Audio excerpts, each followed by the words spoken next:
जय मालकां दी जय मालकां दी।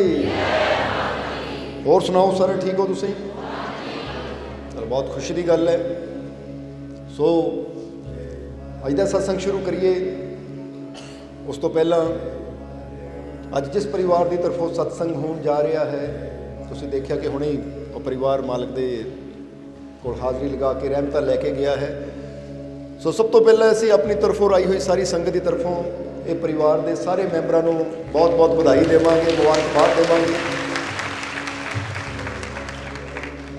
और हमेशा ये दसी दा कि जो भी इंसान सत्संग करवाता है वो मालिक दियाँ खुशियाँ, मालिक दियाँ रहमतां और बरकतां हासिल करके अपनी जिंदगी को सफल बनाता है और बहुत कुछ मालिक के घर चों लैके जाता है। और वैसे भी हुणे ही इत्थे दस रहे सी सानू कि मालको, क्योंकि रहमत जो इन्होंने दे रहे सी नाल ही ने एक गल कही कि हत्थ विच खूंडा मोढे उत्ते लोई है, जिहदे लड़ असीं लगे उहदे वर्ग ना कोई है। ये चीज़ तो सत्संग बहुत बार दसी है कि साडे मालिक वर्गा ना कोई होया है तो ना कोई होना है। और दसदे कि बहुत मालकां ने कृपा की, बहुत मालकां ने रहमत की, इसलिए खुशी का ही शुकराने का ही सत्संग करवा रहे हैं कि सानू बहुत कुछ मालकां ने दिता है। बड़ियाँ खुशियाँ ना झोलियाँ भरियाँ है, कोई कमी कोई तोट नहीं है, सारियाँ खुशियाँ मालकां ने देती हैं। इसलिए ये शुकराने का खुशियाँ का सत्संग है। सो एक बार फिर तुहानू बहुत बहुत बधाई। और तुसीं ये खुशियाँ का सत्संग करवा रहे हो, शुकराने का सत्संग करवा रहे हो, तो मालक इदां ही कृपा करन कि तुहानू सदा खुशियाँ ही मिलदियां रहन और सदा ही मालक का शुकराना करते रहो। तुसीं आने वाला समा होर भी ज़्यादा तुहाडे वास्ते खुशियाँ भरिया, कामयाबी भरिया होवे। ये सारी संगत रल के इस परिवार वास्ते बेनती करो कि मालिक इस परिवार को खुशियां दे नाल, रहमतां दे नाल, बरकतां दे नाल भरपूर करन। जिद्दां अज इन्होंने खुशियां नाल सत्संग करवाए है, मालिक इन्होंने इदां ही खुशियां दिंदे रहन। इन्हां दा घर खुशियां, रहमतां, बरकतां नाल भरपूर रहे, ताकि इदां ही खुशियां नाल आण और जद भी सत्संग करवाण तो खुशियां नाल ही करवाण। सो मालिक अपनी कृपा दया मेहर हमेशा इस परिवार ते बनाए रखन। कदी बोलण दी मंगण दी मालिक इन्हां नूं जरूरत ना पैण देण, इन्ना इन्हां नूं मालिक देण कि आप कहण के मालको तुसीं बहुता दे रहे हो, साडे तो संभालिया नहीं जाता। सो मालिक अपनी रहमत, अपनी कृपा सदा ही इन्हां ते बनाए रखन। सो मालिक दा आशीर्वाद, संगत दीआं दुआवां और साडा प्यार हमेशा तुहाडे नाल है। सो हुण सत्संग दा समा हो गया है, पर सत्संग शुरू करन तो पहला दो गजीबां ने बेनतियां साडे कोल भेजियां और ये भी गल कही सी कि मालको संगत नूं जरूर दस्सिओ कि साडे तो जो मालकां ने रहमत कीती है। सो पहला तो एक जीव का सवाल है जो कि जीव जलंधर तो है, बस्ती गुजा तो। इन्हें एक बेनती की कि मालको मेरे घर हजूर का दरबार है, यानी 11वीं वाली सरकार का दरबार है, तो मेरा ये सवाल है कि बिस्मिल्लाह रहमान रहीम का पूरा मतलब की हुंदा है। मैं अज पहली बार दरबार ते आया हाँ, यूट्यूब ते तुहाडे सत्संग बहुत सुनता हाँ, मैनू तुहाडे नाल बहुत प्यार है।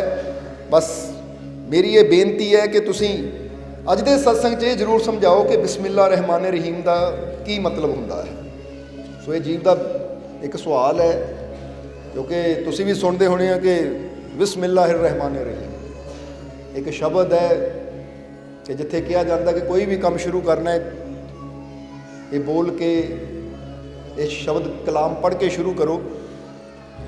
तो वो ये बेनती है कि मैनू ये जरूर दसो कि इसका मतलब की हुंदा है। और दूसरी दो जीवां ने जो मालकां ने इन्हां ते घर बैठे ही रहमत की, उहदे बारे लिखिया है।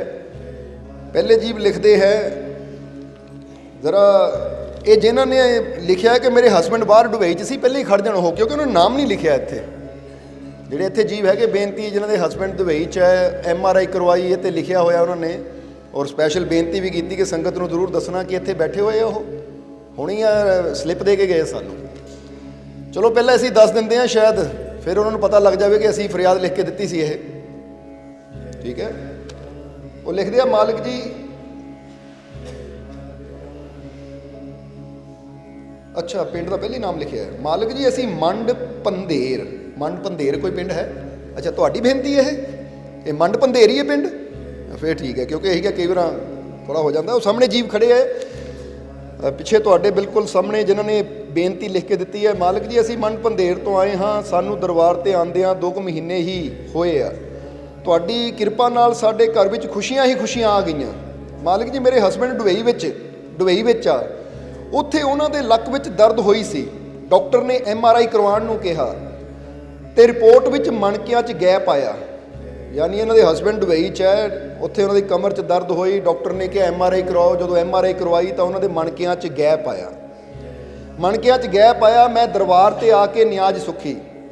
ਉਸ ਤੋਂ ਬਾਅਦ 1-2 ਦਿਨਾਂ ਵਿੱਚ ਉਹਨਾਂ ਦੀ ਦਰਦ ਠੀਕ ਹੋਈ, ਫਰਕ ਪੈ ਗਿਆ, ਕੋਈ ਦਵਾਈ ਖਾਣ ਦੀ ਲੋੜ ਨਹੀਂ ਪਈ। ਫਿਰ ਦੁਬਾਰਾ MRI ਕਰਵਾਈ ਤੇ ਰਿਪੋਰਟ ਵਿੱਚ ਕੁਝ ਵੀ ਨਹੀਂ ਆਇਆ, ਸਭ ਕੁਝ ਠੀਕ ਹੋ ਗਿਆ। ਸਾਡੇ ਤੇ ਤੁਹਾਡੀਆਂ ਰਹਿਮਤਾਂ ਹੋ ਗਈਆਂ। ਦਵਾਈਆਂ ਵੀ ਸਾਡੇ ਕੋਲ ਹੀ ਪਈਆਂ, ਭੇਜਣੀਆਂ ਸੀ ਬਾਹਰ ਨੂੰ, ਪਰ ਦਵਾਈਆਂ ਭੇਜਣ ਤੋਂ ਪਹਿਲਾਂ ਹੀ ਅਸੀਂ ਨਿਆਜ਼ ਦੀ ਬੇਨਤੀ ਕੀਤੀ ਤਾਂ ਤੁਹਾਡੀ ਨਿਆਜ਼ ਦੀ ਰਹਿਮਤ ਨਾਲ ਹੀ ਉਹ ਠੀਕ ਹੋ ਗਏ। ਦਵਾਈਆਂ ਦੀ ਵੀ ਸਾਨੂੰ ਜ਼ਰੂਰਤ ਨਹੀਂ ਪਈ। ਸੋ ਮਾਲਕ ਜੀ, ਤੁਹਾਡੀ ਬਹੁਤ ਰਹਿਮਤ ਹੈ। ਇਸੇ ਤਰ੍ਹਾਂ ਰਹਿਮਤ ਬਣਾਈ ਰੱਖਣਾ। ਜੈ ਮਾਲਕਾਂ ਦੀ, ਜੈ ਮਾਲਕਾਂ ਦੀ, ਜੈ ਮਾਲਕਾਂ ਦੀ।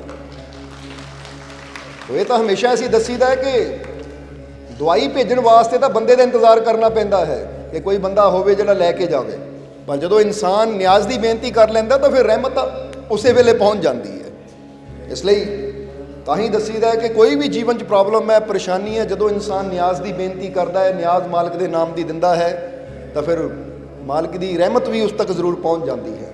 ਚਲੋ, ਬਹੁਤ ਅੱਛੀ ਗੱਲ ਹੈ। ਹਮੇਸ਼ਾ ਤੁਹਾਡੇ ਨਾਲ ਹੀ ਹਾਂ ਔਰ ਇਸੇ ਤਰ੍ਹਾਂ ਯਕੀਨ ਵਿਸ਼ਵਾਸ ਰੱਖੋ, ਆਉਣ ਵਾਲਾ ਸਮਾਂ ਤੁਹਾਡੇ ਸਭ ਦੇ ਵਾਸਤੇ ਖੁਸ਼ੀਆਂ ਭਰਿਆ ਹੋਵੇ। ਸੋ ਮਾਲਿਕ ਦਾ ਆਸ਼ੀਰਵਾਦ ਤੁਹਾਡੇ ਨਾਲ ਹੈ।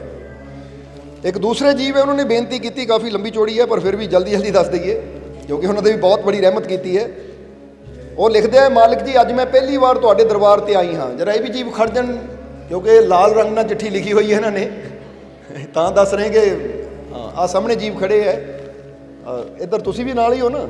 ਇਹ ਦੋਨੇ ਹੀ ਪਤੀ ਪਤਨੀ ਇਸ ਵੇਲੇ ਮਾਲਿਕ ਦੇ ਦਰਬਾਰ ਤੇ ਅੱਜ ਪਹਿਲੀ ਵਾਰ ਆਏ ਹੈ, ਕਿਉਂਕਿ ਹਮੇਸ਼ਾ ਇਹ ਦੱਸਦੇ ਆ 'ਚ ਲਿਖਿਆ ਹੈ ਕਿ ਅਸੀਂ YouTube ਤੇ ਹੀ ਤੁਹਾਡਾ ਸਤਸੰਗ ਸੁਣਦੇ ਹਾਂ। ਸੋ ਆਓ, ਘਰ ਬੈਠਿਆਂ ਮਾਲਕਾਂ ਨੇ ਕਿਹੜੀ ਰਹਿਮਤ ਇਹਨਾਂ ਤੇ ਕੀਤੀ, ਅੱਜ ਪਹਿਲੀ ਵਾਰ ਆਏ ਹੈ। ਇਹ ਪਿੰਡ ਕਿਹੜਾ ਤੁਹਾਡਾ? ਸੰਗੋਵਾਲ ਹੈ, ਚੱਬੇਵਾਲ ਦੇ ਲਾਗੇ। ਚਲੋ ਆਓ ਫਿਰ ਅਸੀਂ ਇਹਨਾਂ ਦੇ ਮਾਲਕਾਂ ਨੇ ਘਰ ਬੈਠਿਆਂ ਤੇ ਕਿਹੜੀ ਰਹਿਮਤ ਕੀਤੀ, ਅੱਜ ਪਹਿਲੀ ਵਾਰ ਪਹੁੰਚੇ ਹੈ। ਜ਼ਰਾ ਧਿਆਨ ਦਿਓ। ਮਾਲਕ ਜੀ, ਅੱਜ ਮੈਂ ਪਹਿਲੀ ਵਾਰ ਤੁਹਾਡੇ ਦਰਬਾਰ ਤੇ ਆਈ ਹਾਂ। ਯਾਨੀ ਇਹ ਫਰਿਆਦ ਇਹਨਾਂ ਨੇ ਲਿਖੀ ਹੈ, ਖੁਸ਼ੀਆਂ ਦੀ ਨਿਆਜ਼ ਲੈ ਕੇ। ਅੱਜ ਮੈਂ ਪਹਿਲੀ ਵਾਰ ਤੁਹਾਡੇ ਦਰਬਾਰ ਤੇ ਆਈ ਹਾਂ ਖੁਸ਼ੀਆਂ ਦੀ ਨਿਆਜ਼ ਲੈ ਕੇ। ਮੇਰੀਆਂ ਕੁਝ ਮਜਬੂਰੀਆਂ ਸੀ ਜਿਨ੍ਹਾਂ ਕਰਕੇ ਮੈਂ ਇਸ ਦਰਬਾਰ ਤੇ ਨਹੀਂ ਆ ਸਕਦੀ ਸੀ, ਇਸ ਲਈ ਮੈਂ ਘਰ ਬੈਠ ਕੇ ਤੁਹਾਡਾ ਸਤਸੰਗ ਸੁਣਦੀ ਸੀ। ਤੇ ਜਦੋਂ ਮੇਰੇ ਮਨ 'ਚ ਕੋਈ ਉਲਝਣ ਹੁੰਦੀ ਸੀ ਤਾਂ ਉਹੀ ਸਤਸੰਗ ਤਾਂ ਤੁਸੀਂ ਉਹੀ ਸਤਸੰਗ ਸੁਣਾ ਦਿੰਦੇ ਸੀ। ਯਾਨੀ ਕੋਈ ਵੀ ਮੇਰੇ ਮਨ 'ਚ ਸਵਾਲ ਹੁੰਦਾ ਸੀ, ਤੁਸੀਂ ਸਤਸੰਗ ਦੇ ਵਿੱਚ ਹੀ ਉਹਦਾ ਜਵਾਬ ਮੈਨੂੰ ਦੇ ਦਿੰਦੇ ਸੀ ਤੇ ਮੇਰਾ ਮਨ ਸ਼ਾਂਤ ਹੋ ਜਾਂਦਾ ਸੀ। ਅੱਜ ਮੇਰੀ ਮੁਰਾਦ ਪੂਰੀ ਹੋਈ ਹੈ ਤੇ ਮੈਂ ਖੁਸ਼ੀਆਂ ਦੀ ਨਿਆਜ਼ ਲੈ ਕੇ ਆਈ ਹਾਂ, ਉਹ ਕਬੂਲ ਕਰੋ ਜੀ। ਮਾਲਕ ਜੀ, ਮੇਰੇ ਘਰ ਵਾਲੇ ਦਾ ਝਗੜਾ ਹੋ ਗਿਆ ਸੀ ਜ਼ਮੀਨ ਕਰਕੇ, ਜਿਸ ਵਿੱਚ ਦੋਨਾਂ ਪਾਸੇ ਸੱਟਾਂ ਵੱਜੀਆਂ ਸੀ, ਪਰ ਸਾਡੀ ਕਿਸੇ ਨੇ ਸੁਣੀ ਨਹੀਂ ਤੇ ਨਾ ਹੀ ਸਾਡੀ ਕੋਈ ਸੁਣਵਾਈ ਹੁੰਦੀ ਸੀ। ਦੂਜੇ ਪਾਸੇ ਵਾਲਿਆਂ ਨੇ 307 ਦਾ ਪਰਚਾ ਬਣਾ ਦਿੱਤਾ। ਮੈਂ ਬਹੁਤ ਪਾਸੇ ਘੁੰਮਦੀ ਰਹੀ, ਪਰ ਇਹਨਾਂ ਦੀ ਜ਼ਮਾਨਤ ਨਹੀਂ ਹੁੰਦੀ ਸੀ, ਨਾ ਬਾਹਰੋਂ ਬਾਹਰ ਤਾਂ ਨਾ ਅੰਦਰੋਂ। ਇੱਦਾਂ ਕੁਝ ਲਿਖਿਆ ਇਹਨਾਂ ਨੇ ਇੱਦਾਂ ਹੁਣ ਠੀਕ ਹੈ। ਜਦੋਂ ਇਹ ਅੰਦਰ ਸੀ ਮੈਂ ਇਕੱਲੀ ਸੀ। ਮੇਰੀ ਬੇਟੀ 6 ਮਹੀਨੇ ਦੀ ਸੀ, ਜੋ ਇਸ ਵੇਲੇ ਵੀ ਇਹਨਾਂ ਦੇ ਕੋਲ ਹੈ। ਮੈਂ ਉਸ ਨੂੰ ਲੈ ਕੇ ਕਿੱਥੇ ਕਿੱਥੇ ਜਾਂਦੀ। ਘਰ ਵਿੱਚ ਵੀ ਮਾਤਾ ਜੀ ਨੂੰ ਪੈਰਾਲਾਈਜ਼ ਦਾ ਅਟੈਕ ਆ ਗਿਆ ਸੀ, ਉਹ ਵੀ ਮੰਜੇ ਤੇ ਹੀ ਪੈ ਗਏ। ਯਾਨੀ ਇਹਨਾਂ ਦੇ ਮਾਤਾ ਜੀ ਉਹਨਾਂ ਨੂੰ ਪੈਰਾਲਾਈਜ਼ ਦਾ ਅਟੈਕ ਹੋ ਗਿਆ, ਵੀ ਮੰਜੇ ਤੇ ਪਏ ਸੀ। ਮੈਂ ਉਹਨਾਂ ਨੂੰ ਵੀ ਦੇਖਦੀ ਸੀ ਤੇ ਘਰ ਵਾਲੇ ਨੂੰ ਵੀ ਤੇ ਬੇਟੀ ਨੂੰ ਵੀ। ਬਹੁਤ ਇੱਧਰ ਉੱਧਰ ਘੁੰਮਣ ਤੋਂ ਬਾਅਦ ਸਾਡੇ ਰਿਸ਼ਤੇਦਾਰ ਇੱਥੇ ਦਰਬਾਰ ਤੇ ਆਉਂਦੇ ਸੀ। ਉਹਨਾਂ ਨੇ ਇਸ ਦਰਬਾਰ ਦਾ ਦੱਸਿਆ, ਪਰ ਫਿਰ ਵੀ ਮਨ ਇੱਧਰ ਉੱਧਰ ਹੀ ਭਟਕ ਰਿਹਾ ਸੀ। ਪਰ ਮੈਂ ਫਿਰ ਸਤਸੰਗ ਸੁਣਨ ਲੱਗ ਪਈ। ਮੇਰੇ ਘਰ ਵਾਲੇ ਦੀ ਹਰ ਤਰੀਕ ਨੂੰ ਵੀਰਵਾਰ ਹੀ ਆਉਂਦਾ ਰਿਹਾ। ਮੈਂ ਫਿਰ ਵੀ ਨਾ ਸਮਝੀ। ਆਖਿਰ ਮੈਂ ਥੱਕ ਹਾਰ ਕੇ ਇਸ ਵਾਰ ਨਿਆਜ਼ ਸੁਖੀ ਕਿ ਮੇਰਾ ਘਰ ਵਾਲਾ ਇਸ ਤਰੀਕ ਤੇ ਘਰ ਆ ਜਾਵੇ ਤਾਂ ਮੈਂ ਖੁਸ਼ੀਆਂ ਦੀ ਨਿਆਜ਼ ਲੈ ਕੇ ਆਵਾਂ। ਮਾਲਕ ਜੀ, ਹਰ ਵਾਰ ਸਾਡੀ ਵਾਰ ਨੂੰ ਜੱਜ ਉੱਠ ਜਾਂਦਾ ਸੀ, ਪਰ ਇਸ ਵਾਰ ਜਦੋਂ ਮੈਂ ਨਿਆਜ਼ ਦੀ ਬੇਨਤੀ ਕੀਤੀ ਤਾਂ 4-5 ਦਿਨ ਪਹਿਲਾਂ ਹੀ ਮੇਰੇ ਸੁਪਨੇ 'ਚ ਆ ਕੇ ਤੁਸੀਂ ਦੱਸ ਦਿੱਤਾ ਤੇ ਮੈਨੂੰ ਆਸ਼ੀਰਵਾਦ ਦੇ ਕੇ ਗਏ। ਮੇਰੇ ਸਿਰ ਤੇ ਹੱਥ ਰੱਖ ਕੇ गए तो मैनू कहा कोई फिक्र नहीं करनी, कोई चिंता नहीं करनी, असी तेरे नाल हाँ। उस दिन तो ही मेरा मन खुश रहन लग पिया ते साडी मुराद पूरी हो गई। मैं एक ही गल कहती रही, मेरा मालिक मेरे नाल है, मैनू मेरा मालिक मेरे नाल है, मैनू मेरे मालिक ते पूरा विश्वास है। मेरी झोली रहमतां ना भर गई, मेरी झोली खुशियां ना भर गई। और मालिक जी ये कहण दे नाल अज मालिकां ने मेरी झोली खुशियां ना भरती, इन्हां नूं जमानत मिल गई। अज ये तुहाडे दरबार ते न्याज लैके आए है। मालिक जी मुश्किलां तां बहुत आईयां, पर तुहाडे बोलां ने, सत्संग ने मैनू बहुत हिम्मत दित्ती। इसी तरह साडे ते रहमत बनाई रखनी ताकि आने वाला समा होर भी खुशियां भरिया होवे। जय मालिकां दी। सो ये जीव दसदे है कि जदों ही न्याज दी इन्हां ने बेनती कीती तां फिर दसदे कि 4-5 दिन पहले ही सपने च भी आए और ये गल कह गए कि असीं नाल है, कोई फिक्र नहीं करनी। तो फिर मालिक की कृपा नाल अगली तरीक ते ही जमानत भी मिल गई और अज दरबार ते पहली बार परिवार पहुंचया है। सो इनू बुल्ले शाह कहते, मैं किहनू किहनू दसां ये राज दीयां गल्लां। और मालिक दीयां रहमतां तां बहुत हुंदियां है, ये राज दीयां गल्लां उही समझ सकदा है जिन्हां दे दिलां 'च प्यार होवे, विश्वास होवे। तां ही तां असीं हमेशा कहीदा परमात्मा कहंदा है तू विश्वास करके याद करके तां देख, तेरी हर मुश्किल दा हल ना होवे तां फिर कहीं। तां ही तां जीसस क्राइस्ट ने भी कहा है, अगर तुहाडे अंदर एक राई दे दाने बराबर भी विश्वास है तो तुसीं पहाड़ नूं कह दो मैनू रस्ता दे, तां पहाड़ भी तुहाडे रस्ते चों हट जाते हैं। इन्ने बड़े संतां गुरुआं रहबरां ने यह विश्वास की गल एवं नहीं की। यदा मतलब जदों असीं अपने मालिक ते विश्वास रखते हैं तो फिर बड़ियां बड़ियां मुश्किलों के हल भी हो जाते हैं। सो तुसीं भी अगर अज मालिक के चरणों च आए हो तो अपने अंदर विश्वास रखो, यकीन रखो, भरोसा रखो, तो मालिक तुहाडीआं झोलियां भी खुशियां नाल, रहमतां नाल, बरकतां नाल जरूर भरपूर करनगे। सो तैयार हो फिर सत्संग का आनंद लैण वास्ते। सो आओ फिर सत्संग का आनंद लईए। तो जरा हुण हस के दिखाओ, एक स्माइल करो। फिर थोड़ा जिहा हसदे तुसीं, लगता थोड़ियां खुशियां चाहिए तुहानूं। जिन्नी खुशी चाहिए ना हसिया भी उन्ना भी करो, क्योंकि जिन्नी कि बंदा कीमत दिंदा है फिर फल भी उन्ना ही मिलता है। हुण बंदा कहे 2 रुपए के सेब दे दिओ, अगले ने कहना कुछ नहीं मिलना 2 रुपए का। जे कहूँगा लै भाई भर दे टोकरा, तो फिर टोकरे भर के ले जाता बंदा। इदां जिन्नी तुसीं स्माइल अपने फेस से रखते हो, इसका मतलब तुहाडा उन्ना ही बड़ा विश्वास है। और जिन्ना बड़ा विश्वास होवे उन्ना ही मालिक सानूं भरपूर करके तोड़ दे। सो भरपूर होके जाना ना, तो खुश रहो, आनंद लो और ये कहो मेरा मालिक मेरे। जिद्दां जीबा ने लिखा घर बैठे ही सुनिया, तो मैं यही गल कहंदी सी, मेरा मालिक मेरे नाल है, मेरियां झोलियां खुशियां नाल, मेरियां झोलियां रहमतां नाल। अज देखो तुहाडे सामने सबूत है, वो कहते मालको भर भी गई, हुण सब कुछ मालिक ने दे दिता। सो ये सिर्फ लफ्ज़ नहीं है, अगर विश्वास किया जाए तो छोटे छोटे बोल ही साडी जिंदगी नूं बदल देंदे है, साडियां खाली झोलियां नूं खुशियां नाल भर देंदे हैं। सो आओ असीं पूरा प्रेम, पूरा विश्वास लैके बैठना है, ताकि अज मौका मिलिया है सत्संग विच आउण दा, दरबार ते हाज़री लवाउण दा, तो ये मन च सोचो कि अज मैं सब कुछ लैके जाना है, मैं खाली नहीं जाना, क्योंकि मैं अपने मालिक के घर च बैठा हाँ और मालिक तो नहीं लेना तो होर कित्थों लेना। समझदे हो कि नहीं? इसलिए हुण अपनी सुरती सत्संग नाल जोड़िए और अज दे सत्संग का आनंद लैके जीवन सफल बनाइए। जय मालिकां दी, जय मालिकां दी, जय मालिकां दी।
शुरू करते हैं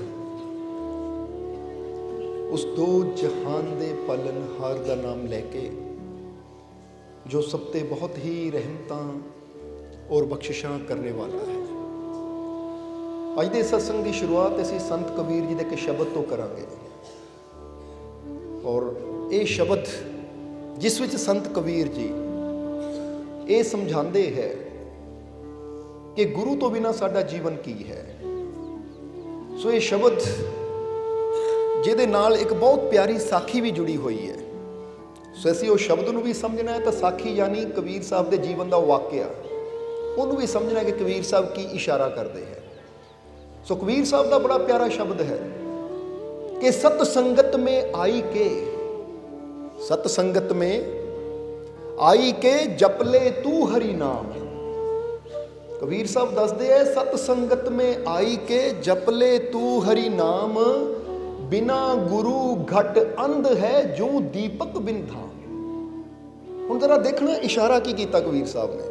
कहते एक बार कबीर साहब अपने कुछ सेवकों के नाल जा रहे थे ਤਾਂ ਜਾਂਦਿਆਂ ਜਾਂਦਿਆਂ ਇੱਕ ਨਗਰ 'ਚ ਪਹੁੰਚੇ ਤਾਂ ਉਸ ਨਗਰ ਦੇ ਵਿੱਚ ਇੱਕ ਨਵਾਬ ਸੀ, ਇੱਕ ਸੇਠ ਸੀ ਜਿਹਨੇ ਨਵਾਂ ਘਰ ਤਿਆਰ ਕੀਤਾ ਸੀ। ਹੁਣ ਜਦੋਂ ਕਬੀਰ ਸਾਹਿਬ ਉਸ ਨਗਰ 'ਚ ਪਹੁੰਚੇ ਤਾਂ ਉਸ ਸੇਠ ਨੂੰ ਪਤਾ ਲੱਗਾ ਤਾਂ ਉਹਨੇ ਕਬੀਰ ਸਾਹਿਬ ਦੇ ਚਰਨਾਂ 'ਚ ਬੇਨਤੀ ਕੀਤੀ ਕਿ ਹੇ ਸਤਿਗੁਰੂ ਕਬੀਰ, ਮੇਰਾ ਨਵਾਂ ਘਰ ਤਿਆਰ ਹੋ ਰਿਹਾ ਹੈ ਔਰ ਬੜੇ ਸੁਭਾਗਿਆ ਦੀ ਗੱਲ ਹੈ ਕਿ ਤੁਸੀਂ ਯਾਤਰਾ ਕਰਦੇ ਇਸ ਨਗਰ 'ਚ ਆਏ ਹੋ। ਤਾਂ ਮੈਂ ਅਰਜ਼ ਕਰਦਾ ਹਾਂ ਕਿ ਮੇਰੇ ਘਰ ਦੇ ਵਿੱਚ ਅਗਰ ਤੁਸੀਂ ਆਪਣੇ ਪਵਿੱਤਰ ਚਰਨ ਪਾ ਜਾਓ ਤਾਂ ਮੈਨੂੰ ਬੜੀ ਖੁਸ਼ੀ ਹੋਏਗੀ, ਮੇਰਾ ਘਰ ਸਫਲ ਹੋ ਜਾਏਗਾ। ਹੁਣ ਜਦੋਂ ਉਸਨੇ ਬੇਨਤੀ ਕੀਤੀ ਤਾਂ ਕਬੀਰ ਸਾਹਿਬ ਉਹਦੇ ਪ੍ਰੇਮ ਨੂੰ ਦੇਖਦਿਆਂ ਹੋਇਆ ਉਸ ਨੂੰ ਕਹਿੰਦੇ ਆ ਠੀਕ ਹੈ ਸੇਠ ਜੀ, ਜ਼ਰੂਰ ਆਵਾਂਗੇ। ਹੁਣ ਸੇਠ ਨੇ ਤਿਆਰੀ ਕੀਤੀ, ਘਰ 'ਚ ਕਬੀਰ ਸਾਹਿਬ ਦਾ ਆਸਣ ਲਾਇਆ ਔਰ ਕਬੀਰ ਸਾਹਿਬ ਆਪਣੇ ਸੇਵਕਾਂ ਨਾਲ ਉਹਦੇ ਘਰ ਪਹੁੰਚ ਗਏ। ਹੁਣ ਜਦੋਂ ਘਰ ਵਿੱਚ ਬੈਠੇ, ਨਵਾਂ ਘਰ, ਬੜਾ ਆਲੀਸ਼ਾਨ ਘਰ ਤਿਆਰ ਕਰ ਰਿਹਾ ਸੀ ਸੇਠ, ਕਿਉਂਕਿ ਪੈਸੇ ਦੀ ਕੋਈ ਕਮੀ ਨਹੀਂ ਸੀ, ਇਸ ਲਈ ਬੜਾ ਸੁੰਦਰ ਬਣਾ ਰਿਹਾ ਸੀ। ਅੱਛੇ ਤੋਂ ਅੱਛੀ ਮੀਨਾਕਾਰੀ, ਅੱਛੇ ਤੋਂ ਅੱਛੀ ਕਢਾਈ ਦੀਵਾਰਾਂ ਤੇ ਕਰਵਾ ਰਿਹਾ ਸੀ। ਅੱਛੇ ਤੋਂ ਅੱਛੇ ਘਰ ਦੇ ਵਿੱਚ ਜਿੱਦਾਂ ਬੰਦਾ ਕਹਿੰਦਾ ਸੋਫੇ, ਕੁਰਸੀਆਂ, ਸਭ ਕੁਝ ਵਧੀਆ ਰੱਖ ਰਿਹਾ ਸੀ ਉਹ। ਤਾਂ ਹੁਣ ਜਦੋਂ ਘਰ ਦੇ ਵਿੱਚ ਗਏ ਕਬੀਰ ਸਾਹਿਬ ਤਾਂ ਸੇਠ ਦੱਸ ਰਿਹਾ ਹੈ ਕਿ ਮਹਾਰਾਜ ਦੇਖੋ ਮੈਂ ਇਦਾਂ ਤਿਆਰ ਕੀਤਾ, ਮੈਂ ਇਦਾਂ ਤਿਆਰ ਕੀਤਾ, ਇੱਥੇ ਆਹ ਚੀਜ਼ ਤਿਆਰ ਕੀਤੀ, ਯਾਨੀ ਆਪਣੇ ਘਰ ਦੀ ਜੋ ਵੀ ਉਹਨਾਂ ਨੇ ਨਾ ਸੁੰਦਰ ਤੋਂ ਸੁੰਦਰ ਚੀਜ਼ ਸੀ ਕਬੀਰ ਸਾਹਿਬ ਨੂੰ ਦਿਖਾਉਣ ਦੀ ਕੋਸ਼ਿਸ਼ ਕੀਤੀ। ਕਬੀਰ ਸਾਹਿਬ ਨਾਲੇ ਦੇਖਦੇ ਸੀ ਨਾਲੇ ਮੁਸਕਰਾਉਂਦੇ ਸੀ। ਫਿਰ ਕਬੀਰ ਸਾਹਿਬ ਬਹਿ ਗਏ ਆਪਣੇ ਆਸਣ ਤੇ ਜਿੱਥੇ ਉਹਨਾਂ ਨੇ ਸੇਠ ਨੇ ਤਿਆਰੀ ਕੀਤੀ ਸੀ ਬਿਠਾਉਣ ਵਾਸਤੇ ਕਬੀਰ ਸਾਹਿਬ ਨੂੰ। ਬੈਠ ਗਏ ਕਬੀਰ ਸਾਹਿਬ। ਤਾਂ ਹੁਣ ਬੈਠਿਆਂ ਕਬੀਰ ਸਾਹਿਬ ਨੇ ਸੇਠ ਨੂੰ ਪੁੱਛਿਆ ਕਿ ਸੇਠ ਜੀ ਇੱਕ ਗੱਲ ਦੱਸੋ, ਘਰ ਤਾਂ ਬੜਾ ਸੋਹਣਾ ਬਣਾ ਲਿਆ, ਘਰ ਤਾਂ ਬੜਾ ਸੁੰਦਰ ਬਣਾ ਲਿਆ, ਇਹ ਜ਼ਿੰਦਗੀ ਵੀ ਸੁੰਦਰ ਬਣਾਉਣ ਵਾਸਤੇ ਕੁਝ ਕੀਤਾ ਕਿ ਨਹੀਂ? ਇਹ ਜੀਵਨ ਨੂੰ ਵੀ ਸੁੰਦਰ ਬਣਾਉਣ ਵਾਸਤੇ ਕੁਝ ਕੀਤਾ ਜਾਂ ਨਹੀਂ? ਜਰਾ ਹੁਣ ਸਮਝਣਾ ਸਾਰਿਆਂ ਨੇ, ਕਿਉਂਕਿ ਇਹ ਸਵਾਲ ਜਿਹੜਾ ਕਬੀਰ ਸਾਹਿਬ ਨੇ ਸੇਠ ਨੂੰ ਪੁੱਛਿਆ ਨਾ, ਇਹ ਸਵਾਲ ਕਿਤੇ ਨਾ ਕਿਤੇ ਸਾਨੂੰ ਆਪਣੇ ਆਪ ਨਾਲ ਪੁੱਛਣਾ ਚਾਹੀਦਾ ਹੈ ਸਾਰਿਆਂ ਨੂੰ ਕਿ ਅਸੀਂ ਘਰ ਸੋਹਣਾ ਬਣਾ ਲੈਂਦੇ ਹਾਂ, ਚੀਜ਼ਾਂ ਤਾਂ ਬੜੀਆਂ ਸੋਹਣੀਆਂ ਲੈ ਲੈਂਦੇ ਹਾਂ ਕਿ ਮੈਨੂੰ ਜੁੱਤੀ ਸੋਹਣੀ ਚਾਹੀਦੀ ਹੈ, ਮੈਨੂੰ ਕੱਪੜਾ ਸੋਹਣਾ ਚਾਹੀਦਾ, ਮੈਨੂੰ ਮਕਾਨ ਸੋਹਣਾ ਚਾਹੀਦਾ, ਮੈਨੂੰ ਕਾਰ, ਮੋਟਰਸਾਈਕਲ ਜਾਂ ਇੱਥੇ ਤੱਕ ਕਿ ਹੱਥ 'ਚ ਛੋਟਾ ਜਿਹਾ ਮੋਬਾਈਲ ਵੀ ਰੱਖਣਾ ਨਾ, ਉਹ ਵੀ ਸੋਹਣਾ ਚਾਹੀਦਾ ਹੈ। ਸੋ ਬਾਹਰਲੀਆਂ ਤਾਂ ਚੀਜ਼ਾਂ ਨੂੰ ਅਸੀਂ ਕਹਿੰਦੇ ਮੈਨੂੰ ਸੋਹਣੀ ਚਾਹੀਦੀ ਹੈ, ਪਰ ਕੀ ਅਸੀਂ ਆਪਣੇ ਜੀਵਨ ਨੂੰ ਵੀ ਸੁੰਦਰ ਬਣਾਉਣ ਦੀ ਕੋਸ਼ਿਸ਼ ਕਰਦੇ ਹਾਂ ਜਾਂ ਨਹੀਂ? ਇਹ ਯਾਦ ਰੱਖੋ ਕਿ ਜਦ ਵੀ ਤੁਹਾਡੀ ਕੀਮਤ ਪੈਣੀ ਹੈ ਨਾ, ਤਾਂ ਤੁਹਾਡੀ ਕੀਮਤ ਪੈਸੇ ਨਾਲ, ਗੱਡੀ ਨਾਲ, ਮਕਾਨਾਂ ਨਾਲ, ਕੱਪੜੇ ਨਾਲ ਨਹੀਂ ਪੈਣੀ। ਤੁਹਾਡੀ ਜਦ ਵੀ ਕੀਮਤ ਪੈਣੀ ਹੈ ਤਾਂ ਤੁਹਾਡਾ ਜੀਵਨ ਕੀ ਹੈ, ਤੁਸੀਂ ਕੀ ਹੋ, ਉਹਦੇ ਨਾਲ ਪੈਣੀ ਹੈ। ਸਮਝ ਆ ਰਹੀ ਕਿ ਨਹੀਂ? ਹੁਣ ਇੱਕ ਬੰਦਾ ਕਵੇ ਕਿ ਮੇਰੇ ਤਨ ਤੇ 10,000 ਦਾ ਕੱਪੜਾ ਹੈ ਪਰ ਮੇਰੀ ਆਪਣੀ ਕੋਈ ਅੱਛੀ ਕਰਨੀ ਨਹੀਂ ਹੈ, ਮੇਰੀ ਆਪਣੀ ਕੋਈ ਅੰਦਰ ਮੇਰੇ ਗੁਣ ਨਹੀਂ ਹੈ, ਮੇਰੀ ਆਪਣੀ ਕੋਈ ਅੱਛਾਈ ਨਹੀਂ ਹੈ, ਤਾਂ ਫਿਰ ਕੱਪੜੇ ਦਾ ਕੀ ਫਾਇਦਾ? ਕੱਪੜਾ ਤਾਂ ਤੁਸੀਂ ਲਾ ਕੇ ਰੱਖ ਦਿੱਤਾ। ਸਮਝਦੇ ਹੋ ਕਿ ਨਹੀਂ? ਜਾਂ ਕਹਿ ਲਓ ਉਹ ਕੱਪੜਾ ਕੋਈ ਚੋਰੀ ਕਰ ਸਕਦਾ ਹੈ ਜਾਂ ਕੱਪੜਾ ਫਟ ਸਕਦਾ ਹੈ। ਸੋ ਤੁਹਾਡੀ ਵੈਲਿਊ ਅਸਲੀ ਕੀ ਹੁੰਦੀ ਹੈ? ਤੁਹਾਡੀ ਵੈਲਿਊ ਹੈ ਕਿ ਤੁਹਾਡੀ ਜੋ ਬਾਡੀ ਹੈ, ਤੁਹਾਡੇ ਅੰਦਰ ਹੈ, ਤੁਹਾਡੀ ਸੋਚ ਹੈ, ਇੱਥੇ ਕੁਝ ਗੁਣ ਹੈ, ਇੱਥੇ ਕੁਝ ਅੱਛਾਈਆਂ ਹੈ, ਇੱਥੇ ਕੁਝ ਖੂਬੀਆਂ ਹੈ ਕਿ ਜੇ ਕੱਪੜਾ ਚਲਾ ਵੀ ਜਾਵੇ ਤਾਂ ਮੇਰੇ ਅੰਦਰ ਉਹ ਖੂਬੀਆਂ ਹੈ ਕਿ ਇੱਦਾਂ ਦੇ ਕੱਪੜੇ ਮੈਂ ਹਜ਼ਾਰਾਂ ਦੁਬਾਰਾ ਖਰੀਦ ਲਿਆਉਂ। ਇਹਨੂੰ ਕਹਿੰਦੇ ਸਾਡੇ ਅੰਦਰ ਗੁਣ, ਸਾਡੇ ਅੰਦਰ ਅੱਛਾਈ ਦਾ ਹੋਣਾ। ਸਮਝ ਰਹੇ ਹੋ ਕਿ ਨਹੀਂ? ਹੁਣ ਇੱਕ ਬੰਦਾ ਕਹਿੰਦਾ ਮੇਰੇ ਕੋਲ ਇੰਨੇ ਤੋਲੇ ਸੋਨਾ ਹੈ, ਇਹ ਮੇਰੀ ਪਹਿਚਾਣ ਹੈ, ਮੇਰੇ को इन्ने तोले सोना है, मेरे को इन्ना पैसा, ये मेरी पहचान है। तो जरा सोचो जी वो सोना चला जाए, वो पैसा चला जाए, ਇਹਦਾ मतलब बंदे की पहचान चली गई, फिर बंदे की वैल्यू की है? फिर तो बंदे की वैल्यू कोई ना रही, क्योंकि वो कोई भी चोरी कर सकता है। पर एक बंदा कहता है ये सोना, ये चांदी, ये हीरे मोती, मकान, ये चीज़ां मेरी पहचान नहीं है। मेरी पहचान है मेरे कर्म, मेरी पहचान है मेरे गुण, मेरा ज्ञान, मेरी समझ, और वो मेरे अंदर है। ਉਹਨੂੰ कोई मेरे तो चोरी नहीं कर सकता, ਉਹਨੂੰ कोई मेरे तो खो नहीं सकता। समझते हो कि नहीं? ਅੱਜ ਇਨਸਾਨ ਕੀ ਕਰਦਾ ਹੈ, ਆਪਣੀ ਪਹਿਚਾਣ ਬਾਹਰਲੀਆਂ ਚੀਜ਼ਾਂ ਨਾਲ ਬਣਾਉਣ ਦੀ ਕੋਸ਼ਿਸ਼ ਕਰਦਾ ਹੈ ਕਿ ਮੇਰੇ ਕੋ ਆਹ ਚੀਜ਼ ਬੜੀ ਹੋਵੇ ਤਾਂ ਮੇਰੀ ਪਹਿਚਾਣ ਬਣੇ। ਇੱਕ ਗੱਲ ਹਮੇਸ਼ਾ ਫਿਰ ਕਵਾਂਗੇ ਕਿ ਜਦੋਂ ਬਾਹਰਲੀਆਂ ਚੀਜ਼ਾਂ ਨਾਲ ਪਹਿਚਾਣ ਜੁੜਦੀ ਹੈ ਤਾਂ ਪਹਿਚਾਣ ਝੂਠੀ ਹੈ। ਪਰ ਜਦੋਂ ਅਸੀਂ ਆਪਣੇ ਅੰਦਰ ਖੂਬੀਆਂ ਪੈਦਾ ਕਰਦੇ ਹਾਂ, ਆਪਣੇ ਅੰਦਰ ਗੁਣ ਪੈਦਾ ਕਰਦੇ ਹਾਂ, ਤਾਂ ਫਿਰ ਉਹ ਸਾਡੀ ਅਸਲੀ ਪਹਿਚਾਣ ਬਣਦੀ ਹੈ। ਸਮਝਦੇ ਹੋ ਕਿ ਨਹੀਂ? ਇਸ ਲਈ ਕਬੀਰ ਸਾਹਿਬ ਨੇ ਉਸ ਸੇਠ ਨੂੰ ਪੁੱਛਿਆ, ਕਹਿੰਦੇ ਸੇਠ ਜੀ ਘਰ ਤਾਂ ਸੁੰਦਰ ਬਣਾ ਲਿਆ, ਘਰ ਤਾਂ ਬਹੁਤ ਸੁੰਦਰ ਬਣਾ ਲਿਆ, ਕਿ ਜੀਵਨ ਨੂੰ ਸੁੰਦਰ ਬਣਾਉਣ ਵਾਸਤੇ ਕੁਛ ਕੀਤਾ? ਕਿ ਜ਼ਿੰਦਗੀ ਸੁੰਦਰ ਬਣ ਸਕੇ ਇਹਦੇ ਵਾਸਤੇ ਕੁਛ ਕੀਤਾ? ਜਰਾ ਹੁਣ ਤੁਸੀਂ ਵੀ ਸੋਚੋ ਕਿ ਸਾਡਾ ਜੀਵਨ ਸੁੰਦਰ ਬਣ ਸਕੇ, ਸਾਡੇ ਜੀਵਨ 'ਚ ਖੁਸ਼ੀਆਂ ਆ ਸਕਣ, ਸਾਡੇ ਜੀਵਨ 'ਚ ਆਨੰਦ ਆ ਸਕੇ, ਸਾਡੇ ਜੀਵਨ 'ਚ ਸ਼ਾਂਤੀ ਆ ਸਕੇ, ਸਾਡੇ ਜੀਵਨ 'ਚ ਸਫਲਤਾ ਆ ਸਕੇ, ਜਾਂ ਸਾਨੂੰ ਅੱਛੀ ਸਿਹਤ ਮਿਲ ਸਕੇ, ਉਹਦੇ ਵਾਸਤੇ ਅਸੀਂ ਕੁਛ ਕੀਤਾ? ਜਾਂ ਅਸੀਂ ਵੀ ਘਰ ਸੁੰਦਰ ਬਣਾਉਣ 'ਚ ਲੱਗੇ ਹੋਏ ਹਾਂ, ਜਾਂ ਅਸੀਂ ਵੀ ਬਾਹਰਲੀਆਂ ਚੀਜ਼ਾਂ ਨੂੰ ਹੀ ਅੱਛਾ ਬਣਾਉਣ 'ਚ ਲੱਗੇ ਹੋਏ ਹਾਂ? ਇਸ ਲਈ ਸਮਝਣਾ ਜ਼ਰਾ ਸਾਰਿਆਂ ਨੇ। ਇੱਥੇ ਅਸੀਂ ਫਿਰ ਕਵਾਂਗੇ ਬਾਹਰਲੀਆਂ ਚੀਜ਼ਾਂ ਅੱਛੀਆਂ ਬਣਾਉਣ ਦੇ ਵਾਸਤੇ ਇਹ ਮਿਹਨਤ ਕਰਦੇ ਆ ਨਾ, ਅੱਛੀ ਗੱਲ ਹੈ, ਪਰ ਉਹਦੇ ਨਾਲ ਨਾਲ ਆਪਣੇ ਜੀਵਨ ਨੂੰ ਵੀ ਸੁੰਦਰ ਬਣਾਉਣ ਵਾਸਤੇ ਸਾਨੂੰ ਮਿਹਨਤ ਕਰਨੀ ਚਾਹੀਦੀ ਹੈ। ਤਾਂ ਉਸ ਵੇਲੇ ਸੇਠ ਨੇ ਕਿਹਾ, ਜਦੋਂ ਕਬੀਰ ਸਾਹਿਬ ਨੇ ਪੁੱਛਿਆ, ਕਹਿੰਦਾ ਮਹਾਰਾਜ ਇਹ ਜੀਵਨ ਨੂੰ ਸੁੰਦਰ ਬਣਾਉਣ ਵਾਸਤੇ ਕਰ ਰਹੇ ਆ, ਦੇਖੋ ਘਰ ਸੋਹਣਾ, ਹੁਣ ਘਰ ਮੇਰਾ ਹੈ, ਜੇ ਘਰ ਸੋਹਣਾ ਹੋਏਗਾ ਤਾਂ ਮੇਰਾ ਜੀਵਨ ਸੁੰਦਰ ਬਣਦਾ ਹੈ। ਤਾਂ ਕਬੀਰ ਸਾਹਿਬ ਕਹਿੰਦੇ ਬਾਹਰਲੇ ਪਦਾਰਥਾਂ ਨਾਲ ਜੀਵਨ ਦੀ ਸੁੰਦਰਤਾ ਦਾ ਕੋਈ ਤਾਲੁਕ ਨਹੀਂ ਹੈ। ਜ਼ਰਾ ਗੌਰ ਕਰਨਾ, ਆਪਾਂ ਕਹਿੰਦੇ ਲਿੰਕ, ਕੋਈ ਇਹਦੇ ਨਾਲ ਕੋਈ ਮਤਲਬ ਨਹੀਂ ਹੈ, ਤਾਲੁਕ ਨਹੀਂ ਹੈ ਕਿ ਮੇਰਾ ਘਰ ਸੋਹਣਾ ਹੋ। ਕਈ ਵਾਰ ਘਰ ਬਹੁਤ ਸੋਹਣਾ ਹੁੰਦਾ ਹੈ ਪਰ ਉਹਦੇ 'ਚ ਰਹਿਣ ਵਾਲੇ ਬੰਦੇ ਬੜੇ ਕ੍ਰੋਧ ਨਾਲ ਭਰੇ ਹੁੰਦੇ ਹੈ, ਜਾਂ ਉਹਦੇ 'ਚ ਰਹਿਣ ਵਾਲੇ ਬੰਦੇ ਬੜੇ ਅਸ਼ਾਂਤ ਹੁੰਦੇ, ਉਹਨਾਂ ਦੇ ਅੰਦਰ ਸ਼ਾਂਤੀ ਨਹੀਂ ਹੁੰਦੀ, ਜਾਂ ਬੜੇ ਹੰਕਾਰੀ ਹੁੰਦੇ ਆ ਕਿ ਉਹਨਾਂ ਅੰਦਰ ਨਿਮਰਤਾ ਹੁੰਦੀ ਨਹੀਂ ਹੈ। ਕਈ ਜਗ੍ਹਾ ਦੇਖੋਗੇ ਨਾ, ਘਰ ਤਾਂ ਬੜਾ ਉੱਚਾ ਹੋਏਗਾ, ਗੱਡੀ ਤਾਂ ਬੜੀ ਵੱਡੀ ਹੋਏਗੀ, ਪਰ ਬੰਦਾ ਜਿਹੜਾ ਵਿੱਚ ਬੈਠਾ ਹੋਏਗਾ ਉਹਦੀ ਸੋਚ ਇੰਨੀ ਨੀਵੀਂ ਹੋਏਗੀ ਕਿ ਦੂਜਿਆਂ ਦੀ ਕਦਰ ਹੀ ਨਹੀਂ ਕਰੇਗਾ, ਦੂਜਿਆਂ ਨੂੰ ਬੇਇੱਜ਼ਤ ਕਰੇਗਾ, ਦੂਜਿਆਂ ਨੂੰ ਇੱਦਾਂ ਕੋੜਾ ਬੋਲੇਗਾ ਕਿ ਇਸ ਤਰ੍ਹਾਂ ਜਿਸ ਤਰ੍ਹਾਂ ਕੋਈ ਪੱਥਰ ਮਾਰ ਦਿੰਦਾ ਹੈ ਨਾ, ਉਹਦੇ ਸ਼ਬਦ ਹੀ ਇੱਦਾਂ ਦਾ ਪੱਥਰ ਦਾ ਕੰਮ ਕਰਦੇ ਕਿ ਦੂਜੇ ਦਾ ਦਿਲ ਤੋੜ ਕੇ ਰੱਖ ਦਿੰਦੇ ਹੈ। ਸੋ ਹੁਣ ਜਦੋਂ ਕਬੀਰ ਸਾਹਿਬ ਨੇ ਇਹ ਗੱਲ ਕਹੀ ਔਰ ਨਾਲ ਇਹ ਵੀ ਕਿਹਾ ਕਿ ਸੇਠ ਜੀ ਇਹ ਜੀਵਨ ਨੂੰ ਸੁੰਦਰ ਬਣਾਉਣ ਵਾਸਤੇ ਕੁਛ ਕੀਤਾ? ਉਹ ਕਹਿੰਦੇ ਕਰ ਰਹੇ ਆ। ਕਬੀਰ ਸਾਹਿਬ ਕਹਿੰਦੇ ਨਹੀਂ, ਮਕਾਨ ਨੂੰ ਸੁੰਦਰ ਬਣਾਉਣਾ ਅਲੱਗ ਚੀਜ਼ ਹੈ ਤਾਂ ਜੀਵਨ ਨੂੰ ਸੁੰਦਰ ਬਣਾਉਣਾ ਅਲੱਗ ਚੀਜ਼ ਹੈ। ਸਮਝਦੇ ਹੋ ਕਿ ਨਹੀਂ? ਤਾਂ ਉਸ ਲਈ ਸੇਠ ਨੇ ਕਿਹਾ ਮਹਾਰਾਜ ਫਿਰ ਇਹ ਜੀਵਨ ਨੂੰ ਸੁੰਦਰ ਬਣਾਉਣ ਵਾਸਤੇ ਕੀ ਕਰਨਾ ਚਾਹੀਦਾ ਹੈ? ਤਾਂ ਉਸ ਲਈ ਕਬੀਰ ਸਾਹਿਬ ਕਹਿੰਦੇ ਸੇਠ ਜੀ ਪਹਿਲਾਂ ਇਹ ਦੱਸੋ ਇਹ ਘਰ ਨੂੰ ਸੁੰਦਰ ਬਣਾਉਣ ਵਾਸਤੇ ਤੁਸੀਂ ਕੀ ਕੀਤਾ? ਕਹਿੰਦਾ ਜੀ ਇਹ ਘਰ ਨੂੰ ਸੁੰਦਰ ਬਣਾਉਣ ਵਾਸਤੇ ਮੈਂ ਚੰਗਾ ਸਮਾਨ ਇਕੱਠਾ ਕੀਤਾ ਔਰ ਚੰਗੇ ਕਾਰੀਗਰ ਲੱਭੇ। ਕਿਉਂਕਿ ਦੋ ਚੀਜ਼ਾਂ ਹੈ ਘਰ ਨੂੰ ਸੋਹਣਾ ਬਣਾਉਣ ਵਾਸਤੇ ਕੀ ਕਰਨਾ ਪੈਂਦਾ ਸਾਨੂੰ? ਇੱਕ ਤਾਂ ਉਹ ਜਿਹੜੀ ਇੱਟ ਲੱਗਣੀ ਹੈ ਉਹ ਚੰਗੀ ਹੋਣੀ ਚਾਹੀਦੀ ਹੈ, ਕਿਉਂਕਿ ਜਿੱਦਾਂ ਤੁਸੀਂ ਕਹਿੰਦੇ ਨਾ ਇੱਕ ਇੱਟ ਅੱਬਲ ਹੁੰਦੀ ਹੈ ਤੇ ਇੱਕ ਇੱਟ ਦੋਮ ਸ਼ਾਇਦ ਹੁੰਦੀ ਹੈ, ਇੱਕ ਉਹ ਤੋਂ ਵੀ ਘਟੀਆ ਹੁੰਦੀ ਹੈ ਜਿਹੜੀ ਕਿ ਆਪਣੇ ਟੁੱਟ ਬੜੀ ਜਲਦੀ ਜਾਂਦੀ ਹੈ। ਪਰ ਜੇ ਅੱਬਲ ਇੱਟ ਲਾਉਂਦਾ ਹੈ ਬੰਦਾ, ਵਧੀਆ ਇੱਟ ਲਾਉਂਦਾ ਹੈ ਤਾਂ ਮਕਾਨ ਦੀਵਾਰ ਵੀ ਮਜ਼ਬੂਤ ਬਣਦੀ ਹੈ। ਫਿਰ ਸੀਮਟ ਬੰਦਾ ਵਧੀਆ ਲਾਉਂਦਾ, ਇੱਕ ਤਾਂ ਹੁੰਦਾ ਨਾ ਮਿਲਾਵਟੀ ਸੀਮਟ, ਜਿੱਦਾਂ ਦੇਖੇ ਨਾ ਕਈ ਇੱਦਾਂ ਦਾ ਸੀਮਟ ਲਾਉਂਦੇ ਆ ਕਿ ਸੀਮਟ ਥੋੜਾ ਪਾਉਂਦੇ, ਰੇਤ ਜ਼ਿਆਦਾ ਪਾਉਂਦੇ ਤਾਂ ਬੜੇ ਬੜੇ ਬਿਲਡਿੰਗਾਂ ਬੜੇ ਬੜੇ ਪੁਲ ਹੀ ਗਿਰ ਜਾਂਦੇ ਆ। ਇਹਦਾ ਮਤਲਬ ਘਟੀਆ ਮਟੀਰੀਅਲ ਲਾਵਾਂਗੇ ਤਾਂ ਫਿਰ ਚੀਜ਼ ਗਿਰਨੀ ਹੈ। ਸੋ ਮਟੀਰੀਅਲ ਵਧੀਆ ਚਾਹੀਦਾ ਹੈ ਮਕਾਨ ਬਣਾਉਣ ਵਾਸਤੇ, ਔਰ ਦੂਜਾ ਕੀ ਚਾਹੀਦਾ? ਕਾਰੀਗਰ ਵਧੀਆ ਚਾਹੀਦਾ ਹੈ।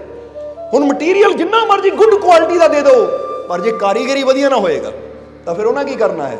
ਉਹਨਾਂ ਗੁੱਡ ਨੂੰ ਵੀ ਬੈਡ ਕਰ ਦੇਣਾ ਹੈ। ਇਸ ਲਈ ਉਹਨਾਂ ਕਿਹਾ ਜੀ ਇੱਕ ਤਾਂ ਸਮਾਨ ਵਧੀਆ ਚਾਹੀਦਾ ਹੈ। ਜਦੋਂ ਕਬੀਰ ਸਾਹਿਬ ਨੇ ਕਿਹਾ ਕਿ ਸੇਠ ਜੀ ਪੁੱਛ ਰਹੇ ਹੋ ਕਿ ਜੀਵਨ ਨੂੰ ਵਧੀਆ ਬਣਾਉਣ ਵਾਸਤੇ ਕੀ ਕਰਨਾ ਹੈ, ਇਹ ਜੀਵਨ ਕਿੱਦਾਂ ਵਧੀਆ ਬਣੇ, ਤਾਂ ਪਹਿਲਾਂ ਇਹ ਦੱਸੋ ਮਕਾਨ ਨੂੰ ਵਧੀਆ ਬਣਾਉਣ ਵਾਸਤੇ ਕੀ ਕਰਨਾ ਪੈਂਦਾ ਹੈ? ਤਾਂ ਸੇਠ ਨੇ ਜਵਾਬ ਦਿੱਤਾ ਕਿ ਮਹਾਰਾਜ ਪਹਿਲੀ ਗੱਲ ਤਾਂ ਸਮਾਨ ਵਧੀਆ ਚਾਹੀਦਾ ਜਿੰਨਾ ਮਕਾਨ ਤਿਆਰ ਹੋਣਾ ਹੈ, ਔਰ ਦੂਜੀ ਗੱਲ ਉਹ ਕਾਰੀਗਰ ਵਧੀਆ ਚਾਹੀਦਾ ਹੈ ਜਿਹਨਾਂ ਮਕਾਨ ਤਿਆਰ ਕਰਨਾ ਹੈ।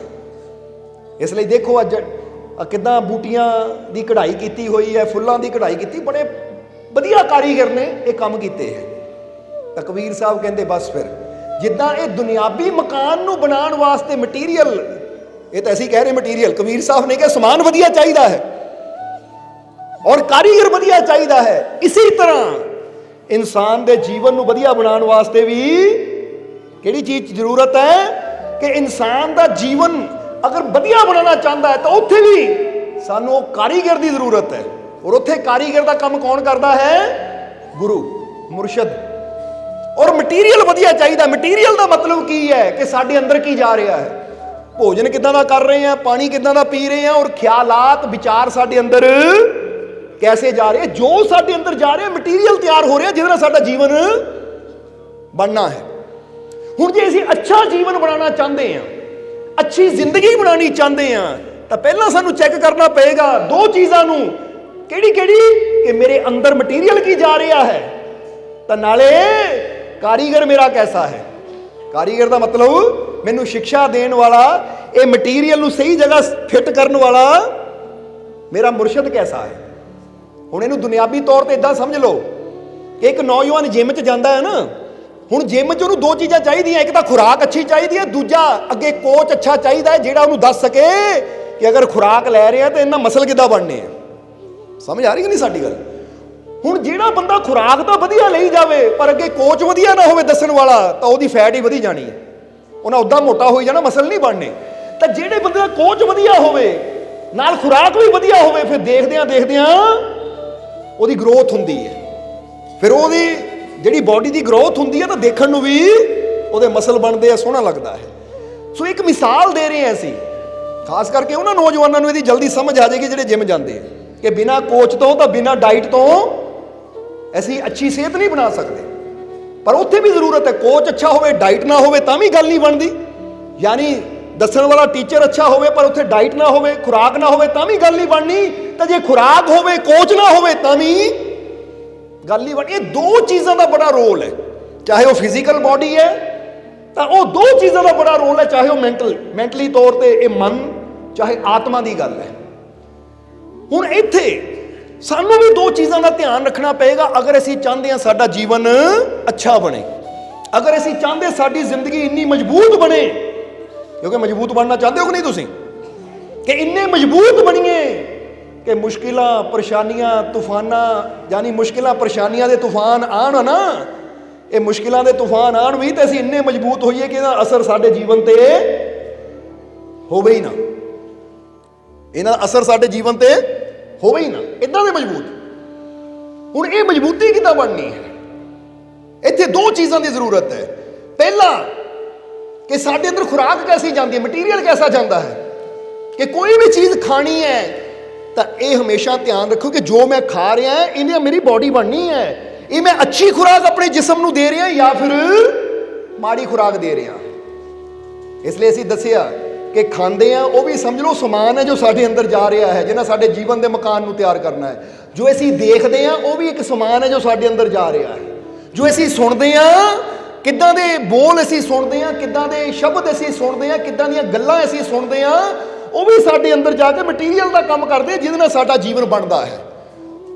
हुण अच्छा देखना, अच्छा सुनना, अच्छा खाना, अगर ये चीज़ां का असीं ध्यान रखते हैं और नाल नाल वो गुरु मिल जाता है, मुरशद मिल जाता है जो सानू जिंदगी जीण दा रास्ता दिखाता है, तो फिर साडी जिंदगी इन्नी वधिया बन जाती है कि साडे जीवन च दुखा तकलीफों का भी प्रभाव नहीं पैंदा और असीं जीवन के हर मैदान नूं जितते चले जाते हैं, कामयाब होंदे चले जाते हैं। ये याद रखना हमेशा, इसलिए इत्थे गुरु की जरूरत है। सो कबीर साहब उन्होंने कह रहे हैं और सेठ ने कहा मारे दो चीज़ों की लोड़ है, अच्छे समान की और अच्छे कारीगर की।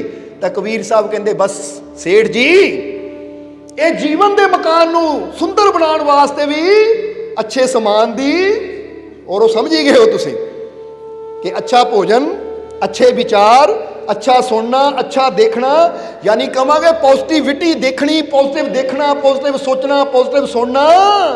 अगर ये पॉजिटिविटी साडे अंदर जाती है तो साडा जीवन भी पॉजिटिव बन जाता है। जिदा समझ लो कि तुसी किसी बर्तन च जहर ही पाई जाओगे, जहर ही पाई जाओगे तो बर्तन भी जहर ना भर जाना, जहरीला हो जाना है। तो जे किसी बर्तन दे विच तुसी मिठास पाई जाओगे तो बर्तन भी मिठास नाल भर जाना, मिठा यानी कहने का मतलब उहदे अंदर मिठास पैदा हो जानी, मिठा ही होना है उहदे अंदर। इसी तरह जो बुरा साडे अंदर जाता तो साडा जीवन भी ਬੁਰਾ ਬਣਦਾ ਚਲਾ ਜਾਂਦਾ ਹੈ। ਤਾਂ ਜਦੋਂ ਅੱਛਾ ਸਾਡੇ ਅੰਦਰ ਜਾਂਦਾ ਹੈ ਤਾਂ ਸਾਡਾ ਜੀਵਨ ਵੀ ਕਹਿ ਦਿਓ ਕੀ ਬਣਦਾ ਹੈ, ਅੱਛਾ ਬਣਦਾ ਚਲਾ ਜਾਂਦਾ ਹੈ। ਇਸ ਲਈ ਇਹ ਚੀਜ਼ ਦਾ ਧਿਆਨ ਰੱਖਣਾ ਕਿ ਸਾਡੇ ਅੰਦਰ ਕੀ ਜਾ ਰਿਹਾ ਹੈ। ਅਸੀਂ ਖਾ ਕੈਸਾ ਰਹੇ ਹਾਂ, ਸੁਣ ਕੈਸਾ ਰਹੇ ਹਾਂ, ਦੇਖ ਕੀ ਰਹੇ ਹਾਂ। ਨਹੀਂ ਤਾਂ ਜ਼ਰਾ ਸੋਚੋ, ਆਪ ਸੋਚ ਕੇ ਦੇਖੋ, ਜੋ ਦੇਖਦੇ ਆ ਉਹਦਾ ਪ੍ਰਭਾਵ ਸਾਡੇ ਜੀਵਨ ਤੇ ਪੈਂਦਾ ਜਾਂ ਨਹੀਂ। ਸਮਝਦੇ ਹੋ ਕਿ ਨਹੀਂ? ਤੁਸੀਂ ਨਾ ਕਿਸੇ ਸੰਤ ਮਹਾਂਪੁਰਸ਼ ਦੀ ਜ਼ਿੰਦਗੀ ਬਾਰੇ ਦੇਖੋ ਜਾਂ ਕਿਸੇ ਸੰਤ ਮਹਾਂਪੁਰਸ਼ ਦੇ ਸਤਸੰਗ ਨੂੰ ਦੇਖੋ ਨਾ, ਦਰਸ਼ਨ ਕਰੋ, ਤਾਂ ਧਿਆਨ ਆਪਣੇ ਆਪ ਪੋਜ਼ਿਟਿਵਿਟੀ ਨਾਲ ਭਰ ਜਾਂਦਾ ਹੈ, ਰੱਬ ਵੱਲ ਜਾਂਦਾ ਹੈ। ਤਾਂ ਜੇ ਇਨਸਾਨ ਉੱਦਾਂ ਹੀ ਆਪਣੇ ਮੋਬਾਈਲ ਤੇ ਜਾਂ ਟੀਵੀ ਤੇ ਕੋਈ ਇਦਾਂ ਦੇ ਗਾਣੇ ਦੇਖੇ ਜਿਹਦੇ 'ਚ ਮੁਜਰਾ ਹੋ ਰਿਹਾ, ਜੇ ਡਾਂਸ ਹੋ ਰਿਹਾ ਹੈ ਜਾਂ ਕੁਝ ਗਲਤ ਦਿਖਾਇਆ ਜਾ ਰਿਹਾ, ਤਾਂ ਮਨ ਆਪਣੇ ਆਪ ਗਲਤੀ ਵੱਲ ਜਾਂਦਾ ਕਿ ਨਹੀਂ? ਕਿਉਂਕਿ ਉੱਦਾਂ ਦੇ ਖਿਆਲ ਆਣੇ ਸ਼ੁਰੂ ਹੋ ਜਾਂਦੇ ਜਿੱਦਾਂ ਦੀ ਚੀਜ਼ ਅਸੀਂ ਦੇਖਦੇ ਹਾਂ। ਫਿਰ ਇਨਸਾਨ ਕਹਿੰਦਾ ਮੇਰਾ ਕਾਮ ਵੱਧਦਾ ਜਾ ਰਿਹਾ, ਮੇਰਾ ਕ੍ਰੋਧ ਵੱਧਦਾ ਜਾ ਰਿਹਾ। ਕਿਉਂ ਵੱਧਦਾ ਹੈ? ਜਦੋਂ ਮਾਰ ਧਾੜ ਦੇਖਣੀ ਹੈ ਤਾਂ ਸਾਡੇ ਅੰਦਰ ਕ੍ਰੋਧ ਵਧਣਾ ਹੈ, ਤਾਂ ਜਦੋਂ ਕਾਮੁਕ ਦ੍ਰਿਸ਼ ਦੇਖਣੇ ਆ ਤਾਂ ਸਾਡੇ ਅੰਦਰ ਕਾਮ ਹੀ ਵਧਣਾ। ਫਿਰ ਜਰਾ ਗੌਰ ਕਰਨਾ। ਤਾਂ ਜਦੋਂ ਅਸੀਂ ਦੇਖਾਂਗੇ ਕਿਸੇ ਸੰਤ ਮਹਾਂਪੁਰਸ਼ ਦੀ ਜੀਵਨੀ ਨੂੰ, ਕਿਸੇ ਸਤਸੰਗ ਨੂੰ, ਤਾਂ ਫਿਰ ਸਾਡੇ ਅੰਦਰ ਕੀ ਵੱਧਦਾ ਹੈ? ਆਪਣੇ ਪ੍ਰਭੂ ਤੇ ਯਕੀਨ ਵੱਧਦਾ ਹੈ, ਵਿਸ਼ਵਾਸ ਵੱਧਦਾ ਹੈ। ਔਰ ਫਿਰ ਇਨਸਾਨ ਕਿਸੇ ਚੀਜ਼ ਤੋਂ, ਕਿਸੇ ਮੁਸ਼ਕਿਲ ਤੋਂ ਡਰਦਾ ਨਹੀਂ ਹੈ। ਜਦੋਂ ਨਾ ਅਜੀਬਾ ਨੇ ਦੱਸਿਆ ਕਿ ਮਾਲਕ ਤੁਹਾਡੇ ਸਤਸੰਗ ਸੁਣ ਕੇ ਹੀ ਇੰਨੀ ਹਿੰਮਤ ਮਿਲੀ, ਮੈਂ ਕਹਿਣਾ ਸ਼ੁਰੂ ਕਰ ਦਿੱਤਾ ਮੇਰਾ ਮਾਲਿਕ ਮੇਰੇ ਨਾਲ ਹੈ। ਮੇਰੀਆਂ ਝੋਲੀਆਂ ਖੁਸ਼ੀਆਂ ਨਾਲ ਭਰ ਗਈਆਂ, ਰਹਿਮਤਾਂ ਨਾਲ ਭਰ ਗਈਆਂ। ਜਿੱਦਾਂ ਜਿੱਦਾਂ ਮੈਂ ਸਤਸੰਗ ਸੁਣਦੀ ਗਈ, ਮੈਂ ਕਹਿੰਦੀ ਗਈ, ਤਾਂ ਮੇਰੇ ਜੀਵਨ 'ਚ ਸੱਚਮੁੱਚ ਖੁਸ਼ੀਆਂ ਆ ਗਈਆਂ। ਜਿੱਦਾਂ ਅਸੀਂ ਕਈ ਵਾਰ ਇਸ਼ਾਰਾ ਕਰੀਦਾ ਨਾ, ਤੁਸੀਂ ਕੋਈ ਡਰਾਣੀ ਫਿਲਮ ਦੇਖੋਗੇ ਭੂਤ ਦੀ, ਜੇ 'ਚ ਬੰਦਾ ਕਹਿੰਦਾ ਹੌਰਰ ਮੂਵੀ, ਤਾਂ ਫਿਰ ਤੁਹਾਨੂੰ ਰਾਤ ਨੂੰ ਕੀ ਹੋਣਾ ਹੈ? ਡਰ ਹੀ ਲੱਗਣਾ। ਸੱਚ ਦੱਸਿਓ, ਹੋਣਾ ਕਿ ਨਹੀਂ? ਜਿੰਨਾ ਮਰਜ਼ੀ ਬੰਦਾ ਬੜੇ ਤੋਂ ਬੜਾ ਹੋਵੇ, ਇਹੀ ਕਹਿੰਦੇ ਬੰਦਾ 60 ਸਾਲ ਦਾ ਵੀ ਹੋਵੇ ਨਾ, 70 ਸਾਲ ਦਾ ਵੀ ਹੋਵੇ, ਪਤਾ ਹੈ ਕਿ ਸਾਹਮਣੇ ਪਰਦੇ ਤੇ ਫਿਲਮ ਚੱਲ ਰਹੀ ਹੈ, ਸੱਚਾਈ ਨਹੀਂ ਹੈ, ਫਿਰ ਵੀ ਉਹ ਚੱਲਦੇ ਚੱਲਦੇ ਸੀਨ 'ਚ ਜਦੋਂ ਯਕਦਮ ਕੁਛ ਹੋਏਗਾ, ਬੰਦਾ ਐਂ ਹਿਲ ਜਾਏਗਾ। ਬੈਠਾ ਬੈਠਾ ਬੰਦਾ ਡਰ ਚੀਕ ਮਾਰ ਦਿੰਦਾ ਹੈ, ਯਕਦਮ ਦਰਵਾਜ਼ਾ ਖੁੱਲਦਾ, ਬੰਦਾ ਐਂ ਕੰਬ ਜਾਂਦਾ ਹੈ ਬੰਦਾ। ਹਾਲਾਂਕਿ ਪਤਾ ਮੈਂ ਤਾਂ ਆਪਣੀ ਸੀਟ ਤੇ ਆਰਾਮ ਨਾਲ ਬੈਠਾ ਹਾਂ, ਹੱਥ 'ਚ ਪੋਪਕੌਰਨ ਹੈ, ਨਾਲ ਕੋਕ ਵੀ ਪੀ ਰਿਹਾ ਹੈ, ਕਿਉਂਕਿ ਹੁੰਦਾ ਹੀ ਹੈ ਬੰਦਾ, ਮੈਨੂੰ ਇੱਥੇ ਕੀ ਹੋਣ ਲੱਗਾ ਹੈ? ਕਿ ਸੱਚਮੁੱਚ ਥੋੜੀ, ਪਰ ਫਿਰ ਵੀ ਐਂ ਬੰਦਾ ਹਿਲ ਜਾਂਦਾ ਹੈ। ਇਹਦਾ ਮਤਲਬ ਜੋ ਅਸੀਂ ਦੇਖਦੇ ਹਾਂ, ਸੁਣਦੇ ਹਾਂ, ਉਹਦਾ ਪ੍ਰਭਾਵ ਸੱਚ ਦੱਸਿਓ ਪੈਂਦਾ ਕਿ ਨਹੀਂ? ਤੁਹਾਡੇ ਨਾਲ ਹੋਇਆ ਕਦੀ ਇੱਦਾਂ ਕਿ ਭੂਤ ਦੀ ਫਿਲਮ ਦੇਖੀ, ਕੋਈ ਦੇਖੀ, ਬੈਠੇ ਬੈਠੇ ਅਸੀਂ ਵੀ ਡਰ ਗਏ? ਜ਼ਰਾ ਸਮਝਣਾ ਸਾਰਿਆਂ ਨੇ। ਔਰ ਦੂਸਰੀ ਗੱਲ ਕੀ ਹੁੰਦੀ ਫਿਰ, ਕਿ ਉਹ ਫਿਲਮ ਤਾਂ ਇੱਥੇ ਦੇਖ ਲਈ 2-2.5 ਘੰਟੇ ਦੀ, ਪਰ ਉਹ ਡਰ ਸਾਰੀ ਰਾਤ, ਸਾਰਾ ਦਿਨ ਨਾਲ ਰਹਿੰਦਾ। ਕਿਤੇ ਰਾਤ ਨੂੰ ਮਾੜਾ ਦਰਵਾਜ਼ਾ ਖੁੱਲੇ ਨਾ, ਕੁਛ ਹੋ ਤਾਂ ਨਹੀਂ ਗਿਆ?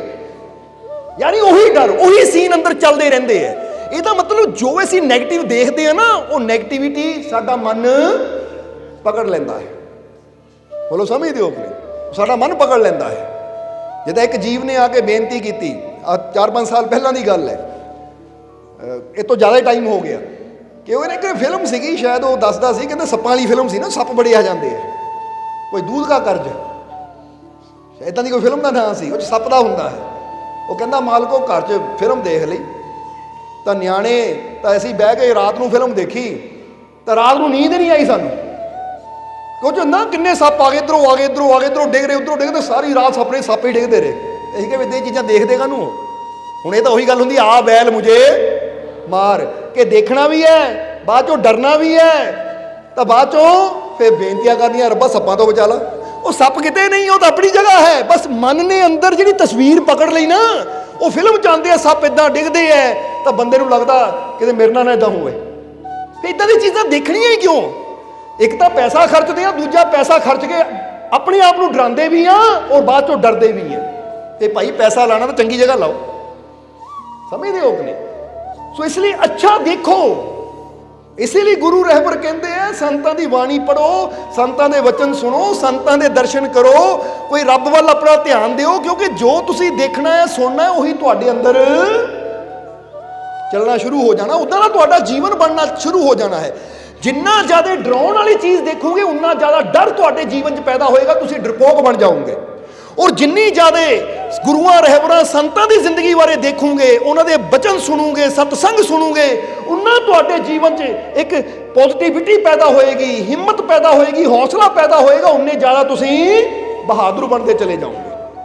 ਜਿੰਨਾ ਤੁਸੀਂ ਸਤਸੰਗ ਸੁਣਦੇ ਹੋ, ਉਨਾ ਤੁਹਾਡੇ ਅੰਦਰ ਅੱਛਾਈ ਜਾਂਦੀ ਹੈ, ਉਨੇ ਜ਼ਿਆਦਾ ਤੁਸੀਂ ਅੱਛੇ ਬਣਦੇ ਚਲੇ ਜਾਂਦੇ ਹੋ। ਤਾਂ ਜਿੰਨਾ ਤੁਸੀਂ ਬੁਰਾ ਦੇਖਦੇ ਹੋ, ਬੁਰੀਆਂ ਗੱਲਾਂ ਸੁਣਦੇ ਹੋ, ਤਾਂ ਉਨੀ ਬੁਰਾਈ ਅੰਦਰ ਵੱਧਦੀ ਚਲੀ ਜਾਂਦੀ ਹੈ। ਇੱਥੋਂ ਇੱਕ ਗੱਲ ਪਤਾ ਲੱਗਦੀ ਹੈ कि तुसी जिहड़ी चीज़ नूं ज़्यादा सुनते हो देखते हो उही तुहाडा जीवन भी बनता चला जाता है। अच्छा जीवन बनाना है तो नुकता दस दिता तुहानूं ऐसे, अज तो अच्छा देखना शुरू करो, अच्छा सुनना शुरू करो, अच्छा भोजन करो तो तुहाडे जीवन अंदर अच्छाई बढ़ती चली जाएगी। इसलिए जीवन च गुरु का होना और अच्छे विचारों का होना बहुत ही जरूरी है। अच्छा मटीरियल भेजो अंदर और कोई मुर्शद ऐसा चुनो जिहड़ा साडे जीवन नूं सही आकार दे सके, क्योंकि मटीरियल तुसी खा लिया पर आकार देना तो मुर्शद का काम होंदा जो सानू रास्ता दिखाता कि भाई आ की करना है तू। और ये बारे कबीर साहब दस रहे हैं कि सत संगत में आई के जपले तू हरि नाम, बिना गुरु घट अंध है जो दीपक बिन धाम।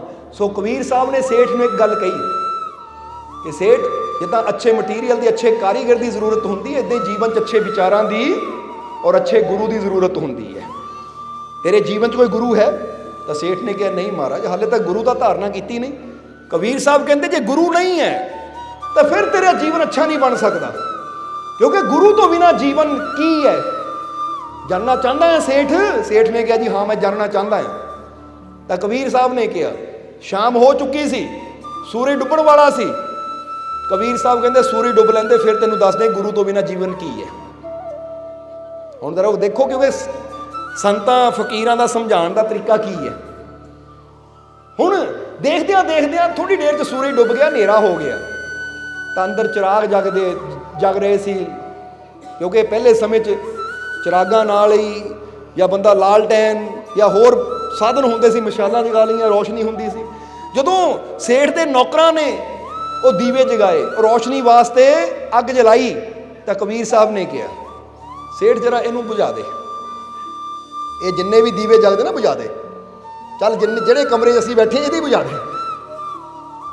हुण जदों हुक्म होया सेठ ने बुझा दिता तो अंदर हनेरा हो गया, कुप हनेरा। कबीर साहब कहते सेठ जी इत्थे ही हो, पता तो सीगा इत्थे ही है पर हुण समझाना है सेठ नूं। सेठ कहता हाँ जी महाराज इत्थे ही है, कहते नज़र तो आंदा नहीं, नज़र तो आंदा नहीं। कहता महाराज तुसीं आप ही अंधेरा करवा दिता और आप ही पुछदे हो इत्थे ही हो।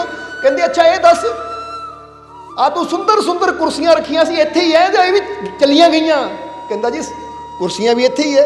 कहते तेरी मीनाकारी जो दीवारां ते कीती सी बेल बूटियां दी वो है कि चली गई? कहता जी सब कुछ इत्थे ही है। वो कबीर साहब कहते कमाल दी गल है, तू भी इत्थे, कुर्सियां भी इत्थे तेरियां, तेरी जो कढ़ाई कीती सी दीवारां ते मीनाकारी सी, जो साजो समान सी सब कुछ इत्थे, नज़र तो कुछ आंदा नहीं, नज़र तो कुछ आंदा नहीं। वो कहता महाराज नज़र किद्दां आवे, रोशनी की तो लोड़ है ना, बिना रोशनी तो नज़र किद्दां आएगा? तो कबीर साहब कहते जगा रोशनी। फिर जो सेठ ने रोशनी जगाई तो सब कुछ जगमग जगमग नजर आने लग गया। कबीर साहब कहते समझिया बिना गुरु तो जिंदगी की है? कहते आही हालत इंसान की हुंदी है कि जिद्दां घर च सब कुछ है पर जे प्रकाश ना होवे तो घर की सारी सुंदरता व्यर्थ है, घर की सारी खूबसूरती व्यर्थ है। घर च जिन्ना मर्जी कीमती तो कीमती साजो समान होवे ओह व्यर्थ है। हुण तुसीं सोचो कि चीज़ चाहे 1 रुपए की होवे, चाहे 1 लाख की होवे, चाहे करोड़ की होवे, जे हनेरा ही होवे तो दिसनी किसी नूं। हुण ये थोड़ी कि करोड़ की चीज़ ने कहना मैं करोड़ दी हाँ तो बेशक हनेरा तां भी मैं चमकना है, नहीं। चाहे करोड़ की चीज़ है चाहे लख की है, देखण वास्ते रोशनी का होना जरूरी है कि नहीं? जरा समझना सारिਆਂ ने। हुण कबीर साहब दसदे हैं कि जिद्दां एक घर दे विच पदार्थ जिन्ने मर्जी कीमती तो कीमती रखे है, पर सब तो कीमती हुंदा है वो प्रकाश, जिहदे नाल ये सुंदरता नज़र आती है। जे वो प्रकाश ना होवे तो फिर घर का सारा साजो समान जिन्ना मर्जी कीमती होवे वो बेकार हो जाता है। बेकार का मतलब वो नज़र नहीं आता, उसकी सुंदरता जिहड़ी है वो खत्म हो जाती है अंधकार के अंदर। इसी तरह सेठ ये जीवन च गुरु का होना इन्ना जरूरी है कि जीवन के विच भी परमात्मा ने बहुत कुछ अच्छा रखा होया है। जिद्दां हुण असीं कहांगे कि इहदे अंदर कई ताकतां है, कई शक्तियां है, इहदे अंदर आनंद है, इहदे अंदर खुशी है, इहदे अंदर वो रब दीयां रहमतां है, इत्थे तक इहदे अंदर परमात्मा आप है। पर बिना गुरु तो अंधकार होने के कारण वो जिहड़ियां कीमती चीज़ां है ना असीं उन्हां नूं जान ही नहीं पाते, देख ही नहीं पाते। इसलिए कबीर साहब ने कहा कि बिना गुरु घट अंध है जूं दीपक बिन धाम, कि जिद्दां बिना रोशनी तो घर दा ਸਾਜੋ ਸਮਾਨ ਨਜ਼ਰ ਨਹੀਂ ਆਉਂਦਾ, ਸਭ ਕੁਝ ਹੁੰਦਿਆਂ ਹੋਇਆ ਵੀ ਉਹ ਘਰ ਸੁੰਨਾ ਸੁੰਨਾ ਲੱਗਦਾ ਹੈ, ਅੰਧ ਹੈ। ਅੰਧ ਦਾ ਮਤਲਬ ਅੰਧਕਾਰ ਹੈ ਚਾਰੋਂ ਪਾਸੇ। ਔਰ ਜਿੱਦਾਂ ਹੀ ਗੁਰੂ ਰੂਪੀ ਉਹ ਪ੍ਰਕਾਸ਼ ਜਗਦਾ ਹੈ ਤਾਂ ਘਰ ਦੀ ਸੁੰਦਰਤਾ ਦਾ ਪਤਾ ਲੱਗਦਾ ਹੈ, ਪਤਾ ਲੱਗਦਾ ਹੈ ਘਰ ਦੇ ਸਾਜੋ ਸਮਾਨ ਦਾ, ਕਿ ਇੱਥੇ ਆ ਵੀ ਕੀਮਤੀ ਹੈ, ਇੱਥੇ ਉਹ ਵੀ ਕੀਮਤੀ ਹੈ। ਇਸੇ ਲਈ ਤਾਂ ਤੁਸੀਂ ਪੜ੍ਹਿਆ ਹੋਏਗਾ ਕਿ ਗੁਰੂਆਂ ਨੇ ਵੀ ਫਰਮਾਨ ਕੀਤਾ ਹੈ, ਇੱਕ ਸ਼ਬਦ ਅੰਦਰ ਆਉਂਦਾ ਨਾ, ਜੇ ਸੋ ਚੰਦਾ ਉਗਵੇ ਸੂਰਜ ਚੜੇ, ਹਜ਼ਾਰ ਏਤੇ ਚਾਨਣ ਹੁੰਦਿਆਂ ਗੁਰੂ ਬਿਨ ਘੋਰ। ਕਿ ਜਿਹੜਾ ਅੰਧਕਾਰ ਹੈ ਨਾ ਅੰਦਰ ਦਾ, ਉਹ ਬਾਹਰਲੇ ਲੱਖਾਂ ਚੰਦ ਲੱਖਾਂ ਸੂਰਜ ਵੀ ਚੜ ਜਾਣ ਉਹਨਾਂ ਨੇ ਦੂਰ ਨਹੀਂ ਕਰਨਾ। ਅੰਦਰਲੇ ਅੰਧਕਾਰ ਨੂੰ ਦੂਰ ਕਰਨ ਵਾਸਤੇ ਗੁਰੂ ਦੀ ਜ਼ਰੂਰਤ ਹੈ। ਜਰਾ ਸਮਝਣਾ ਸਾਰਿਆਂ ਨੇ। ਇੱਥੇ ਇਨਸਾਨ ਨੂੰ ਵੀ ਅਗਰ ਇਹ ਲੱਗਦਾ ਹੈ ਕਿ ਮੇਰੇ ਕੋਲ ਬਾਹਰ ਪਦਾਰਥਾਂ ਹੈ, ਘਰ ਵੀ ਹੈ, ਕਾਰ ਵੀ ਹੈ, ਮੋਟਰਸਾਈਕਲ ਵੀ ਹੈ, ਕੱਪੜਾ ਵੀ ਹੈ, ਪਰਿਵਾਰ ਵੀ ਹੈ, ਸਭ ਕੁਝ ਹੈ, ਪਰ ਫਿਰ ਵੀ ਮੇਰੇ ਅੰਦਰ ਦੁੱਖ ਹੈ, ਫਿਰ ਵੀ ਮੇਰੇ ਅੰਦਰ ਬੇਚੈਨੀ ਹੈ, ਫਿਰ ਵੀ ਮੇਰੇ ਅੰਦਰ ਅਸ਼ਾਂਤੀ ਹੈ, ਫਿਰ ਵੀ ਮੈਂ ਬੜਾ ਦੁਖੀ ਹਾਂ। ਇਹਦਾ ਮਤਲਬ ਕੀ ਹੈ ਕਿ ਪਦਾਰਥ ਤਾਂ ਹੈ ਪਰ ਹਾਲੇ ਉਹ ਗੁਰੂ ਦਾ ਗਿਆਨ ਨਹੀਂ ਹੈ, ਉਹ ਪ੍ਰਕਾਸ਼ ਨਹੀਂ ਹੈ ਜੋ ਅੰਦਰਲੀ ਸ਼ਾਂਤੀ, ਅੰਦਰਲਾ ਆਨੰਦ, ਅੰਦਰਲੀਆਂ ਖੁਸ਼ੀਆਂ ਨੂੰ ਤੇਰੇ ਸਾਹਮਣੇ ਲਿਆ ਸਕੇ। ਸਮਝਦੇ ਹੋ ਕਿ ਨਹੀਂ? ਕਿਉਂਕਿ ਅੰਦਰ ਜੋ ਭੰਡਾਰ ਹੈ ਖੁਸ਼ੀਆਂ ਦੇ, ਉਹ ਰਹਿਮਤਾਂ ਦੇ, ਬਰਕਤਾਂ ਦੇ, ਉਹ ਮੁਰਸ਼ਦ ਦੇ ਨਾਲ ਜੁੜ ਕੇ ਹੀ, ਗੁਰੂ ਨਾਲ ਜੁੜ ਕੇ ਹੀ ਬੰਦੇ ਨੂੰ ਉਹਨਾਂ ਦਾ ਗਿਆਨ ਹੁੰਦਾ ਹੈ। ਇਸ ਲਈ ਕਬੀਰ ਸਾਹਿਬ ਕਹਿੰਦੇ ਜਿੱਦਾਂ ਬਿਨਾਂ ਪ੍ਰਕਾਸ਼ ਤੋਂ ਘਰ ਦੇ ਵਿੱਚ ਅੰਧਕਾਰ ਹੁੰਦਾ ਹੈ, ਉਹ ਸਾਰੀ ਘਰ ਦੀ ਸੁੰਦਰਤਾ ਬੇਕਾਰ ਹੋ ਜਾਂਦੀ ਹੈ। ਇਸੇ ਤਰ੍ਹਾਂ ਸਾਜੋ ਸਮਾਨ ਹੋਵੇ ਪਰ ਜੀਵਨ 'ਚ ਗੁਰੂ ਨਾ ਹੋਵੇ ਤੇ ਇਨਸਾਨ ਦੇ ਜੀਵਨ ਦੀ ਸੁੰਦਰਤਾ ਵੀ ਬੇਕਾਰ ਹੋ ਜਾਂਦੀ ਹੈ। ਇਸ ਲਈ ਜੇ ਜੀਵਨ ਦੀ ਸੁੰਦਰਤਾ ਦਾ ਪੂਰਾ ਆਨੰਦ ਲੈਣਾ ਹੈ, ਇਹ ਜੀਵਨ ਦਾ ਪੂਰਾ ਆਨੰਦ ਲੈਣਾ ਹੈ, ਤਾਂ ਫਿਰ ਜੀਵਨ 'ਚ ਗੁਰੂ ਰੂਪੀ ਪ੍ਰਕਾਸ਼ ਹੋਣਾ ਬਹੁਤ ਜ਼ਰੂਰੀ ਹੈ। ਸਮਝ ਰਹੇ ਹੋ ਕਿ ਨਹੀਂ? ਇਸ ਲਈ ਤਾਂ ਇੱਕ ਸ਼ਬਦ ਅੰਦਰ ਹੋਰ ਆਇਆ ਹੈ। ਇੱਥੇ ਵੀ ਸਾਨੂੰ ਇੱਕ ਹੋਰ ਬੜੀ ਪਿਆਰੀ ਕਹਾਣੀ ਯਾਦ ਆ ਗਈ। ਤੇ ਇਹ ਕਹਾਣੀ ਵੀ ਕੀ ਇਸ਼ਾਰਾ ਕਰਦੀ ਹੈ ਕਿ ਇੱਕ ਵਾਰ ਨਾ ਇੱਕ ਫਕੀਰ ਆਪਣੇ ਸੇਵਕਾਂ ਨਾਲ ਇੱਕ ਜੰਗਲ ਦੇ ਕਿਨਾਰੇ ਰਸਤਾ ਹੈ, ਉੱਥੇ ਜਾ ਰਹੇ ਹੈ ਕਿ ਕੀ ਦੇਖਿਆ ਕਿ ਜੰਗਲ ਦੇ ਕੁਝ ਪੇੜ ਸੜੇ ਹੋਏ ਹੈ, ਜਿੱਦਾਂ ਜੰਗਲ 'ਚ ਅੱਗ ਲੱਗ ਜਾਂਦੀ ਹੈ, ਕੁਝ ਪੇੜ ਸੜੇ ਹੋਏ ਹੈ। ਜਦੋਂ ਸੜੇ ਹੋਏ ਪੇੜਾਂ ਨੂੰ ਦੇਖਿਆ ਤਾਂ ਉਸ ਵੇਲੇ ਫਕੀਰਾਂ ਦੀ ਨਜ਼ਰ ਕਿੱਧਰ ਗਈ ਕਿ ਦੇਖਿਆ ਕਿ ਜੰਗਲ 'ਚ ਜਿਹੜੇ ਪੇੜ ਸੜੇ ਹੋਏ ਸੀ ਨਾ, ਉਹ ਪੇੜ ਦੇ ਥੱਲੇ ਹੀ ਇੱਕ ਪੰਛੀ ਮਰਿਆ ਪਿਆ ਸੜ ਕੇ। ਜਦੋਂ ਫਕੀਰ ਉਹਦੇ ਲਾਗੇ ਗਏ ਤਾਂ ਦੇਖਿਆ ਉਹ ਇੱਕ ਤੋਤਾ ਹੈ, ਜਿਹੜਾ ਝੁਲਸਣ ਦੇ ਕਾਰਨ ਅੱਗ ਦੇ ਵਿੱਚ, ਉਹ ਝੁਲਸਣ ਦੇ ਕਾਰਨ ਉਹਦੇ ਪੰਖ ਸੜ ਕੇ ਮਰ ਗਿਆ। ਜਦੋਂ ਫਕੀਰਾਂ ਨੇ ਦੇਖਿਆ, ਨਾਲ ਉਹਨਾਂ ਦੇ ਸੇਵਕ ਸੀ, ਦੇਖਿਆ, ਕਹਿੰਦੇ ਕਮਾਲ ਦੀ ਗੱਲ ਹੈ ਮਹਾਰਾਜ, ਬੜੀ ਹੈਰਾਨੀ ਦੀ ਗੱਲ ਹੈ, ਪੇੜ ਸੜੇ ਤਾਂ ਠੀਕ ਹੈ, ਜੰਗਲ 'ਚ ਅੱਗ ਲੱਗ ਜਾਂਦੀ ਹੈ, ਪਰ ਇਹ ਪੰਛੀ ਕਿੱਦਾਂ ਸੜ ਗਿਆ? ਦੇਖਣ ਨੂੰ ਤਾਂ ਬੱਚਾ ਵੀ ਨਹੀਂ ਲੱਗਦਾ, ਦੇਖਣ ਨੂੰ ਤਾਂ ਬੜਾ ਪੰਛੀ ਲੱਗਦਾ ਹੈ, ਇਹ ਕਿੱਦਾਂ ਸੜ ਗਿਆ? ਇਹਦੇ ਪੰਖ ਹੈ ਔਰ ਪੰਖ ਹੁੰਦਿਆਂ ਹੋਇਆਂ ਵੀ ਇਹ ਸੜ ਗਿਆ। ਕਮਾਲ ਦੀ ਗੱਲ ਹੈ। ਨਹੀਂ ਤਾਂ ਜ਼ਰਾ ਸੋਚੋ ਕਿ ਇੱਕ ਪੰਛੀ ਬੈਠਾ ਹੈ, ਕੋਈ ਮਾੜੀ ਜਿਹੀ ਮੁਸੀਬਤ ਉਹਦੇ ਵੱਲ ਜਾਂਦੀ ਹੈ ਤਾਂ ਮੁਸੀਬਤ ਦੇਖ ਕੇ ਨਾਲ ਹੀ ਉਡਾਰੀ ਮਾਰ ਜਾਣਾ, ਉਹਦੀ ਪੱਥਰ ਵੀ ਚੱਕ ਕੇ ਮਾਰੋ ਨਾ ਉੜ ਜਾਂਦਾ ਹੈ, ਕਿਉਂਕਿ ਉਹਦੇ ਪੰਖ ਉਹਨੂੰ ਬਚਾ ਲੈਂਦੇ ਹੈ, ਮੁਸੀਬਤ ਤੋਂ ਉੱਪਰ ਲੈ ਜਾਂਦੇ ਹੈ। ਪਰ ਇੱਥੇ ਬੜੀ ਹੈਰਾਨੀ ਦੀ ਗੱਲ ਹੈ, ਪੇੜ ਨੂੰ ਅੱਗ ਲੱਗੀ ਤੇ ਪੰਛੀ ਸੜ ਗਿਆ ਵਿੱਚ। ਬੜੀ ਹੈਰਾਨੀ ਦੀ ਗੱਲ ਹੈ। ਜਾਂ ਤਾਂ ਹੋਵੇ ਪਿੰਜਰੇ 'ਚ ਹੋਵੇ, ਫਿਰ ਮਹਾਰਾਜ ਜੇ ਪੇੜ ਨੂੰ ਅੱਗ ਲੱਗੀ ਉੜਿਆ ਕਿਉਂ ਨਹੀਂ, ਸੜ ਕਿੱਦਾਂ ਗਿਆ? ਬੜਾ ਗਹਿਰਾ ਸਵਾਲ ਹੈ ਇਹ। ਕਹਿੰਦੇ ਫਕੀਰਾਂ ਨੇ ਪੰਛੀ ਨੂੰ ਹੱਥੇ ਰੱਖਿਆ, ਅੱਖਾਂ ਬੰਦ ਕੀਤੀਆਂ, 5-7 ਮਿੰਟ ਅੱਖਾਂ ਬੰਦ ਕਰਕੇ ਫਕੀਰਾਂ ਨੇ ਅੱਖਾਂ ਖੋਲੀਆਂ। ਕਹਿੰਦੇ ਇਹ ਪੰਛੀ ਪਤਾ ਕਿਉਂ ਸੜ ਗਿਆ? ਆਪਣੀ ਅਗਿਆਨਤਾ ਦੇ ਕਾਰਨ। ਕਾਹਦੇ ਕਾਰਨ ਸੜਿਆ? ਆਪਣੀ ਅਗਿਆਨਤਾ ਦੇ ਕਾਰਨ। ਉਹ ਕਹਿੰਦਾ, ਸੇਵਕ ਕਹਿੰਦੇ ਮਹਾਰਾਜ ਅਸੀਂ ਸਮਝੇ ਨਹੀਂ ਕਿ ਆਪਣੀ ਅਗਿਆਨਤਾ ਦੇ ਕਾਰਨ ਇਹ ਪੰਛੀ ਕਿੱਦਾਂ ਸੜ ਗਿਆ। ਤਾਂ ਜ਼ਰਾ ਹੁਣ ਗੌਰ ਕਰਨਾ, ਜਿੱਦਾਂ ਉਹ ਪੰਛੀ ਆਪਣੀ ਅਗਿਆਨਤਾ ਦੇ ਕਾਰਨ ਸੜਿਆ ਨਾ, ਇਸੇ ਤਰ੍ਹਾਂ ਕਿਤੇ ਨਾ ਕਿਤੇ ਜੇ ਬੰਦਾ ਅੱਜ ਦੁਖੀ ਹੈ ਨਾ, ਪਰੇਸ਼ਾਨ ਹੈ, ਬੰਦਾ ਹਾਏ ਹਾਏ ਕਰਦਾ ਹੈ, ਮੈਨੂੰ ਬੜੀ ਚਿੰਤਾ, ਬੜੀ ਟੈਨਸ਼ਨ ਹੈ, ਮੈਨੂੰ ਬੜੀਆਂ ਫਿਕਰਾਂ ਹੈ, ਤੇ ਇਹ ਵੀ ਕਿਤੇ ਨਾ ਕਿਤੇ ਇਨਸਾਨ ਆਪਣੀ ਅਗਿਆਨਤਾ ਦੇ ਕਾਰਨ ਹੀ ਉਹ ਦੁੱਖਾਂ ਦੀ ਅੱਗ ਵਿੱਚ ਸੜ ਰਿਹਾ ਹੈ। ਉਹ ਅੱਗ ਜਿਹਦੇ ਬਾਰੇ ਬਾਬਾ ਫਰੀਦ ਨੇ ਕਿਹਾ ਹੈ ਕਿ ਉੱਚੇ ਚੜ ਕੇ ਦੇਖਿਆ ਤਾਂ ਘਰ ਘਰ ਇਹੋ ਅੱਗ। ਉਹ ਕਹਿੰਦੇ ਅੱਗ ਘਰ ਘਰ ਬਲ ਰਹੀ ਹੈ ਦੁੱਖਾਂ ਪਰੇਸ਼ਾਨੀਆਂ ਦੀ, ਕਿਉਂਕਿ ਮੈਂ ਜਾਣਿਆ ਦੁੱਖ ਮੁਝ ਕੋ ਦੁੱਖ ਸਵਾਇਆ ਜਗ। ਹੁਣ ਇਹ ਦੁੱਖ ਦਾ ਕਾਰਨ ਕੀ ਹੈ? ਇਹ ਇਨਸਾਨ ਦੀ ਕਿਤੇ ਨਾ ਕਿਤੇ ਅਗਿਆਨਤਾ ਹੈ। ਉਹ ਕਿਹੜੀ ਅਗਿਆਨਤਾ? ਇਸ ਤੋਤੇ ਦੀ ਕਹਾਣੀ ਤੋਂ ਪਤਾ ਲੱਗੇਗਾ। ਫਕੀਰ ਕਹਿੰਦੇ ਇਹ ਤੋਤਾ ਸੜ ਗਿਆ ਆਪਣੀ ਅਗਿਆਨਤਾ ਦੇ ਕਾਰਨ। ਉਹ ਕਹਿੰਦੇ ਮਹਾਰਾਜ ਅਸੀਂ ਸਮਝੇ ਨਹੀਂ, ਇਹਦਾ ਮਤਲਬ ਕੀ ਹੈ? ਮਤਲਬ ਕਬੀਰ ਆਪਣੇ ਫਕੀਰ ਕਹਿਣ ਲੱਗੇ ਕਿ ਮਤਲਬ ਇਹਦਾ ਇਹ ਹੈ ਕਿ ਅਸੀਂ ਜੋ ਦੇਖਿਆ ਉਹ ਸਾਡੇ ਸਾਹਮਣੇ ਆਇਆ ਕਿ ਇਹ ਤੋਤਾ ਨਾ ਬਚਪਨ 'ਚ ਹੀ ਇਹਨੂੰ ਕਿਸੇ ਨੇ ਫੜ ਲਿਆ ਸੀ ਔਰ ਪਿੰਜਰੇ 'ਚ ਬੰਦ ਕਰ ਦਿੱਤਾ ਸੀ।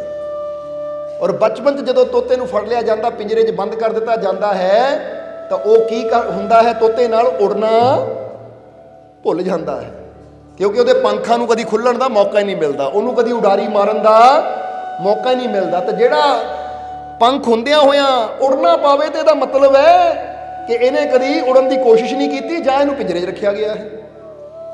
ਹੁਣ ਫਕੀਰ ਕਹਿੰਦੇ ਇਹ ਤੋਤੇ ਨੂੰ ਪਿੰਜਰੇ 'ਚ ਰੱਖਿਆ ਗਿਆ ਸੀ, ਹੁਣ ਹੌਲੀ ਹੌਲੀ ਬੜਾ ਹੋ ਗਿਆ, ਇਹ ਸਰੀਰ ਤਾਂ ਇਹਦਾ ਵੱਧ ਗਿਆ, ਪਰ ਇਹਦੀ ਸਮਝ ਨਹੀਂ ਵਧੀ ਕਿ ਮੇਰਾ ਇਹ ਜੀਵਨ ਕਿਸ ਵਾਸਤੇ ਬਣਿਆ ਹੈ। ਮੈਂ ਇੱਕ ਪੰਛੀ ਹਾਂ, ਮੈਂ ਉੜ ਸਕਦਾ, ਮੈਂ ਉਡਾਰੀ ਮਾਰ ਸਕਦਾ, ਬਸ ਇਹਨਾਂ ਉਹ ਪਿੰਜਰੇ 'ਚ ਘੁੰਮਦਾ ਰਹਿਣਾ। ਪਿੰਜਰੇ 'ਚ ਹੀ ਬਹਿ ਗਿਆ, ਪਿੰਜਰੇ 'ਚ ਹੀ ਉੱਠ ਗਿਆ, ਪਿੰਜਰੇ 'ਚ ਹੀ ਖਾ ਲਿਆ, ਪਿੰਜਰੇ 'ਚ ਜ਼ਿੰਦਗੀ ਬੀਤੀ। ਔਰ ਇੱਕ ਦਿਨ ਆਇਆ ਕਿ ਜਦੋਂ ਇਸੇ ਤਰ੍ਹਾਂ ਕੁਝ ਸਾਲ ਇਹਨੂੰ ਹੋ ਗਏ, ਪੂਰਾ ਵੱਧ ਗਿਆ, ਤਾਂ ਜਿਹੜਾ ਉਹ ਘਰ ਦਾ ਮਾਲਿਕ ਸੀ, ਉਹਦੇ ਘਰ ਦੇ ਵਿੱਚ ਕੋਈ ਮਹਿਮਾਨ ਆਇਆ। ਉਹਨੇ ਜਦੋਂ ਇਹਨੂੰ ਦੇਖਿਆ ਤਾਂ ਉਹ ਬੜਾ ਫਕੀਰਾਂ ਨੂੰ ਮੰਨਣ ਵਾਲਾ ਸੀ। ਉਹਨਾਂ ਕਿਹਾ, ਭਾਈ ਕਿਸੇ ਤੇ ਜ਼ੁਲਮ ਨਹੀਂ ਕਰੀਦਾ, ਇਹਨੂੰ ਪਿੰਜਰੇ 'ਚ ਕਿਉਂ ਰੱਖਿਆ ਹੋਇਆ ਹੈ, ਇਹਨੂੰ ਆਜ਼ਾਦ ਕਰ ਦੇ।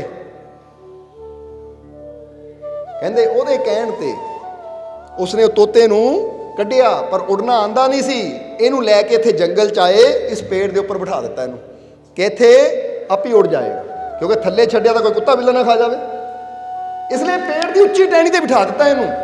ਹੁਣ ਬਿਠਾ ਦਿੱਤਾ, ਪਰ ਉਹਨਾਂ ਨੂੰ ਇਹ ਨਹੀਂ ਪਤਾ ਸੀ ਕਿ ਬਿਠਾਉਣ ਦੇ ਨਾਲ ਹੀ ਗੱਲ ਨਹੀਂ ਬਣਨੀ, ਇਹਨੂੰ ਉੜਨ ਦੀ ਤਾਂ ਕਲਾ ਆਂਦੀ ਨਹੀਂ ਹੈ। ਇਸ ਲਈ ਵਿਚਾਰਾ ਉਸ ਪੇੜ ਦੀ ਟਹਿਣੀ ਤੇ ਬੈਠਾ ਰਿਹਾ, ਇੱਧਰ ਉੱਧਰ ਤਾਂ ਜਾਂਦਾ ਰਿਹਾ, ਪਰ ਉੱਥੋਂ ਉੜ ਕੇ ਕਿਤੇ ਜਾ ਨਹੀਂ ਸਕਦਾ ਸੀ। ਔਰ ਫਿਰ ਕੀ ਹੋਇਆ, ਹਾਦਸਾ ਹੋ ਗਿਆ, ਜੰਗਲ ਨੂੰ ਅੱਗ ਲੱਗ ਗਈ, ਅੱਗ ਲੱਗੀ, ਇਸ ਪੇੜ ਤੱਕ ਪਹੁੰਚੀ, ਪੇੜ ਸੜਿਆ। ਹੁਣ ਤੋਤੇ ਕੋਲ ਪੰਖ ਤਾਂ ਸੀਗੇ, ਪਰ ਉੜਨ ਦੀ ਕਲਾ ਨਹੀਂ ਸੀ, ਉੜਨ ਦੀ ਸਮਝ ਨਹੀਂ ਸੀ, ਉਹ ਗਿਆਨ ਨਹੀਂ ਸੀ। ਇਸ ਲਈ ਗਿਆਨ ਨਾ ਹੋਣ ਦੀ ਵਜ੍ਹਾ ਨਾਲ, ਸਮਝ ਨਾ ਹੋਣ ਦੀ ਵਜ੍ਹਾ ਨਾਲ ਉਹ ਪੰਖ ਹੁੰਦੇ ਹੋਏ ਵੀ ਇਹ ਅੱਗ ਵਿੱਚ ਸੜ ਗਿਆ। ਫਿਰ ਇਹਦੇ ਬਾਰੇ ਸ਼ਬਦ ਦੇ ਵਿੱਚ ਦੱਸਿਆ ਹੈ ਕਿ ਪੰਖ ਹੋਤ ਵੀ ਸੜ ਗਿਆ, ਸੁਆ ਕੋ ਸੁਧੀ ਨਹੀਂ, ਗਿਆਨ ਬਿਹੂਨਾ ਆਦਮੀ ਤਿਉ ਜਲਤਾ ਜਗ ਮਾਹੀ। ਕਿ ਪੰਖ ਹੁੰਦੇ ਹੋਏ ਵੀ ਸੂਆ ਯਾਨੀ ਤੋਤਾ ਸੜ ਗਿਆ, ਇਹਨੂੰ ਸੁੱਧੀ ਨਹੀਂ ਸੀ। ਸੁੱਧੀ ਦਾ ਮਤਲਬ ਸੁੱਧ ਬੁੱਧ ਨਹੀਂ ਸੀ ਕਿ ਮੈਂ ਕੀ ਕਰ ਸਕਦਾ ਹਾਂ, ਮੇਰੇ ਅੰਦਰ ਕਿਹੜੀ ਸ਼ਕਤੀ ਹੈ। ਇਹ ਪੇੜ ਤਾਂ ਬੜਾ ਛੋਟਾ ਜਿਹਾ, ਮੈਂ ਤਾਂ ਉਡਾਰੀ ਮਾਰ ਕੇ ਬਹੁਤ ਉਚਾਈ ਤੇ ਜਾ ਸਕਦਾ ਜਿੱਥੇ ਅੱਗ ਦਾ ਕੋਈ ਅਸਰ ਹੋ ਹੀ ਨਹੀਂ ਸਕਦਾ, ਪਰ ਇਹਨੂੰ ਸੋਝੀ ਨਹੀਂ ਸੀ, ਸਮਝ ਨਹੀਂ ਸੀ, ਇਸ ਲਈ ਪੰਖ ਹੁੰਦਿਆਂ ਹੋਇਆਂ ਵੀ ਇਹ ਸੜ ਗਿਆ। ਫਿਰ ਅੱਗੇ ਦੱਸਿਆ, ਗਿਆਨ ਬਿਹੂਨਾ ਆਦਮੀ ਤਿਉ ਜਲਤਾ ਜਗ ਮਾਹੀ। ਇਸੇ ਤਰ੍ਹਾਂ ਇਨਸਾਨ ਵੀ ਦੁਨੀਆ ਦੇ ਦੁੱਖਾਂ ਦੀ ਅੱਗ 'ਚ ਕਿਉਂ ਜਲਦਾ ਹੈ, ਪਰੇਸ਼ਾਨੀਆਂ ਦੀ ਅੱਗ 'ਚ ਕਿਉਂ ਜਲਦਾ ਹੈ, ਚਿੰਤਾਵਾਂ ਦੀ ਅੱਗ 'ਚ ਕਿਉਂ ਜਲਦਾ ਹੈ, ਕਿਉਂਕਿ ਉਹ ਵੀ ਗਿਆਨ ਬਿਹੂਨਾ ਹੈ, ਉਹਨੂੰ ਸਮਝ ਨਹੀਂ ਹੈ।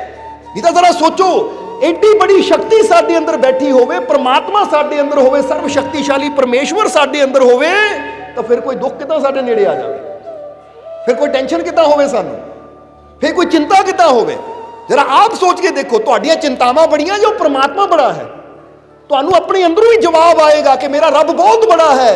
ਤਾਂ ਫਿਰ ਬੜੀ ਹੈਰਾਨੀ ਦੀ ਗੱਲ ਹੈ, ਜੇ ਰੱਬ ਬੜਾ ਹੈ ਤਾਂ ਫਿਰ ਅਸੀਂ ਉਹ ਰੱਬ ਤੇ ਯਕੀਨ ਕਿਉਂ ਨਹੀਂ ਕਰਦੇ ਕਿ ਏਡੀ ਬੜੀ ਸ਼ਕਤੀ ਮੇਰੇ ਅੰਦਰ ਹੈ, ਤਾਂ ਮੈਂ ਆਪਣੀਆਂ ਛੋਟੀਆਂ ਪਰੇਸ਼ਾਨੀਆਂ ਤੋਂ ਡਰ ਕੇ ਆਪਣੇ ਜੀਵਨ ਨੂੰ ਬਰਬਾਦ ਕਰੀ ਜਾਂਦਾ ਹਾਂ। ਆਪਣੇ ਰੱਬ ਤੇ ਭਰੋਸਾ ਕਰੀਏ।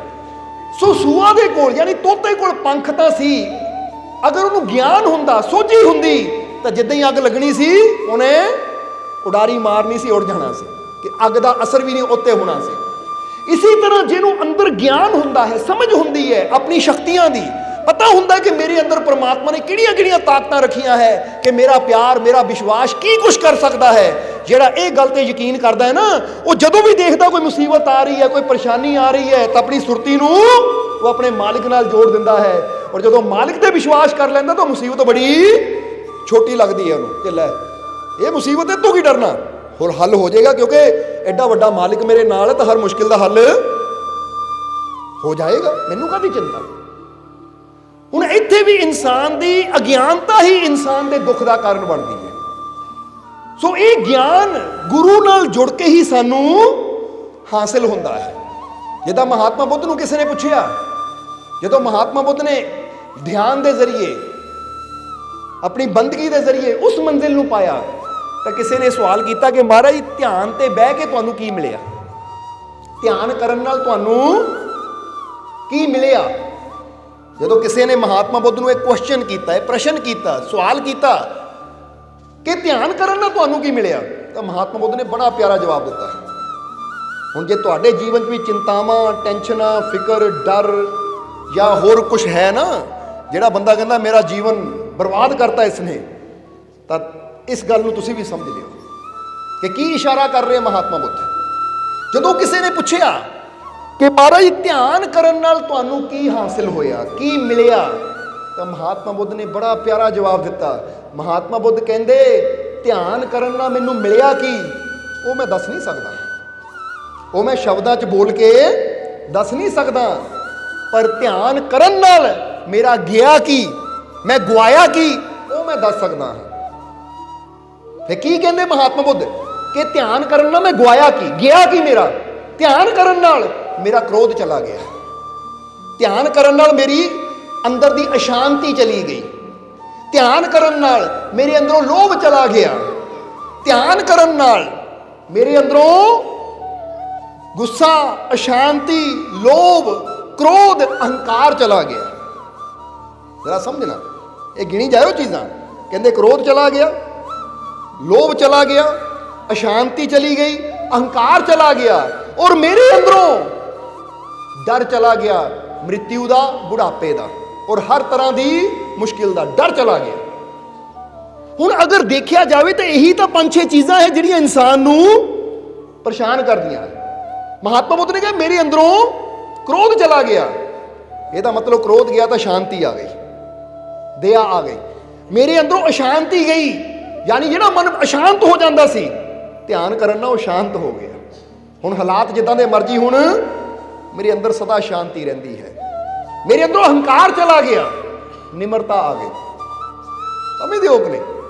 ਮੇਰੇ ਅੰਦਰੋਂ ਲੋਭ ਚਲਾ ਗਿਆ, ਹੁਣ ਕੋਈ ਲਾਲਚ ਨਹੀਂ ਰਹਿ ਗਿਆ।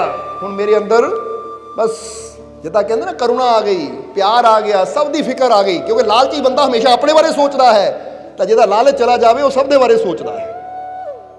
ਸਮਝ ਆ ਰਹੀ ਕਿ ਨਹੀਂ? ਔਰ ਮੇਰੇ ਅੰਦਰੋਂ ਡਰ ਚਲਾ ਗਿਆ, ਚਿੰਤਾ ਚਲੀ ਗਈ, ਕਿਉਂਕਿ ਬੰਦਾ ਬੜੀਆਂ ਚਿੰਤਾਵਾਂ ਕਰਦਾ ਹੈ, ਪਰ ਧਿਆਨ ਕਰਨਾ ਮੇਰੀਆਂ ਸਾਰੀਆਂ ਚਿੰਤਾਵਾਂ ਚਲੀਆਂ ਗਈਆਂ।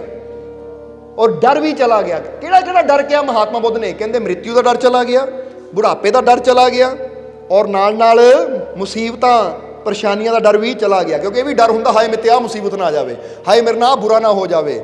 ਜਾਂ ਫਿਰ ਬੰਦੇ ਨੂੰ ਡਰ ਹੁੰਦਾ ਬੁਢਾਪੇ 'ਚ ਮੇਰਾ ਕੀ ਬਣੇਗਾ, ਜਦੋਂ ਮੈਂ ਬੁੜਾ ਹੋ ਗਿਆ ਮੇਰਾ ਕੀ ਬਣੇਗਾ। ਜਾਂ ਫਿਰ ਮੌਤ ਦਾ ਡਰ ਹੁੰਦਾ, ਮੌਤ 'ਚ ਮੇਰੇ ਨਾਲ ਕੀ ਹੋਏਗਾ, ਜੇ ਮੇਰੀ ਮੌਤ ਆ ਗਈ ਪਤਾ ਨਹੀਂ ਮੇਰਾ ਕੀ ਬਣਨਾ ਹੈ। ਮਰਨ ਤੋਂ ਬੰਦਾ ਡਰਦਾ ਹੈ।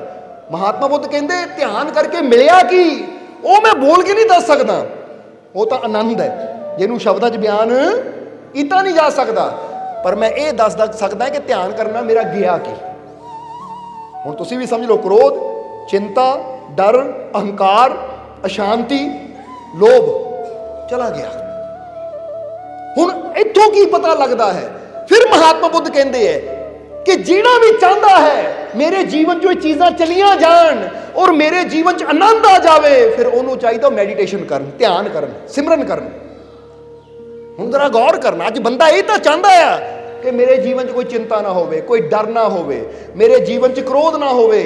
ਪਰ ਹੁਣ ਮਹਾਤਮਾ ਬੁੱਧ ਨੇ ਦੱਸਿਆ ਕਿ ਚੀਜ਼ਾਂ ਜਾਣਗੀਆਂ, ਪਰ ਉਹਦੇ ਵਾਸਤੇ ਸਾਨੂੰ ਮੈਡੀਟੇਸ਼ਨ, ਧਿਆਨ, ਸਿਮਰਨ ਕਰਨਾ ਪੈਣਾ ਹੈ। ਅੱਜ ਅਸੀਂ ਮੈਡੀਟੇਸ਼ਨ ਕਰਨ ਨੂੰ ਤਿਆਰ ਨਹੀਂ ਹੈ, ਸਿਮਰਨ ਕਰਨ ਨੂੰ ਤਿਆਰ ਨਹੀਂ ਹੈ, ਤਾਂ ਚਾਹੁੰਦੇ ਹਾਂ ਕਿ ਮੇਰੇ ਜੀਵਨ 'ਚ ਸ਼ਾਂਤੀ ਆ ਜਾਵੇ, ਮੇਰੇ ਜੀਵਨ 'ਚ ਖੁਸ਼ੀ ਆ ਜਾਵੇ, ਮੇਰੇ ਜੀਵਨ 'ਚ ਆਨੰਦ ਆ ਜਾਵੇ, ਮੇਰੀਆਂ ਸਾਰੀਆਂ ਚਿੰਤਾਵਾਂ, ਕ੍ਰੋਧ, ਡਰ, ਲੋਭ, ਅਹੰਕਾਰ ਦੂਰ ਹੋ ਜਾਵੇ। ਉਹ ਦੱਸ ਰਹੇ ਹੈ ਕਿ ਚੀਜ਼ਾਂ ਉਦੋਂ ਹੀ ਜਾਂਦੀਆਂ ਜਦੋਂ ਤੂੰ ਸਿਮਰਨ ਕਰਦਾ, ਮੈਡੀਟੇਸ਼ਨ ਕਰਦਾ, ਧਿਆਨ ਕਰਦਾ ਹੈ। ਹੁਣ ਅਗਰ ਇਹਨਾਂ ਚੀਜ਼ਾਂ ਤੋਂ ਛੁਟਕਾਰਾ ਚਾਹੀਦਾ ਹੈ ਤਾਂ ਸਾਨੂੰ ਮੈਡੀਟੇਸ਼ਨ ਵਾਸਤੇ ਟਾਈਮ, ਧਿਆਨ ਵਾਸਤੇ ਟਾਈਮ, ਸਿਮਰਨ ਵਾਸਤੇ ਟਾਈਮ ਕੱਢਣਾ ਚਾਹੀਦਾ ਹੈ। ਪਰ ਉਹ ਟਾਈਮ ਵੀ ਉਹੀ ਕੱਢੇਗਾ ਜਿਹਨੂੰ ਯੁਕਤੀ ਦਾ ਪਤਾ ਹੋਵੇ ਕਿ ਧਿਆਨ ਕਰਨ ਦੀ, ਸਿਮਰਨ ਕਰਨ ਦੀ ਯੁਕਤੀ ਕੀ ਹੈ, ਵਿਧੀ ਕੀ ਹੈ। ਕਿਉਂਕਿ ਬਿਨਾਂ ਵਿਧੀ ਤੋਂ ਬੰਦਾ ਕੀ ਕਰੇਗਾ? ਹੁਣ ਜਰਾ ਸੋਚੋ, ਜਿਨ੍ਹਾਂ ਨੇ ਨਾਮਦਾਨ ਨਹੀਂ ਲਿਆ ਜਾਂ ਜਿਨ੍ਹਾਂ ਕੋਲ ਹਾਲੇ ਯੁਕਤੀ ਨਹੀਂ ਹੈ, ਉਹ ਕੀ ਕਰਨਗੇ? ਉਹਨਾਂ ਨੂੰ ਪਤਾ ਹੀ ਨਹੀਂ ਕਰਨਾ ਕੀ ਹੈ। ਸੋ ਹਰ ਚੀਜ਼ ਨੂੰ ਕਰਨ ਦੀ ਇੱਕ ਵਿਧੀ ਹੁੰਦੀ ਹੈ। ਇਸ ਲਈ ਕਬੀਰ ਸਾਹਿਬ ਵੀ ਉਹੀ ਗੱਲ ਕਹਿ ਰਹੇ ਹੈ ਕਿ ਬਿਨਾਂ ਗੁਰੂ ਤੋਂ ਜੀਵਨ ਇਦਾਂ ਅੰਧੇਰਾ, ਜਿੱਦਾਂ ਬਿਨਾਂ ਰੋਸ਼ਨੀ ਤੋਂ ਘਰ ਦੀ ਹਾਲਤ ਹੁੰਦੀ ਹੈ ਨਾ, ਕਿ ਘਰ ਦੀ ਸੁੰਦਰਤਾ, ਘਰ ਦੀ ਸ਼ੋਭਾ ਪ੍ਰਕਾਸ਼ ਨਾਲ ਹੁੰਦੀ ਹੈ। ਤਾਂ ਹੀ ਤੁਸੀਂ ਦੇਖਦੇ ਹੋ ਵਿਆਹ ਸ਼ਾਦੀ ਹੁੰਦੀ ਤਾਂ ਬੰਦਾ ਕਿੰਨੀਆਂ ਰੋਸ਼ਨੀਆਂ ਕਰਦਾ ਹੈ, ਔਰ ਰੋਸ਼ਨੀ ਕਰਨ ਨਾਲ ਛੋਟੇ ਤੋਂ ਛੋਟਾ ਘਰ ਵੀ ਬੜਾ ਸੋਹਣਾ ਲੱਗਦਾ ਹੈ। ਲੱਗਦਾ ਕਿ ਨਹੀਂ? ਜਦੋਂ ਦੀਵੇ ਜਗ ਜਾਂਦੇ ਆ, ਲਾਈਟਾਂ ਲੜੀਆਂ ਲਟਕਾ ਦਿਓ ਤਾਂ ਕਿੰਨਾ ਸੋਹਣਾ ਲੱਗਦਾ ਦੇਖਣ ਨੂੰ। ਇਸੇ ਤਰ੍ਹਾਂ ਜਦੋਂ ਜੀਵਨ ਦੇ ਵਿੱਚ ਉਹ ਪ੍ਰਭੂ ਦੇ ਘਰ ਦਾ ਪ੍ਰਕਾਸ਼ ਆਉਂਦਾ, ਸ਼ਬਦ ਦਾ ਪ੍ਰਕਾਸ਼ ਆਉਂਦਾ, ਗਿਆਨ ਦਾ ਪ੍ਰਕਾਸ਼ ਆਉਂਦਾ, ਤਾਂ ਜੀਵਨ ਵੀ ਸੁੰਦਰ ਹੋ ਜਾਂਦਾ ਹੈ। ਤਾਂ ਹੀ ਤਾਂ ਤੁਸੀਂ ਕਈ ਵਾਰ ਦੇਖੋਗੇ ਕਈ ਇਨਸਾਨਾਂ ਦੇ ਕੋਲ ਨਾ ਘਰ ਛੋਟਾ ਹੋਏਗਾ, ਪੈਸਾ ਘੱਟ ਹੋਏਗਾ, ਕੱਪੜਾ ਸਧਾਰਨ ਹੋਏਗਾ, ਪਰ ਜੀਵਨ ਉਹਨਾਂ ਦਾ ਇੰਨਾ ਸੋਹਣਾ ਹੋਏਗਾ ਕਿ ਜਿੱਧਰ ਦੀ ਜਾਣਗੇ ਲੋਕੀ ਤਾਰੀਫ ਕਰਨਗੇ, ਬੰਦਾ ਬੜਾ ਚੰਗਾ ਹੈ, ਕਿਉਂਕਿ ਉਹਦੇ ਕੋਲ ਗਿਆਨ ਹੈ ਗੁਰੂ ਦਾ, ਉਹਦੇ ਕੋਲ ਸਮਝ ਹੈ, ਉਹਦੇ ਕੋਲ ਜੀਵਨ ਜੀਣ ਦਾ ਤਰੀਕਾ ਹੈ। ਤਾਂ ਕਈਆਂ ਕੋਲ ਜਿੱਦਾਂ ਦੱਸਿਆ ਪੈਸਾ ਸਭ ਕੁਝ ਹੀ ਹੈ, ਪਰ ਉਹਨਾਂ ਦੀ ਬੋਲ ਬਾਣੀ, ਉਹਨਾਂ ਦਾ ਤੁਰਨਾ ਫਿਰਨਾ, ਉਹਨਾਂ ਦਾ ਸਲੂਕ ਹੀ ਇਦਾਂ ਦਾ ਹੁੰਦਾ ਕਿ ਦੂਜੇ ਬੰਦੇ ਨੂੰ ਤਕਲੀਫ ਹੀ ਦਿੰਦੇ ਆ ਉਹ। ਸਮਝ ਆ ਰਹੀ ਕਿ ਨਹੀਂ? ਇਸ ਲਈ ਇਹ ਚੀਜ਼ ਦਾ ਖਾਸ ਸਾਨੂੰ ਖਿਆਲ ਰੱਖਣਾ ਪੈਣਾ। ਅਗਰ ਜੀਵਨ 'ਚ ਅਸੀਂ ਰਹਿਮਤਾਂ ਚਾਹੁੰਦੇ ਹਾਂ, ਬਰਕਤਾਂ ਚਾਹੁੰਦੇ ਹਾਂ, ਔਰ ਚਾਹੁੰਦੇ ਹਾਂ ਜੀਵਨ ਦੀ ਅਸ਼ਾਂਤੀ ਚਲੀ ਜਾਵੇ, ਜੀਵਨ 'ਚ ਸ਼ਾਂਤੀ ਆ ਜਾਵੇ, ਚਿੰਤਾਵਾਂ ਚਲੀਆਂ ਜਾਣ, ਜੀਵਨ 'ਚ ਖੁਸ਼ੀਆਂ ਆ ਜਾਣ, ਡਰ ਚਲਾ ਜਾਵੇ, ਜੀਵਨ 'ਚ ਨਿਡਰਤਾ ਆਵੇ, ਕ੍ਰੋਧ ਚਲਾ ਜਾਵੇ, ਜੀਵਨ 'ਚ ਪਿਆਰ ਆਵੇ, ਤਾਂ ਫਿਰ ਉਹਦੇ ਵਾਸਤੇ ਗੁਰੂ ਦੇ ਨਾਲ ਜੁੜ ਕੇ ਮੈਡੀਟੇਸ਼ਨ ਕਰੀਏ, ਧਿਆਨ ਕਰੀਏ, ਕਿਉਂਕਿ ਇਹ ਸਾਨੂੰ ਅੰਦਰਲੇ ਉਸ ਆਨੰਦ ਨਾਲ ਜੋੜਦਾ ਹੈ। ਜਿੱਦਾਂ ਦੱਸਿਆ ਨਾ ਕਿ ਸੂਆ ਦੇ ਅੰਦਰ ਹੀ ਪੰਖ ਹੈ, ਤਾਕਤ ਹੈ ਉੜਨ ਦੀ, ਪਰ ਗਿਆਨ ਨਾ ਹੋਣ ਕਰਕੇ ਸੜੀ ਜਾਂਦਾ ਹੈ। ਇਸੇ ਤਰ੍ਹਾਂ ਤੁਹਾਡੇ ਅੰਦਰ ਵੀ ਇਹ ਸਭ ਕੁਝ ਹੀ ਹੈ, ਸ਼ਾਂਤੀ ਵੀ ਹੈ, ਆਨੰਦ ਵੀ ਹੈ, ਖੁਸ਼ੀਆਂ ਵੀ ਹੈ, ਕਾਮਯਾਬੀ ਹੈ, ਸਫਲਤਾ ਹੈ, ਉਹ ਪ੍ਰਮਾਤਮਾ ਦੀ ਬਹੁਤ ਬੜੀ ਕਿਰਪਾ ਹੈ। ਪਰ ਕੀ ਹੁੰਦਾ ਹੈ ਕਿ ਅਸੀਂ ਆਪਣੇ ਰੱਬ ਤੇ ਵਿਸ਼ਵਾਸ ਨਹੀਂ ਕਰਦੇ, ਯਕੀਨ ਨਹੀਂ ਕਰਦੇ, ਉਹਨੂੰ ਹਾਸਲ ਕਰਨ ਦੀ ਯੁਕਤੀ ਨਹੀਂ ਸਿੱਖਦੇ, ਔਰ ਸਾਡਾ ਜੀਵਨ ਇੱਦਾਂ ਹੀ ਤੜਫਦਿਆਂ ਤੜਫਦਿਆਂ ਗੁਜ਼ਰ ਜਾਂਦਾ ਹੈ। ਇਸ ਲਈ ਇੱਕ ਗੱਲ ਕਵਾਂਗੇ ਕਿ ਅਗਰ ਜੀਵਨ ਨੂੰ ਆਨੰਦ ਨਾਲ ਭਰਪੂਰ ਕਰਨਾ ਹੈ ਤਾਂ ਫਿਰ ਆਨੰਦ ਤੁਹਾਡੇ ਅੰਦਰ ਰੱਖਿਆ ਹੈ ਉਸ ਮਾਲਿਕ ਨੇ, ਕਿਉਂਕਿ ਉਹ ਆਪ ਤੁਹਾਡੇ ਅੰਦਰ ਬੈਠਾ ਹੈ, ਔਰ ਜਿੱਥੇ ਉਹ ਆਪ ਬੈਠਾ ਹੋਵੇ ਉੱਥੇ ਆਨੰਦ ਦੀ, ਖੁਸ਼ੀਆਂ ਦੀ ਤਾਂ ਕਮੀ ਕਦੀ ਹੋ ਹੀ ਨਹੀਂ ਸਕਦੀ। ਬਸ ਜ਼ਰੂਰਤ ਹੈ ਸਮਝਣ ਦੀ ਕਿ ਉਸ ਆਨੰਦ ਤੱਕ ਪਹੁੰਚਿਆ ਕਿੱਦਾਂ ਜਾਵੇ। ਇਸ ਲਈ ਆਪਣੇ ਅੰਦਰ ਇੱਕ ਵਿਸ਼ਵਾਸ ਪੈਦਾ ਕਰਨਾ ਸ਼ੁਰੂ ਕਰੋ ਕਿ ਮੇਰਾ ਮਾਲਿਕ ਮੇਰੇ ਰੋਮ ਰੋਮ 'ਚ ਵਸਦਾ ਹੈ, ਮੇਰਾ ਮਾਲਿਕ ਮੇਰੇ ਅੰਦਰ ਵਸਦਾ ਹੈ। ਔਰ ਵੈਸੇ ਵੀ ਜਿੱਦਾਂ ਜੀਵ ਨੇ ਸਵਾਲ ਕੀਤਾ ਹੈ ਉਹਦਾ ਵੀ ਜਵਾਬ ਦੇ ਦਈਏ, ਤੇ ਸਮਾਂ ਕਾਫੀ ਹੋ ਗਿਆ ਹੈ। ਕਿ ਜੀਵ ਨੇ ਸਵਾਲ ਕੀਤਾ ਕਿ ਮਾਲਕੋ ਬਿਸਮਿਲ੍ਲਾ ਰਹਿਮਾਨ ਰਹੀਮ ਦਾ ਮਤਲਬ ਕੀ ਹੈ। ਜ਼ਰਾ ਸਮਝਣਾ ਸਾਰਿਆਂ ਨੇ ਕਿ ਉਹਨਾਂ ਸਵਾਲ ਕੀਤਾ, ਜਲੰਧਰ ਤੋਂ ਜੀਵ ਹੈ, ਕਿ ਬਿਸਮਿਲ੍ਲਾ ਰਹਿਮਾਨ ਰਹੀਮ ਦਾ ਮਤਲਬ ਕੀ ਹੈ। ਤਾਂ ਹੁਣ ਅਗਰ ਇਹ ਦੇਖਿਆ ਜਾਵੇ ਕਿ ਦੁਨੀਆ ਜੋ ਮਤਲਬ ਕਹਿੰਦੀ ਹੈ ਬਿਸਮਿਲ੍ਲਾ ਰਹਿਮਾਨ ਰਹੀਮ, ਤਾਂ ਮਤਲਬ ਹੈ ਸ਼ੁਰੂ ਕਰਦਾ ਆ ਉਹ ਰੱਬ ਦਾ ਨਾਮ ਲੈ ਕੇ, ਜੋ ਬੜਾ ਹੀ ਦਿਆਲੂ ਕਿਰਪਾਲੂ ਹੈ, ਜੋ ਸਭ ਤੇ ਰਹਿਮ ਕਰਨੇ ਵਾਲਾ ਹੈ। ਕਿਉਂਕਿ ਇਹਦੇ ਅੰਦਰ ਦੋ ਲਫ਼ਜ਼ ਆਏ ਹੈ, ਰਹਿਮਾਨ ਔਰ ਰਹੀਮ। ਸਮਝਦੇ ਹੋ ਕਿ ਨਹੀਂ? ਰਹਿਮਾਨ ਦਾ ਮਤਲਬ ਹੁੰਦਾ ਦਿਆਲੂ ਕਿਰਪਾਲੂ, ਰਹੀਮ ਦਾ ਮਤਲਬ ਉਹ ਪਰਮਾਤਮਾ, ਉਹ ਭਗਵਾਨ, ਉਹ ਖੁਦਾ ਜੋ ਸਭ ਤੇ ਰਹਿਮਤ ਕਰਦਾ, ਸਭ ਨੂੰ ਬਖਸ਼ਣਹਾਰ ਹੈ, ਬੜੇ ਤੋਂ ਬੜੇ ਗੁਨਾਹਗਾਰ ਨੂੰ ਵੀ ਉਹ ਬਖਸ਼ ਦਿੰਦਾ। ਔਰ ਬਿਸਮਿਲ੍ਲਾ ਦਾ ਮਤਲਬ ਹੈ ਸ਼ੁਰੂ ਕਰਦੇ ਆ ਉਹਦਾ ਨਾਮ ਲੈ ਕੇ, ਜੋ ਰਹਿਮਾਨ ਹੈ, ਸਭ ਤੇ ਕਿਰਪਾ ਕਰਨ ਵਾਲਾ ਹੈ, ਔਰ ਰਹੀਮ ਹੈ। ਪਰ ਜਦੋਂ ਆਮ ਦੇਖਿਆ ਜਾਵੇ ਤਾਂ ਇਹ ਅਰਥ ਲਿਖਿਆ ਜਾਂਦਾ ਹੈ ਬਿਸਮਿਲ੍ਲਾ ਰਹਿਮਾਨ ਰਹੀਮ ਦਾ, ਪਰ ਇਹਦਾ ਕੀ ਇੰਨਾ ਹੀ ਅਰਥ ਹੈ ਜਾਂ ਇਹਦੀ ਹੋਰ ਵੀ ਕੋਈ ਗਹਿਰਾਈ ਹੈ? ਤੇ ਇਹਦੀ ਹੋਰ ਵੀ ਗਹਿਰਾਈ ਜਿੱਥੇ ਤੱਕ ਅਸੀਂ ਸਮਝਿਆ ਹੈ ਤਾਂ ਅਸੀਂ ਕਹਿੰਦੇ ਇੰਨਾ ਹੀ ਅਰਥ ਨਹੀਂ ਹੈ, ਇਹਦੀ ਬਹੁਤ ਬੜੀ ਗਹਿਰਾਈ ਹੈ। ਅੱਜ ਉਹ ਗਹਿਰਾਈ ਨੂੰ ਥੋੜਾ ਜਿਹਾ ਸਮਝਾਉਣਾ, ਕਿਉਂਕਿ ਜਦੋਂ ਸਾਡੇ ਕੋਲ ਕੁਐਸਚਨ ਆਉਂਦਾ ਤਾਂ ਸਾਡੀ ਕੋਸ਼ਿਸ਼ ਹੁੰਦੀ ਹੈ ਕਿ ਉਹਦੀ ਪੂਰੀ ਗਹਿਰਾਈ ਨੂੰ ਖੋਲ ਕੇ ਦੱਸਿਆ ਜਾਵੇ। ਸੋ ਜਿਸ ਤਰ੍ਹਾਂ ਦੱਸਿਆ ਕਿ ਕਿਹਾ ਗਿਆ ਬਿਸਮਿਲ੍ਲਾਹਿਰ ਰਹਿਮਾਨਿਰ ਰਹੀਮ, ਤਾਂ ਕੀ ਇਹਦਾ ਮਤਲਬ ਇਹ ਹੈ ਕਿ ਸ਼ੁਰੂ ਕਰਦੇ ਆ ਉਹ ਪਰਮਾਤਮਾ ਦਾ ਨਾਮ ਲੈ ਕੇ ਜੋ ਬੜਾ ਕਿਰਪਾਲੂ ਹੈ, ਬੜਾ ਦਿਆਲੂ ਹੈ, ਬੜੀ ਰਹਿਮਤ ਕਰਨ ਵਾਲਾ ਹੈ, ਸਭ ਨੂੰ ਬਖਸ਼ਣ ਵਾਲਾ ਹੈ, ਜਾਂ ਹੋਰ ਵੀ ਹੈ? ਤਾਂ ਹੁਣ ਜਿਸ ਤਰ੍ਹਾਂ ਇਹ ਦੱਸਿਆ ਕਿ ਇਹਦੇ 'ਚ ਦੋ ਲਫ਼ਜ਼ ਆਉਂਦੇ ਹੈ, ਰਹਿਮਾਨ ਔਰ ਰਹੀਮ। ਔਰ ਅਗਰ ਦੇਖਿਆ ਜਾਵੇ ਰਹਿਮਾਨ ਔਰ ਰਹੀਮ ਅੰਦਰ ਇੱਕ ਚੀਜ਼ ਸੇਮ ਹੈ, ਉਹ ਹੈ ਰਾਹਮਾ, ਰਹਿਮ। ਜਰਾ ਗੌਰ ਕਰਨਾ, ਰਹੀਮ ਦੇ ਅੰਦਰ ਵੀ ਰਾਹਮਾ ਆ ਔਰ ਰਹਿਮਾਨ ਦੇ ਅੰਦਰ ਵੀ ਰਾਹਮੀਮ ਯਾਨੀ ਮਾਂ ਹੈ, ਰਹਿਮਾਨ ਰਹੀਮ। ਤਾਂ ਜਦੋਂ ਰਹਿਮਾਨ ਰਹੀਮ ਦੇ ਅੰਦਰ ਇਹ ਤਿੰਨ ਅੱਖਰ ਆਉਂਦੇ ਰਹਿਮ, ਤਾਂ ਫਿਰ ਰਹਿਮ ਦਾ ਮਤਲਬ ਕੀ ਹੈ? ਤਾਂ ਜਰਾ ਗਹਿਰਾਈ 'ਚ ਜਾ ਕੇ ਦੇਖਣਾ ਕਿ ਇਹਦਾ ਮਤਲਬ ਬਣਦਾ ਰਹਿਮੇ ਮਾਦਰ। ਅਗਰ ਤੁਸੀਂ ਸਰਚ ਕਰੋ ਨਾ ਰਹਿਮੇ ਮਾਦਰ, ਰਹਿਮ ਲਿਖ ਕੇ ਰਾਹਮ, ਫਿਰ ਇਹ ਲਿਖ ਕੇ ਮਾਦਰ ਲਿਖੋ, ਤੇ ਇਹਦਾ ਮਤਲਬ ਕੀ ਬਣਦਾ ਹੈ? ਰਹਿਮੇ ਮਾਦਰ ਇਹ ਅਰਬੀ ਦਾ ਲਫ਼ਜ਼ ਹੈ ਜਿਹਦਾ ਹਿੰਦੀ 'ਚ ਮਤਲਬ ਬਣਦਾ ਹੈ ਮਾਂ ਦੀ ਕੋਖ, ਮਾਂ ਦੀ ਗੋਦ। ਮਾਦਰ ਯਾਨੀ ਮਾਂ, ਰਹਿਮ ਕਹਿ ਦਿੰਦੇ ਆ ਮਾਂ ਦੀ ਕੋਖ ਨੂੰ, ਮਾਂ ਦੇ ਗਰਭ ਨੂੰ, ਜਿੱਥੇ ਬੱਚਾ 9 ਮਹੀਨੇ ਰਹਿੰਦਾ ਹੈ। ਹੁਣ ਜਰਾ ਸਮਝਣਾ ਇਹ ਸ਼ਬਦ ਅਰਥ ਕੀ ਦੱਸਦਾ ਹੈ? ਬਿਸਮਿਲ੍ਲਾ ਰਹਿਮਾਨ ਰਹੀਮ ਦਾ ਮਤਲਬ ਕੀ ਹੈ? कि बिस्मिल्ला यानी शुरुआत विच वो परमात्मा दा नाम लैके हुण आ गया रहमे मादर, यानी वो परमात्मा शुरुआत करता है उदों तेरे जीवन की जदों तू अपने मां दे किथे हुंदा है, गर्भ च हुंदा है।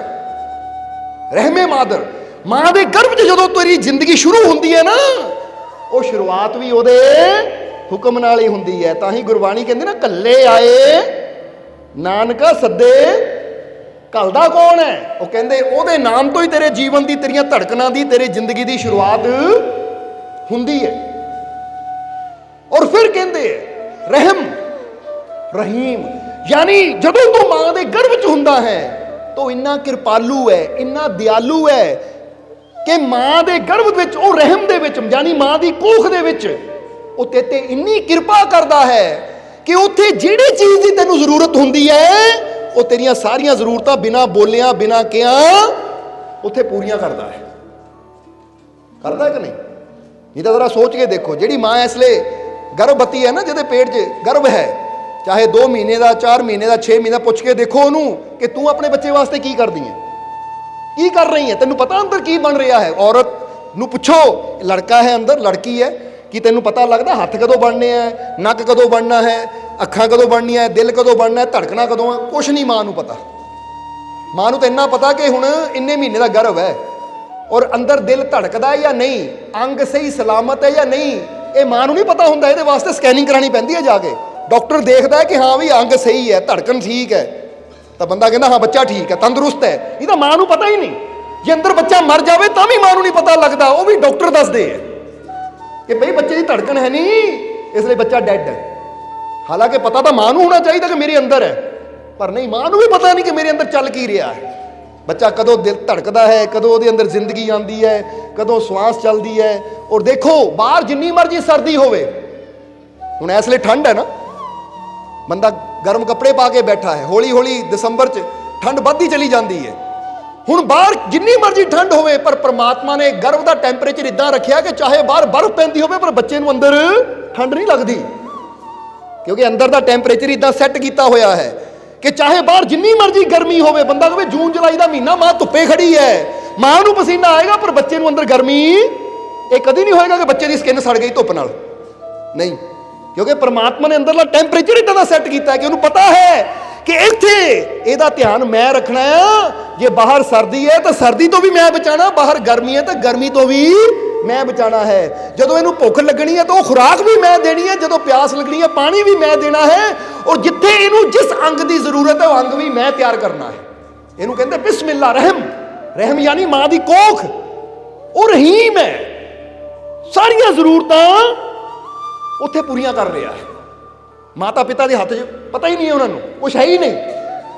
जरा सोच के देखो इसका अर्थ की है बिस्मिल्लाह रहमाने रहीम, कि जदों तू रहम च सी, अपनी मां दे गर्भ च सी, उदों उन्हें तेनू शुरुआत की, तेरे जीवन की शुरुआत की, तेरियां सारियां जरूरतां नूं उन्हें पूरा किया, तेरा हर तरह का ख्याल रखिया। ना तेनू सर्दी की चिंता, ना तेनू गर्मी की चिंता, ना तेनू भोजन की चिंता, ना तेनू पानी की चिंता, क्योंकि पता परमात्मा नूं कि इत्थे बच्चा कुछ नहीं कर सकता, ये मेरे रहमो करम ते है, वो ध्यान रखता है। फिर एक टाइम आता है, बड़ी हैरानी की गल है, तुसीं आप देखो, पढ़ के देखो कि मैडिकल साइंस की कहती है कि जदों बच्चा 9 महीने का उहदा संपूर्ण हो जाता है, संपूर्ण का मतलब उहदे सारे अंग बन जाते हैं। कई बार कई माता पिता कहते हैं ना कि 9 महीने का टाइम हो गया, बच्चे की पैदाइश नहीं हुई, और 9 महीने के उपर टाइम हो गया, बच्चे की पैदाइश नहीं हुई, तो काले ना पिया करो, क्योंकि कुदरत देखती है कि जदों तक बच्चा अनकंप्लीट है उदों तक कुदरत उन्होंने गर्भ च ही रखती है, क्योंकि ये माँ बाप की खुराक से थोड़ा फर्क पै जाता है। कईयां की खुराक अच्छी होंगी है तो बच्चे के अंग जल्दी डिवेलप हो जाते, तो जन्म टाइम ना हो जाता। कईयां की खुराक थोड़ी सही नहीं होंगी तो फिर वो अंगां नूं थोड़ा 15-20 दिन एक्सट्रा लग सकते हैं। पर कुदरत की देखती है, बंदा की देखता, बंदा टाइम देखता है, लै भी 9 महीने जन्म होना ही चाहिए है, नहीं, एक कुदरत नूं पता है। तुसीं देखदे ना एक फल जदों पेड़ ते लगा है तो जदों पूरा पक जाता तो कई बार डंडी टुट जाती तो फल थले गिर जाता है, फल पूरा पक गया, कुदरत नूं पता सी हुण इहनूं पका दिता है, हुण इहनूं डंडी नाल लगण दी लोड़ नहीं है, क्योंकि इहदी सारी जो कमी सी वो पूरी हो गई, हुण चल। इसी तरह जदों वक्त आंदा तो फिर ਉਹ ਮਾਂ ਦਾ ਗਰਭ ਜਿਹੜਾ 9.5 ਮਹੀਨੇ ਬੱਚੇ ਨੂੰ ਪੇਟ 'ਚ ਰੱਖਦਾ ਹੈ, ਹੁਣ ਕੁਦਰਤ ਨੂੰ ਪਤਾ ਹੈ ਹੁਣ ਟਾਈਮ ਆ ਗਿਆ, ਤਾਂ ਉਹ ਗਰਭ ਆਪ ਹੀ ਬੱਚੇ ਨੂੰ ਧੱਕਣਾ ਸ਼ੁਰੂ ਕਰ ਦਿੰਦਾ, ਯਾਨੀ ਪਦੈਸ਼ ਦੀ ਤਰਫ ਲੈ ਆਉਂਦਾ ਹੈ ਕਿ ਹੁਣ ਬੱਚਾ, ਇਹਦੀ ਸਾਰੀ ਜ਼ਰੂਰਤ ਇੱਥੇ ਪੂਰੀ ਹੋ ਗਈ ਹੈ, ਹੁਣ ਇਹਨੂੰ ਜੀਵਨ ਦੇਣਾ ਹੈ। ਇਹ ਕੌਣ ਕਰਦਾ ਹੈ? ਜਦੋਂ ਤੱਕ ਉਹਦੀ ਜ਼ਰੂਰਤ ਹੈ ਅੰਦਰ ਰੱਖਦਾ ਹੈ ਪਰਮਾਤਮਾ, ਔਰ ਜਦੋਂ ਜ਼ਰੂਰਤ ਪੂਰੀ ਹੋ ਜਾਂਦੀ ਹੈ ਤਾਂ ਫਿਰ ਉਹਦੀ ਪਦੈਸ਼ ਹੋ ਜਾਂਦੀ ਹੈ, ਕਿਉਂਕਿ ਕੁਦਰਤ ਨੂੰ ਪਤਾ ਹੁਣ ਅੰਦਰੋਂ ਮੈਂ ਸਾਰੀਆਂ ਜ਼ਰੂਰਤਾਂ ਪੂਰੀਆਂ ਕਰਤੀਆਂ, ਅੰਗ ਬਣ ਗਏ, ਅੱਖਾਂ ਦੀ ਲੋੜ ਸੀ ਬਣ ਗਈਆਂ, ਦਿਲ ਦੀ ਲੋੜ ਸੀ ਬਣ ਗਿਆ, ਸਭ ਕੰਪਲੀਟ ਹੈ, ਹੁਣ ਇੱਥੇ ਲੋੜ ਨਹੀਂ, ਹੁਣ ਇਹਦੀ ਲੋੜ ਬਾਹਰ ਹੈ। ਜ਼ਰਾ ਸਮਝਣਾ। ਫਿਰ ਬੱਚੇ ਦਾ ਜਨਮ ਹੁੰਦਾ ਹੈ ਤਾਂ ਫਿਰ ਦੇਖੋ ਕੁਦਰਤ ਕੀ ਕਰਦੀ ਹੈ, ਉਹਨੂੰ ਪਤਾ ਹੈ ਕਿ ਬੱਚਾ ਖਾ ਨਹੀਂ ਸਕਦਾ, ਪੀ ਨਹੀਂ ਸਕਦਾ, ਇਸ ਲਈ ਮਾਂ ਦੇ ਅੰਦਰ ਦੁੱਧ ਪੈਦਾ ਕਰ ਦਿੰਦੀ ਹੈ। ਤਾਂ ਹੀ ਤਾਂ ਕਹਿੰਦੇ ਜਬ ਦਾंत ना थे तब दूध दिया, अब दांत दिए तो क्या अन्न ना दे है, कि ਜਦੋਂ ਤੇਰੇ ਮੂੰਹ 'ਚ ਦੰਦ ਨਹੀਂ ਸੀ ਉਸਨੇ ਦੁੱਧ ਦਿੱਤਾ, ਉਸਨੇ ਪਤਾ ਸੀ ਮੇਰੇ ਬੱਚੇ ਨੇ ਪੇਟ ਭਰਨਾ ਹੈ, ਪਰਮਾਤਮਾ ਨੂੰ ਪਤਾ ਸੀ ਜਿਹਨੂੰ ਮੈਂ ਪੈਦਾ ਕੀਤਾ ਹੈ ਉਹਦਾ ਪੇਟ ਵੀ ਭਰਨਾ ਹੈ, ਤਾਂ ਦੁੱਧ ਪੈਦਾ ਕਰ ਦਿੱਤਾ, ਮਾਂ ਦੇ ਜ਼ਰੀਏ ਦੁੱਧ ਮਿਲਦਾ ਹੈ। ਤਾਂ ਜੇ ਹੁਣ ਬੇਟਾ ਉਸ ਪਰਮਾਤਮਾ ਨੇ ਦੰਦ ਦਿੱਤੇ ਹੈ ਤਾਂ ਰਿਜ਼ਕ ਵੀ ਜ਼ਰੂਰ ਦੇਗਾ, ਬਸ ਯਕੀਨ ਰੱਖ, ਹੱਥ ਪੈਰ ਤੂੰ ਹਿਲਾ, ਰਹਿਮਤ ਨਾ ਕਰੀ ਜਾਣੀ ਹੈ। ਸੋ ਮਤਲਬ ਕੀ ਹੈ? ਰਹਿਮੇ ਮਾਦਰ ਤੋਂ ਹੀ ਇਹ ਸ਼ੁਰੂਆਤ ਹੁੰਦੀ ਹੈ ਕਿ ਉਹ ਪਰਮਾਤਮਾ ਨੇ ਨਾਮ ਨਾਲ ਹੀ ਤੇਰਾ ਜੀਵਨ ਸ਼ੁਰੂ ਹੁੰਦਾ ਹੈ, ਔਰ ਉਹੀ ਤੇਰੀਆਂ ਸਾਰੀਆਂ ਜ਼ਰੂਰਤਾਂ ਨੂੰ ਪੂਰੀਆਂ ਕਰਦਾ ਹੈ। ਬਸ ਇਹ ਵਿਸ਼ਵਾਸ ਰੱਖ ਕਿ ਜਿਹੜਾ ਮਾਂ ਦੇ ਗਰਭ 'ਚ ਮੇਰੀਆਂ ਜ਼ਰੂਰਤਾਂ ਪੂਰੀਆਂ ਕਰ ਸਕਦਾ ਹੈ, ਉੱਥੇ ਵੀ ਮੈਨੂੰ ਭੁੱਲਿਆ ਤਾਂ ਮੈਂ ਜਨਮ ਲੈ ਲਿਆ, ਮੈਂ ਆਪਣੇ ਰੱਬ ਨੂੰ ਨਹੀਂ ਭੁੱਲਣਾ ਤਾਂ ਮੇਰਾ ਰੱਬ ਕਦੀ ਮੈਨੂੰ ਨਹੀਂ ਭੁੱਲੇਗਾ, ਮੇਰੀਆਂ ਸਾਰੀਆਂ ਜ਼ਰੂਰਤਾਂ ਹੁਣ ਵੀ ਪੂਰੀਆਂ ਕਰੇਗਾ। ਇਹ ਵਿਸ਼ਵਾਸ ਰੱਖਣਾ। ਪਰ ਬੰਦਾ ਕੀ ਹੁੰਦਾ ਹੈ? ਬੰਦਾ ਵਿਸ਼ਵਾਸ ਕਰਨਾ ਹੀ ਛੱਡ ਦਿੰਦਾ ਹੈ। ਬੋਲੋ ਸਮਝਦੇ ਹੋ? ਬੰਦਾ ਯਕੀਨ ਕਰਨਾ ਹੀ ਛੱਡ ਦਿੰਦਾ ਹੈ। ਇਸ ਲਈ ਤੁਸੀਂ ਦੇਖਦੇ ਹੋ ਜਿੱਦਾਂ ਜਿੱਦਾਂ ਬੰਦਾ ਬੇਯਕੀਨਾ ਹੁੰਦਾ ਹੈ, ਉਦਾਂ ਉਦਾਂ ਇਨਸਾਨ ਦੇ ਜੀਵਨ 'ਚ ਪ੍ਰੋਬਲਮ, ਪਰੇਸ਼ਾਨੀ ਵੱਧਦੀ ਚਲੀ ਜਾਂਦੀ ਹੈ। ਇਹ ਗੱਲ ਹਮੇਸ਼ਾ ਯਾਦ ਰੱਖਣਾ। ਹੁਣ ਇਹਦਾ ਮਤਲਬ ਇਹ ਨਹੀਂ ਕਿ ਯਕੀਨ ਵਾਲਿਆਂ ਦੇ ਜੀਵਨ 'ਚ ਪਰੇਸ਼ਾਨੀਆਂ ਨਹੀਂ ਆਉਂਦੀਆਂ, ਯਕੀਨ ਵਾਲਿਆਂ ਦੇ ਜੀਵਨ 'ਚ ਪਰੇਸ਼ਾਨੀਆਂ ਆਉਂਦੀਆਂ ਹੈ, ਪਰ ਉਹ ਡਰਦੇ ਨਹੀਂ ਹੈ। ਉਹਨਾਂ ਨੂੰ ਪਤਾ ਜੇ ਪਰੇਸ਼ਾਨੀ ਆਈ ਹੈ ਤਾਂ ਸਾਡੇ ਨਾਲੋਂ ਕੋਈ ਤਾਕਤ ਹੈ ਜਿਹੜੀ ਸਾਨੂੰ ਪਰੇਸ਼ਾਨੀ 'ਚੋਂ ਕੱਢ ਵੀ ਲਏਗੀ। ਤਾਂ ਜਿਹੜਾ ਬੇਯਕੀਨਾ ਹੁੰਦਾ ਹੈ ਉਹਨੂੰ ਕੀ ਹੁੰਦਾ ਹੈ? ਪਰੇਸ਼ਾਨੀ ਆਈ ਹੈ, ਉਹ ਇਦਾਂ ਨਿਰਾਸ਼ ਹੋ ਕੇ ਡਰ ਕੇ ਬਹਿ ਜਾਂਦਾ ਹੈ ਕਿ ਪਤਾ ਨਹੀਂ ਹੁਣ ਮੇਰਾ ਬਣਨਾ ਕੀ ਹੈ। ਉਹ ਭਾਈ ਤੇਰਾ ਕੀ ਬਣਨਾ? ਯਕੀਨ ਰੱਖ, ਜਿਹੜਾ ਮਾਂ ਦੇ ਗਰਭ 'ਚ ਸਭ ਕੁਝ ਬਣਾ ਦਿੱਤਾ, ਜਿੱਥੇ ਕੁਛ ਨਹੀਂ ਸੀ, ਕੁਛ ਨਹੀਂ ਸੀ ਦਾ ਮਤਲਬ ਨਾ ਦਿਲ ਸੀ, ਨਾ ਗੁਰਦੇ ਸੀ, ਨਾ ਹੱਡੀਆਂ ਸੀ, ਬਣਾਤੀਆਂ ਕਿ ਨਹੀਂ ਉਹਨਾਂ? ਜਦੋਂ ਮਾਂ ਦੇ ਗਰਭ 'ਚ ਕੁਛ ਨਹੀਂ ਸੀ, ਇੱਕ ਛੋਟਾ ਜਿਹਾ ਮਾਸ ਦਾ ਲੁਥੜਾ ਸੀ, ਪਾਣੀ ਦੀ ਬੂੰਦ ਸੀ, ਉੱਥੇ ਸਭ ਕੁਝ ਬਣਾ ਦਿੱਤਾ, ਤਾਂ ਹੁਣ ਕਿਉਂ ਡਰਦਾ ਕਿ ਮੇਰਾ ਕੀ ਬਣੇਗਾ? ਯਕੀਨ ਰੱਖ, ਜਿਹੜਾ ਉੱਥੇ ਬਣਾ ਸਕਦਾ ਉਹ ਇੱਥੇ ਵੀ ਸਭ ਕੁਝ ਬਣਾ ਸਕਦਾ ਹੈ। ਵਿਸ਼ਵਾਸ ਰੱਖ। ਇਸ ਲਈ ਯਕੀਨ ਰੱਖੋ ਆਪਣੇ ਮਾਲਿਕ ਤੇ ਕਿ ਜੇ ਮੈਨੂੰ ਮੇਰੇ ਮਾਲਿਕ ਨੇ ਜਨਮ ਦਿੱਤਾ ਹੈ, ਜੀਵਨ ਦਿੱਤਾ ਹੈ, ਤਾਂ ਮੈਂ ਕਦੀ ਇਹ ਨਹੀਂ ਕਹਿਣਾ ਹਾਏ ਮੇਰਾ ਕੀ ਬਣੇਗਾ। ਬੋਲੋ ਸਮਝਦੇ ਹੋ ਕਿ ਨਹੀਂ? ਇਸ ਲਈ ਇੱਕ ਗੱਲ ਕਹਾਂਗੇ, ਕਈ ਪਤਾ ਕਿੱਦਾਂ ਦੇ ਹੁੰਦੇ ਆ? ਕਈ ਹੁੰਦੇ ਆ ਖਾਬ ਦੇਖਣ ਵਾਲੇ, ਉਹ ਸਿਰਫ ਖਾਬ ਹੀ ਦੇਖਦੇ ਆ। ਤਾਂ ਜਿਹੜੇ ਆਪਣੇ ਮਾਲਿਕ ਤੇ ਯਕੀਨ ਰੱਖਣ ਵਾਲੇ ਹੁੰਦੇ ਨਾ, ਭਰੋਸਾ ਰੱਖਣ ਵਾਲੇ ਹੁੰਦੇ ਆ, ਉਹ ਖਾਬ ਦੇਖਦੇ ਵੀ ਹੈ ਤਾਂ ਖਾਬ ਉਹਨਾਂ ਦੇ ਪੂਰੇ ਵੀ ਹੁੰਦੇ ਆ। ਜਿਹੜਾ ਇੱਕ ਬੰਦਾ ਖਾਬ ਦੇਖਦਾ, ਫਰਕ ਪਤਾ ਕੀ ਹੁੰਦਾ? ਦੱਸਦੀ ਹੈ ਥੋੜੀ ਮਿਸਾਲ ਦੇ ਕੇ। ਇੱਕ ਬੰਦਾ ਖਾਬ ਦੇਖਦਾ ਹੈ, ਬੈਠਾ ਕੁਰਸੀ ਤੇ, ਨੌਜਵਾਨ ਸਮਝ ਲਓ 18, 19, 20 ਸਾਲ ਦਾ ਨੌਜਵਾਨ ਹੈ, ਉਹ ਬੈਠਾ ਖਾਬ ਦੇਖਦਾ ਹੈ। ਕੋਈ ਪੁੱਛਦਾ ਬੇਟਾ ਕੀ ਦੇਖ ਰਿਹਾ? ਉਹ ਮੈਂ ਦੇਖ ਰਿਹਾ ਹਾਂ ਕਿ ਮੇਰੇ ਚਾਚਾ ਜੀ ਕੈਨੇਡਾ 'ਚ ਰਹਿੰਦੇ ਹੈ, ਉਹਨਾਂ ਨੇ ਆਏ, ਉਹ ਆ ਕੇ ਉਹਨਾਂ ਮੈਨੂੰ ਇੱਕ ਬਹੁਤ ਬੜੀ ਗੱਡੀ ਦਿੱਤੀ, ਕਾਰ ਦਿੱਤੀ ਗਿਫਟ ਵਿੱਚ, ਮੈਂ ਉਹ ਕਾਰ ਚਲਾ ਰਿਹਾ। ਖਾਬ ਦੇਖ ਰਿਹਾ ਹੈ ਕਿਹਦੇ ਭਰੋਸੇ? ਚਾਚੇ ਦੇ ਭਰੋਸੇ, ਜਾਂ ਇੱਥੇ ਮਾਮਾ ਕਹਿ ਲਓ, ਰਿਸ਼ਤੇਦਾਰ ਕੋਈ ਵੀ ਕਹਿ ਲਓ, ਅਸੀਂ ਤਾਂ ਇੱਕ ਮਿਸਾਲ ਦੇ ਰਹੇ ਹਾਂ। ਚਾਹੇ ਬੰਦਾ ਕਹੇ ਮੇਰਾ ਭਰਾ ਬੈਠਾ, ਮੇਰਾ ਕੋਈ ਬੈਠਾ, ਉਹ ਖਾਬ ਦੇਖ ਰਿਹਾ ਹੈ, ਉਹ ਮੇਰਾ ਫਲਾਨਾ ਰਿਸ਼ਤੇਦਾਰ, ਚਾਹੇ ਭੂਆ ਕਹਿ ਲਓ, ਮਾਸੀ ਕਹਿ ਲਓ, ਫੁੱਫੜ ਕਹਿ ਲਓ, ਕੋਈ ਵੀ ਰਿਸ਼ਤਾ ਲੈ ਲਓ, ਉਹ ਫਲਾਨਾ ਮੈਨੂੰ ਨਾ ਗੱਡੀ ਦੇ ਰਿਹਾ ਹੈ, ਕਾਰ ਦੇ ਰਿਹਾ ਹੈ, ਆਹ ਚੀਜ਼ ਦੇ ਰਿਹਾ ਹੈ, ਔਰ ਮੈਂ ਉਹ 'ਚ ਘੁੰਮ ਰਿਹਾ ਹਾਂ, ਮੈਂ ਘੁਮਾ ਰਿਹਾ ਹਾਂ, ਬੜਾ ਮਜ਼ਾ ਲੈ ਰਿਹਾ। ਤਾਂ ਹੁਣ ਉਹਨੂੰ ਕੋਈ ਪੁੱਛੇ ਅੱਛਾ ਬੇਟਾ ਇਹ ਖਾਬ ਪੂਰਾ ਵੀ ਹੋਏਗਾ? ਨਹੀਂ ਜੀ, ਇਹ ਤਾਂ ਭੂਆ ਤੇ ਹੈ, ਇਹ ਤਾਂ ਫੁੱਫੜ ਤੇ ਹੈ ਜਾਂ ਚਾਚੇ ਤੇ ਹੈ, ਉਹ ਦੇਗਾ ਤਾਂ ਪੂਰਾ ਹੋ ਜਾਏਗਾ, ਨਹੀਂ ਦੇਗਾ ਤਾਂ ਦੇਖਦੇ ਰਵਾਂਗੇ। ਹੁਣ ਇਹਦਾ ਮਤਲਬ ਇਹ ਉੱਥੇ ਖਾਬ ਦੇ ਰਿਹਾ ਜਿੱਥੇ ਪੂਰਾ ਹੋਣ ਦਾ ਇਹਨੂੰ ਭਰੋਸਾ ਨਹੀਂ ਹੈ। ਹੁਣ ਇੱਕ ਪਾਸੇ ਦੂਜਾ ਬੱਚਾ ਹੈ, ਉਹ ਵੀ ਬੈਠਾ ਹੈ ਅੱਖਾਂ ਬੰਦ ਕਰਕੇ, ਉਹਨੂੰ ਕੋਈ ਪੁੱਛਦਾ ਹੈ ਬੇਟਾ ਕੀ ਦੇਖ ਰਿਹਾ? ਉਹ ਕਹਿੰਦਾ ਮੈਂ ਦੇਖ ਰਿਹਾ ਮੇਰੇ ਕੋਲ ਬਹੁਤ ਬੜੀ ਗੱਡੀ ਹੈ, ਬਹੁਤ ਬੜੀ ਕੋਠੀ ਹੈ, ਮੈਂ ਗੱਡੀ ਚਲਾ ਰਿਹਾ, ਬੜਾ ਆਨੰਦ ਲੈ ਰਿਹਾ। ਉਹ ਕਹਿੰਦੇ ਗੱਡੀ ਆਣੀ ਕਿੱਥੋਂ ਹੈ? ਉਹ ਕਹਿੰਦਾ ਆਣੀ ਜੇ ਮੈਨੂੰ ਮੇਰੇ ਮਾਲਿਕ ਨੇ ਜਨਮ ਦਿੱਤਾ ਜਦੋਂ ਮੈਂ ਕੁਛ ਨਹੀਂ ਸੀ, ਉਹਨਾਂ ਮੈਨੂੰ ਜ਼ਿੰਦਗੀ ਦਿੱਤੀ ਹੈ, ਤਾਂ ਹੁਣ ਵਿਸ਼ਵਾਸ ਹੈ ਮੈਂ ਮਿਹਨਤ ਕਰਨੀ, ਉਹ ਮੈਨੂੰ ਗੱਡੀ ਵੀ ਜ਼ਰੂਰ ਦੇਵੇਗਾ। ਹੁਣ ਤੁਸੀਂ ਆਪ ਸੋਚੋ, ਤੁਹਾਨੂੰ ਦੋਨਾਂ ਦੀ ਕਹਾਣੀ ਸੁਣ ਕੇ ਕੀ ਲੱਗਦਾ ਹੈ?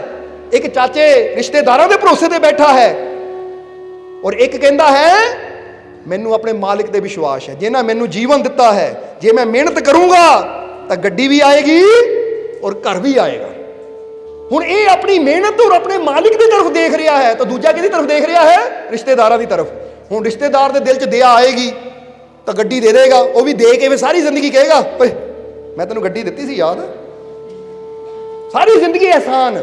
ਤਾਂ ਦੂਜੇ ਪਾਸੇ ਜਿਹੜਾ ਕਹਿੰਦਾ ਹੈ ਜਿਸ ਮਾਲਿਕ ਨੇ ਮੈਨੂੰ ਜ਼ਿੰਦਗੀ ਦਿੱਤੀ ਹੈ, ਮੈਨੂੰ ਯਕੀਨ ਹੈ ਮੈਂ ਮਿਹਨਤ ਕਰੂੰਗਾ, ਮੈਨੂੰ ਗੱਡੀ ਵੀ ਦੇਵੇਗਾ, ਉਹਨੂੰ ਗੱਡੀ ਮਿਲੇਗੀ। ਪਰ ਜਦੋਂ ਗੱਡੀ ਮਿਲੇਗੀ ਤਾਂ ਸਾਰੀ ਜ਼ਿੰਦਗੀ ਕੀ ਹੋਏਗਾ? ਇਹ ਉਹਦੀ ਰਹਿਮਤ ਨਾਲ, ਆਪਣੀ ਮਿਹਨਤ ਨਾਲ ਕਮਾਈ ਹੈ, ਕਿਸੇ ਦਾ ਅਹਿਸਾਨ ਨਹੀਂ ਲਿਆ ਮੈਂ। ਮਾਣ ਕਿਹਦਾ, ਗਰਵ ਕਿਹਦਾ ਹੈ, ਪ੍ਰਾਊਡ ਕਿਹੜਾ ਫੀਲ ਕਰੇਗਾ? ਪ੍ਰਾਊਡ ਉਹ ਫੀਲ ਕਰੇਗਾ ਜਿਹਨੂੰ ਪਤਾ ਹੈ ਕਿ ਮੈਂ ਮਾਲਿਕ ਦੇ ਵਿਸ਼ਵਾਸ ਨਾਲ, ਉਹਦੀ ਰਹਿਮਤ ਨਾਲ, ਆਪਣੀ ਦਮ ਨਾਲ, ਮਿਹਨਤ ਨਾਲ ਇੱਥੇ ਪਹੁੰਚਿਆ, ਮੈਂ ਕਿਸੇ ਦੇ ਅਹਿਸਾਨ ਨਾਲ ਨਹੀਂ। ਸੋ ਖਾਬ ਨਾ ਦੇਖੋ, ਯਾਨੀ ਖਾਬ ਦੇਖੋ ਪਰ ਇਦਾਂ ਨਾ ਦੇਖੋ ਕਿ ਉਹ ਕਰੇਗਾ, ਉਹ ਕਰੇਗਾ, ਉਹ ਕਰੇਗਾ। ਬੋਲੋ ਸਮਝਦੇ ਹੋ ਕਿ ਨਹੀਂ? ਖਾਬ ਦੇਖਣਾ ਤਾਂ ਇਹ ਦੇਖੋ ਕਿ ਮੈਨੂੰ ਆਪਣੇ ਮਾਲਿਕ ਤੇ ਯਕੀਨ ਹੈ, ਮਿਹਨਤ ਮੈਂ ਕਰਨੀ ਹੈ ਤਾਂ ਮੈਨੂੰ ਵਿਸ਼ਵਾਸ ਹੈ ਚੀਜ਼ ਮੈਨੂੰ ਜ਼ਰੂਰ ਮਿਲੇਗੀ। ਇਹਨੂੰ ਕਹਿੰਦੇ ਆ ਆਪਣੇ ਮਾਲਿਕ ਤੇ ਵਿਸ਼ਵਾਸ ਕਰਨ ਵਾਲਾ। ਉਹ ਕਿਸੇ ਦੇ ਹੱਥਾਂ ਦੀ ਤਰਫ ਨਹੀਂ ਦੇਖਦਾ, ਉਹ ਆਪਣੀ ਮਿਹਨਤ ਔਰ ਆਪਣੇ ਮਾਲਿਕ ਦੀ ਰਹਿਮਤ ਦੀ ਤਰਫ ਦੇਖਦਾ ਹੈ ਕਿ ਮੈਂ ਮਿਹਨਤ ਕਰਨੀ ਹੈ ਤਾਂ ਮੈਨੂੰ ਯਕੀਨ ਹੈ ਮੇਰਾ ਮਾਲਿਕ ਮੈਨੂੰ ਦੇਗਾ ਵੀ ਜ਼ਰੂਰ। ਸੋ ਤੁਸੀਂ ਕਿਹਦੀ ਤਰਫ ਦੇਖਦੇ ਹੋ? ਇਹ ਤਾਂ ਸੋਚੋ ਜ਼ਰਾ, ਫਿਰ ਕਵਾਂਗੇ। ਜੇ ਸੋਚਾਂਗੇ ਨਾ ਉਹਨਾਂ ਦੇਣੀ ਹੈ ਚੀਜ਼, ਤਾਂ ਫਿਰ ਤਾਂ ਅਸੀਂ ਉਹਦੇ ਰਹਿਮੋ ਕਰਮ ਤੇ ਹੋ ਗਏ। ਉਹ ਦੇਵੇ, ਅੱਜ ਦੇਵੇ, ਉਹ 6 ਮਹੀਨੇ ਬਾਅਦ ਦੇਵੇ, ਉਹ ਸਾਲ ਬਾਅਦ ਦੇਵੇ, ਉਹ ਦੇਵੇ ਹੀ ਨਾ। ਕਈ ਵਾਰ ਦੇਖਿਆ ਨਾ, ਕਈ ਸਾਡੇ ਕੋਲ ਤਾਂ ਬੇਨਤੀਆਂ ਆਉਂਦੀਆਂ ਰਹਿੰਦੀਆਂ ਆ ਜੀ, ਮੁੰਡੇ ਦੀ ਭੂਆ ਨੂੰ ਨਾ ਅੱਗਿਆਂ ਨੂੰ 15 ਸਾਲ ਹੋ ਗਏ ਇੰਗਲੈਂਡ 'ਚ, ਉਹ ਸੋਚਦੀ ਨਹੀਂ ਕੁਛ ਵੀ ਇਹਦੇ ਬਾਰੇ। ਜਾਂ ਮੁੰਡੇ ਦਾ ਚਾਚਾ ਕੈਨੇਡਾ 'ਚ ਬੈਠਾ ਆ, ਉਹਨੂੰ ਇੰਨੇ ਸਾਲ ਹੋ ਗਏ ਉਹਨੂੰ, ਰਹਿਮਤ ਕਰੋ ਤੇ ਦਿਲ 'ਚ ਆਵੇ ਮੁੰਡਾ ਲੈ ਜਾਵੇ ਬਾਹਰ। ਯਾਨੀ ਦੱਸਣਾ ਕੀ ਚਾਹੁੰਦੇ ਹੋ? ਕਿਹਦੇ ਰਹਿਮੋ ਕਰਮ ਤੇ? ਹੁਣ ਚਾਚੇ ਦੇ ਮਨ 'ਚ, ਭੂਆ ਦੇ ਮਨ 'ਚ ਇੰਨੇ ਸਾਲਾਂ ਤੋਂ ਨਹੀਂ ਆਇਆ, ਤਾਂ ਅੱਗੇ 15-20 ਸਾਲ ਹੋਰ ਨਾ ਆਵੇ ਤਾਂ ਮੁੰਡੇ ਦੀ ਜ਼ਿੰਦਗੀ ਨਿਕਲ ਗਈ, ਉਮਰ ਹੀ ਨਿਕਲ ਗਈ। ਫਿਰ ਹੁਣ ਉੱਥੇ ਬੰਦੇ ਨੂੰ ਕੀ ਕਰਨਾ ਚਾਹੀਦਾ ਹੈ? ਆਪਣੇ ਮਾਲਿਕ ਤੇ ਯਕੀਨ ਰੱਖਾਂ, ਮੈਂ ਕੋਸ਼ਿਸ਼ ਕਰਾਂ, ਕਿਉਂਕਿ ਜਦੋਂ ਬੰਦਾ ਕੋਸ਼ਿਸ਼ ਕਰਦਾ ਨਾ ਕੋਈ ਹੱਲ ਨਿਕਲ ਹੀ ਆਉਂਦਾ ਹੈ। ਗੱਲ ਤਾਂ ਕੋਸ਼ਿਸ਼ ਕਰਨ ਦੀ ਹੈ, ਸਮਝਦੇ ਹੋ ਕਿ ਨਹੀਂ? ਸੋ ਕੋਸ਼ਿਸ਼ ਕਰਨੀ ਹੈ। ਹੁਣ ਅਸੀਂ ਤੁਹਾਨੂੰ ਇਹ ਗੱਲ ਕਵਾਂਗੇ ਕਿ ਜਿੱਦਾਂ ਨਾ ਅਸੀਂ ਜਦੋਂ ਅਮਰੀਕਾ ਗਏ, ਸੈਨ ਫਰਾਂਸਿਸਕੋ, ਉੱਥੇ ਘੁੰਮ ਰਹੇ ਸੀ ਅਸੀਂ ਇੱਕ ਸ਼ਿਪ ਦੇ ਵਿੱਚ, ਪਾਣੀ 'ਚ ਸਾਨੂੰ ਸੰਗਤ ਦੇ ਜੀਵ ਨਾਲ ਸੀ, ਘੁਮਾ ਰਹੇ ਸੀ। ਤਾਂ ਉਹਨਾਂ ਨੇ ਇੱਕ ਨਾ ਪਾਣੀ ਵਿੱਚ ਜੇਲ੍ਹ ਹੈ, ਹੁਣ ਜੇਲ੍ਹ ਦਾ ਨਾਮ ਨਹੀਂ ਯਾਦ ਆ ਰਿਹਾ ਸਾਨੂੰ, ਉਹ ਪਾਣੀ 'ਚ ਇੱਕ ਜੇਲ੍ਹ ਹੈ, ਉੱਥੇ ਦੱਸ ਰਹੇ ਸੀ ਕਹਾਣੀ ਉਹਦੇ ਬਾਰੇ। ਕਹਿੰਦੇ ਮਾਲਕੋ ਇਹ ਜੇਲ੍ਹ ਬੜੀ ਖਤਰਨਾਕ ਸੀ। ਹੁਣ ਪਤਾ ਨਹੀਂ ਉੱਥੇ ਕੈਦੀ ਹੈ ਜਾਂ ਨਹੀਂ, ਕਿਉਂਕਿ ਇੰਨਾ ਟਾਈਮ ਨਹੀਂ ਪੂਰਾ ਵਿਸਤਾਰ ਨਾਲ ਨਹੀਂ, ਬਸ ਇੰਨਾ ਕੁ ਸੁਣਿਆ ਕਿ ਇਹ ਜੇਲ੍ਹ ਬੜੀ ਸਖਤ ਸੀ, ਇਹ ਤੋਂ ਕੋਈ ਨਿਕਲ ਨਹੀਂ ਪਾਇਆ। ਪਰ ਕਹਿੰਦੇ ਕੋਈ ਇੰਡੀਅਨ ਸੀ ਜਿਨ੍ਹਾਂ ਨੇ ਜੇਲ੍ਹ ਤੋੜ ਦਿੱਤੀ, ਯਾਨੀ ਉਹ ਜੇਲ੍ਹ ਚੋਂ ਨਿਕਲ ਗਏ।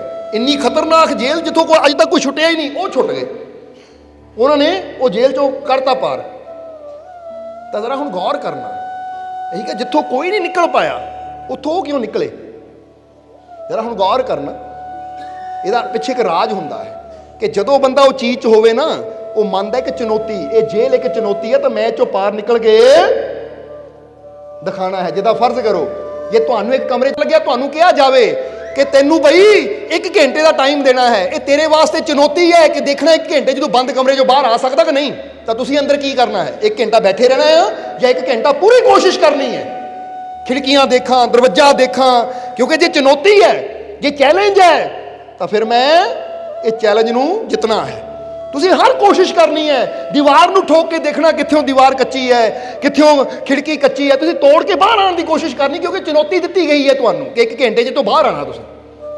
ਤਾਂ ਜੇ ਕੋਈ ਉੱਦਾਂ ਕਹਿ ਦੇਵੇ ਤੇਰੀ ਸਜ਼ਾ ਹੈ, ਲੈ ਤੈਨੂੰ ਬੰਦ ਕੀਤਾ ਇੱਥੇ, ਤੂੰ ਨਹੀਂ ਨਿਕਲ ਸਕਦਾ, ਤਾਂ ਹੁਣ ਬੰਦੇ ਦੇ ਅੰਦਰ ਸਜ਼ਾ ਹੈ 1 ਘੰਟੇ ਦੀ, 1 ਘੰਟਾ ਹੋਏਗਾ, ਦਰਵਾਜ਼ਾ ਖੁੱਲੇਗਾ, ਨਿਕਲ ਜਾਵਾਂਗੇ, ਨਹੀਂ ਖੁੱਲੇਗਾ 2 ਘੰਟੇ ਬੈਠੇ ਰਵਾਂਗੇ। ਮੰਨ ਕੇ ਲਿਆਓ ਨਾ ਮੇਰੀ ਸਜ਼ਾ, ਇਹ ਮੇਰੀ ਸਜ਼ਾ ਹੈ। ਸਮਝ ਆ ਰਹੀ ਹੈ? ਦੱਸਣਾ ਕੀ ਚਾਹੁੰਦੇ ਆ? ਕਮਰਾ ਉਹੀ ਹੈ, ਪਰ ਜਿਹੜਾ ਮੰਨ ਲਵੇ ਮੇਰੀ ਸਜ਼ਾ ਹੈ, ਉਹ ਫਿਰ ਬੈਠੇਗਾ, ਸਜ਼ਾ ਭੋਗਣੀ ਹੈ ਭਾਈ। ਤਾਂ ਜਿਹੜਾ ਮੰਨੇ ਮੇਰੀ ਚੁਣੌਤੀ ਹੈ, ਮੈਂ ਕੋਸ਼ਿਸ਼ ਕਰਨੀ ਹੈ ਤੋਂ ਬਾਹਰ ਜਾਣ ਦੀ, ਉਹ ਲੱਭੇਗਾ। ਔਰ ਜਿਹੜਾ ਕੋਸ਼ਿਸ਼ ਕਰਦਾ ਹੈ ਉਹ ਨਿਕਲ ਵੀ ਜਾਂਦਾ ਹੈ। ਹੁਣ ਅੱਜ ਇਨਸਾਨ ਵੀ ਦੁਖੀ ਕਿਉਂ ਹੈ? ਜਦੋਂ ਇਨਸਾਨ ਤੇ ਕੋਈ ਦੁੱਖ ਆਉਂਦਾ ਨਾ, ਪਤਾ ਕੀ ਬੰਦਾ ਹਾਏ ਮੇਰੇ ਕਰਮ ਹੀ ਹੈ, ਇਹ ਤਾਂ ਮੇਰੇ ਕਰਮਾਂ ਦੀ ਸਜ਼ਾ ਮਿਲ ਰਹੀ ਹੈ। ਭੋਗ ਲਵਾਂਗੇ, ਕੱਟ ਲਵਾਂਗੇ, 2 ਸਾਲ 10 ਸਾਲ 20 ਸਾਲ, ਕੀ ਕਰੀਏ, ਕਰਮ ਹੀ ਹੈ। ਐਦਾਂ ਦਾ ਬੰਦਾ ਕਿਸਮਤ ਨੂੰ ਕੋਸਦਾ ਹੋਇਆ ਸਦਾ ਕਰਮ ਕਰਮ ਕਹਿ ਕੇ ਦੁਖੀ ਰਹਿੰਦਾ ਹੈ। ਤਾਂ ਜਿਹੜਾ ਬੰਦਾ ਕਹਿੰਦਾ ਨਹੀਂ, ਜੇ ਮੇਰੇ ਮੂਹਰੇ ਪਰੇਸ਼ਾਨੀ ਆਈ ਹੈ ਤਾਂ ਕਰਮ ਨਹੀਂ ਹੈ, ਇਹ ਕੁਦਰਤ ਨੇ ਇੱਕ ਚੁਣੌਤੀ ਦਿੱਤੀ ਹੈ, ਔਰ ਜੇ ਮੈਂ ਚੁਣੌਤੀ ਪਾਰ ਕਰ ਲਈ ਤਾਂ ਮੈਂ ਹੋਰ ਜ਼ਿਆਦਾ ਨਿਖਰ ਕੇ ਉੱਠੂੰਗਾ, ਹੋਰ ਸਮਝਦਾਰ ਹੋ ਕੇ, ਹੋਰ ਪਾਵਰਫੁਲ ਹੋ ਕੇ ਨਿਕਲੂੰਗਾ, ਕਿਉਂਕਿ ਚੁਣੌਤੀਆਂ ਦਾ ਸਾਹਮਣਾ ਕਰਕੇ ਹੀ ਬੰਦਾ ਬਹਾਦਰ ਬਣਦਾ ਹੈ, ਮਜ਼ਬੂਤ ਬਣਦਾ ਹੈ। ਇਸ ਲਈ ਤੁਹਾਡੇ ਜੀਵਨ 'ਚ ਅੱਜ ਕੋਈ ਪ੍ਰੋਬਲਮ ਹੈ ਨਾ, ਇਹਨੂੰ ਕਰਮਾਂ ਦੀ ਸਜ਼ਾ ਨਾ ਮੰਨੋ, ਇਹ ਮੰਨੋ ਕਿ ਕੁਦਰਤ ਨੇ ਸਾਡੇ ਮੂਹਰੇ ਇੱਕ ਚੁਣੌਤੀ ਦਿੱਤੀ ਹੈ, ਚੈਲੰਜ ਆ। ਮੈਨੂੰ ਜਿੱਦਾਂ ਕੋਈ ਚੈਲੰਜ ਦਿੰਦਾ ਨਾ, ਦੇਖਣਾ ਵੀ ਇੰਨੇ ਮਿੰਟ 'ਚ ਦੂਆ ਕੰਮ ਕਰ ਲੈਂਦਾ। ਕੋਈ ਚੈਲੰਜ ਦੇ ਦੇਵੇ ਤੁਹਾਨੂੰ, ਕਈ ਵਾਰ ਬੱਚਿਆਂ ਨੂੰ ਅਸੀਂ ਕਹਿ ਦਿੰਦੇ ਨਾ, ਬੇਟਾ ਉਹਨੂੰ ਹੱਥ ਲਾ ਕੇ ਵਾਪਸ ਆਣਾ, ਦੇਖਣਾ ਤੂੰ ਮੇਰੇ 10 ਗਿਣਦੇ ਗਿਣਦੇ ਆ ਜਾਂਦਾ, ਤਾਂ ਤੁਸੀਂ ਦੇਖੋਗੇ ਬੱਚਾ ਕਿੰਨੀ ਸਪੀਡ ਨਾਲ ਜਾਏਗਾ ਔਰ ਵਾਪਸ ਵੀ ਆ ਕੇ ਜਿੱਤਣ ਦੀ ਕੋਸ਼ਿਸ਼ ਕਰੇਗਾ। ਤਾਂ ਉੱਦਾਂ ਤੁਸੀਂ ਬੱਚੇ ਨੂੰ ਕਹੋ, ਜਾ ਬੇਟਾ ਉੱਥੇ ਜਾ ਕੇ ਆ, ਮੈਂ ਕਿਉਂ ਜਾਵਾਂ, ਮੇਰੇ ਤੋਂ ਨਹੀਂ ਜਾ ਹੁੰਦਾ। ਇੱਕ ਤਰੀਕਾ ਦੱਸ ਦਈਏ ਤੁਹਾਨੂੰ, ਕਿਉਂਕਿ ਛੋਟੇ ਛੋਟੇ ਬੱਚਿਆਂ ਤੋਂ ਕੰਮ ਕਰਾਉਣਾ ਹੋਵੇ ਨਾ, ਜੇ ਇਹਨੂੰ ਸਿੱਧਾ ਕਹੋਗੇ ਬੇਟਾ ਪਾਣੀ ਦਾ ਗਲਾਸ ਲੈ ਕੇ ਆ, ਉਹਨੇ ਨਹੀਂ ਮੰਨਣਾ। ਪਰ ਜੇ ਕਹੋਗੇ ਬੇਟਾ ਮੈਨੂੰ ਤੂੰ ਬੜਾ ਫਾਸਟ ਆ, ਮੈਂ ਦੇਖਣਾ ਮੇਰੇ 10 ਗਿਣਦੇ ਗਿਣਦੇ ਤੂੰ ਪਾਣੀ ਲੈ ਕੇ ਆਂਦਾ ਕਿ ਨਹੀਂ, ਫਿਰ ਤੁਸੀਂ ਗਿਣੋ 1 2, ਬੱਚਾ ਦੌੜੇਗਾ ਪਾਣੀ ਲੈ ਕੇ। ਕਿੱਦਾਂ ਮੰਮੀ ਜਿੱਤ ਗਿਆ ਕਿ ਨਹੀਂ, ਜਿੱਤ ਗਿਆ ਪੁੱਤ, ਜਿੱਤ ਗਿਆ ਤੂੰ, ਸ਼ਾਬਾਸ਼। ਪਰ ਉੱਥੇ ਬੱਚੇ ਨੂੰ ਹਰਾਣਾ ਨਹੀਂ ਹੈ, ਵੀ ਦੱਸ ਦਈਏ ਤੁਹਾਨੂੰ, ਆਪਣੀ ਸਪੀਡ ਸਲੋ ਕਰ ਦਿਓ। 1 2, ਯਾਨੀ ਬੱਚੇ ਦੇ ਆਂਦੇ ਆਂਦੇ 5-6 ਹੀ ਹੋਏ ਹੋਣ, ਉਹ ਤੂੰ ਤਾਂ ਇੰਨਾ ਫਾਸਟ ਹੈ ਯਾਰ, 5 'ਚ ਹੀ ਆ ਗਿਆ। ਅਗਲੀ ਵਾਰ ਨੂੰ ਬੱਚਾ ਫਿਰ ਕਹੇਗਾ ਮੰਮੀ ਹੁਣ ਦੁਬਾਰਾ ਗਿਣੋ, ਦੱਸੋ ਮੈਂ ਕੀ ਕਰਾਂ। ਬੱਚੇ ਕੋ ਕੰਮ ਕਰਾਉਣ ਦੇ ਤਰੀਕੇ ਹੁੰਦੇ, ਕਿਉਂਕਿ ਕੋਈ ਬੰਦਾ ਕੰਮ ਨਹੀਂ ਕਰਦਾ, ਪਰ ਜਦੋਂ ਚੁਣੌਤੀ ਆਉਂਦੀ ਹੈ ਤਾਂ ਚੁਣੌਤੀ ਨੂੰ ਜਿੱਤਣ ਵਾਸਤੇ ਹਰ ਇੱਕ ਦਾ ਮਨ ਕਰਦਾ ਮੈਂ ਜਿੱਤ ਕੇ ਦਿਖਾਵਾਂ। ਹੁਣ ਤੁਹਾਡੇ ਮੂਹਰੇ ਕੋਈ ਚੈਲੰਜ ਆ ਜਾਵੇ, ਤੁਹਾਡੀ ਕੋਸ਼ਿਸ਼ ਹੁੰਦੀ ਹੈ ਕਿ ਨਹੀਂ, ਜਿੱਤ ਕੇ ਦਿਖਾਵਾਂ, ਮੈਂ ਕਰਕੇ ਦਿਖਾਵਾਂ, ਤਾਂ ਕਿ ਕਿਉਂਕਿ ਜਦੋਂ ਬੰਦਾ ਕੋਈ ਚੈਲੰਜ ਜਿੱਤਦਾ ਹੈ ਨਾ, ਬੰਦੇ ਨੂੰ ਖੁਸ਼ੀ ਹੁੰਦੀ ਹੈ ਆਪਣੇ ਆਪ ਤੇ ਕਿ ਯਾਰ ਮੈਂ ਕੁਝ ਕੀਤਾ। ਇੱਦਾਂ ਹੀ ਜਦੋਂ ਸਾਡੇ ਮੂਹਰੇ ਕੋਈ ਬਿਮਾਰੀ ਆ ਜਾਵੇ ਤਾਂ ਇਹ ਨਾ ਡਰੋ ਹਾਏ ਮੇਰੇ ਤੇ ਬਿਮਾਰੀ ਆ ਗਈ, ਹਾਏ ਬਿਮਾਰੀ ਆ ਗਈ, ਹੁਣ ਤਾਂ ਕਰਮਾਂ ਦੀ ਸਜ਼ਾ ਭੋਗਣੀ ਪੈਣੀ ਹੈ। ਨਹੀਂ, ਇਹ ਬਿਮਾਰੀ ਆਈ ਹੈ ਤਾਂ ਕੁਦਰਤ ਨੇ ਇੱਕ ਚੁਣੌਤੀ ਦਿੱਤੀ ਹੈ ਕਿ ਮੈਂ ਤੂੰ ਜਿੱਤ ਸਕਦਾ ਕਿ ਨਹੀਂ। ਇਹ ਬਿਮਾਰੀ ਮੈਨੂੰ ਢਾਂਦੀ ਹੈ ਜਾਂ ਮੈਂ ਮਿਹਨਤ ਕਰਕੇ ਆਪਣੇ ਮਾਲਿਕ ਤੇ ਵਿਸ਼ਵਾਸ ਕਰਕੇ ਬਿਮਾਰੀ ਨੂੰ ਢਾਂਦਾ ਹੈ। ਹੁਣ ਜਿਹੜਾ ਬਿਮਾਰੀ ਨੂੰ ਢਾ ਲੈਂਦਾ ਹੈ, ਇਹਦਾ ਮਤਲਬ ਇਹਦੇ ਮੂਹਰੇ ਚੁਣੌਤੀ ਆਈ ਸੀ ਔਰ ਇਹਨਾਂ ਉਹਨੂੰ ਵਿਨ ਕਰ ਲਿਆ, ਜਿੱਤ ਲਿਆ, ਇਹ ਹੈ ਵਿਨਰ। ਤੁਹਾਡੇ ਮੂਹਰੇ ਗਰੀਬੀ ਆ ਗਈ, ਤੁਹਾਡੇ ਮੂਹਰੇ ਮੁਸੀਬਤ ਆ ਗਈ, ਤੁਹਾਡੇ ਕੰਮ 'ਚ ਕੋਈ ਪ੍ਰੋਬਲਮ ਆ ਗਈ, ਇੱਕ ਚੁਣੌਤੀ ਆਈ ਹੈ, ਹੁਣ ਮੈਂ ਦੇਖਣੇ ਨੂੰ ਪਾਰ ਮੈਂ ਕਿੱਦਾਂ ਕਰ ਸਕਦਾ ਹਾਂ, ਮੈਨੂੰ ਵਿਨ ਕਿੱਦਾਂ ਕਰ ਸਕਦਾ, ਜਿੱਤ ਕਿੱਦਾਂ ਸਕਦਾ ਮੈਂ। ਜਦੋਂ ਅਸੀਂ ਇਹ ਸੋਚਦੇ ਹਾਂ ਕਿ ਇੱਕ ਚੁਣੌਤੀ ਹੈ ਔਰ ਮੈਂ ਇਹਨੂੰ ਪਾਰ ਕਰਨਾ ਹੈ, ਇਹਨੂੰ ਜਿੱਤਣਾ ਹੈ, ਤਾਂ ਤੁਹਾਡਾ ਦਿਮਾਗ ਰਸਤੇ ਲੱਭਣੇ ਸ਼ੁਰੂ ਕਰ ਦਿੰਦਾ ਹੈ ਕਿ ਕਿੱਦਾਂ ਜਿੱਤਾਂ ਮੈਂ ਇਹਨੂੰ। ਸਮਝ ਆ ਰਹੀ ਕਿ ਨਹੀਂ। ਪਰ ਜਦੋਂ ਅਸੀਂ ਮੰਨ ਲੈਂਦੇ ਹਾਂ ਇਹ ਤਾਂ ਮੇਰੇ ਕਰਮਾਂ ਦੀ ਸਜ਼ਾ ਆ, ਇਹ ਤਾਂ ਮੇਰੇ ਕਰਮ ਹੀ ਆ, ਤਾਂ ਫਿਰ ਬੰਦੇ ਦਾ ਦਿਮਾਗ ਕਹਿੰਦਾ ਕਰਮਾਂ ਦੀ ਤਾਂ ਭੋਗ ਭਾਈ, ਹੁਣ ਨਿਕਲਣ ਦਾ ਰਸਤਾ ਤਾਂ ਕੋਈ। ਹੁਣ ਕਰਮ ਪਤਾ ਨਹੀਂ 10 ਸਾਲ ਘੱਟ ਬਾਅਦ ਘੱਟ ਹੋਣੇ ਆ, 20 ਸਾਲ ਬਾਅਦ ਘੱਟ ਹੋਣੇ ਆ, 30 ਸਾਲ ਬਾਅਦ ਘੱਟ ਹੋਣੇ ਆ। ਬੋਲੋ ਸਮਝਦੇ ਹੋ ਕਿ ਨਹੀਂ। ਇਸ ਲਈ ਕਰਮਾਂ ਤੇ ਨਾ ਛੱਡੋ, ਸਮਝਦੇ ਹੋ ਕਿ ਨਹੀਂ। ਜਿਹੜਾ ਕਹਿੰਦਾ ਨਾ ਕਰਮ ਕਰਮ ਕਰਮ, ਇਹਦਾ ਮਤਲਬ ਇਹਨੂੰ ਗਿਆਨ ਹੀ ਹੈ ਨਹੀਂ। ਔਰ ਜਿਹੜਾ ਇਹ ਮੰਨਦਾ ਹੈ ਇਹ ਚੁਣੌਤੀਆਂ ਹੈ, ਇਹ ਟਾਰਗੇਟ ਦਿੱਤੇ ਕੁਦਰਤ ਨੇ ਤਾਂ ਕਿ ਮੈਂ ਹੋਰ ਮਜ਼ਬੂਤ ਹੋ ਸਕਾਂ, ਹੋਰ ਸ਼ਕਤੀਸ਼ਾਲੀ ਹੋ ਸਕਾਂ, ਹੋਰ ਮੇਰੇ ਅੰਦਰ ਨਿਖਾਰ ਆਵੇ। ਕਿਉਂਕਿ ਸੋਨਾ ਜਿੰਨਾ ਅੱਗ 'ਚ ਨਿਖਰਦਾ ਹੈ, ਪੈਂਦਾ ਹੈ ਉਨਾ ਹੀ ਨਿਖਰਦਾ ਹੈ। ਨਿਖਰਦਾ ਕਿ ਨਹੀਂ। ਇਹ 22 ਕੈਰੇਟ ਹੈ ਨਾ, ਉਹਨੂੰ ਅੱਗ 'ਚ ਪਾ ਦਿਓ 24 ਹੋ ਕੇ ਨਿਕਲੇਗਾ। ਸਮਝਦੇ, ਜੋ ਵਿਅਰਥ ਹੈ ਸੜ ਜਾਏਗਾ, ਜੋ ਅਰਥ ਹੈ ਜੋ ਅਸਲੀ ਹੈ ਰਹਿ ਜਾਏਗਾ। ਇਸ ਲਈ ਆਪਣੇ ਅੰਦਰ ਅਰਥ ਬਣਾਓ, ਆਪਣੀ ਸ਼ਕਤੀ ਨੂੰ ਪਹਿਚਾਨੋ ਕਿ ਚੁਣੌਤੀਆਂ ਮੇਰੇ ਮੂਹਰੇ ਆਉਣਗੀਆਂ ਤਾਂ ਮੈਂ ਇਹਨਾਂ ਦਾ ਸਾਹਮਣਾ ਕਰਨਾ, ਜਿੱਤਣਾ ਹੈ, ਮੈਂ ਇਸ ਤੋਂ ਵਿਨ ਕਰਨਾ ਹੈ। ਹੁਣ ਕਿਸੇ ਬੰਦੇ ਦੇ ਜੀਵਨ ਦੇ ਵਿੱਚ ਡੈਥ ਹੋ ਜਾਂਦੀ ਕਿਸੇ ਦੀ, ਉਹ ਸੋਚੋ ਕੁਦਰਤ ਨੇ ਚੁਣੌਤੀ ਦਿੱਤੀ, ਹੁਣ ਮੈਂ ਇਹਨਾਂ ਹਾਲਾਤਾਂ 'ਚੋਂ ਕਿੱਦਾਂ ਨਿਕਲ ਸਕਦਾ ਹੈ, ਕਿੱਦਾਂ ਮੈਂ ਸਾਹਮਣਾ ਕਰ ਸਕਦਾ ਹਾਂ। ਇਹ ਹੁਣ ਮੈਂ ਇਹ ਚੁਣੌਤੀ ਨੂੰ ਪਾਰ ਕਰਕੇ ਜਾਣਾ ਹੈ, ਕਿਉਂਕਿ ਜ਼ਿੰਦਗੀ ਤਾਂ ਚੱਲਦੀ ਰਹਿਣੀ ਹੈ, ਕਿਸੇ ਦੀ ਮੌਤ ਨਾ ਰੁਕਣੀ ਨਹੀਂ ਹੈ, ਕਿਸੇ ਨੁਕਸਾਨ ਨਾ ਰੁਕਣੀ ਨਹੀਂ ਹੈ। ਫਰਜ਼ ਕਰੋ ਤੁਹਾਡੀ ਗੱਡੀ ਦਾ ਕੋਈ ਐਕਸੀਡੈਂਟ ਹੁੰਦਾ ਹੈ ਜਾਂ ਕਿਤੇ ਪੈਸੇ ਦਾ ਨੁਕਸਾਨ ਹੁੰਦਾ ਜਾਂ ਕਿਸੇ ਦੀ ਡੈਥ ਹੋ ਜਾਂਦੀ ਹੈ, ਤਾਂ ਕੀ ਤੁਹਾਡੀ ਜ਼ਿੰਦਗੀ ਰੁਕ ਜਾਣੀ ਹੈ? ਨਹੀਂ, ਜ਼ਿੰਦਗੀ ਚੱਲਣੀ ਹੈ। ਪਰ ਜੇ ਹੁਣ ਮੰਨ ਲਈਏ ਹਾਏ ਮੇਰੇ ਨਾਲ ਕਿਉਂ ਹੋਇਆ, ਮੇਰੇ ਕਰਮਾਂ ਦੀ ਸਜ਼ਾ ਮਿਲ ਰਹੀ ਹੈ, ਤਾਂ ਸਾਰੀ ਜ਼ਿੰਦਗੀ ਆਪਣੇ ਆਪ ਨੂੰ ਦੋਸ਼ ਦਿੰਦੇ ਰਹੋਗੇ।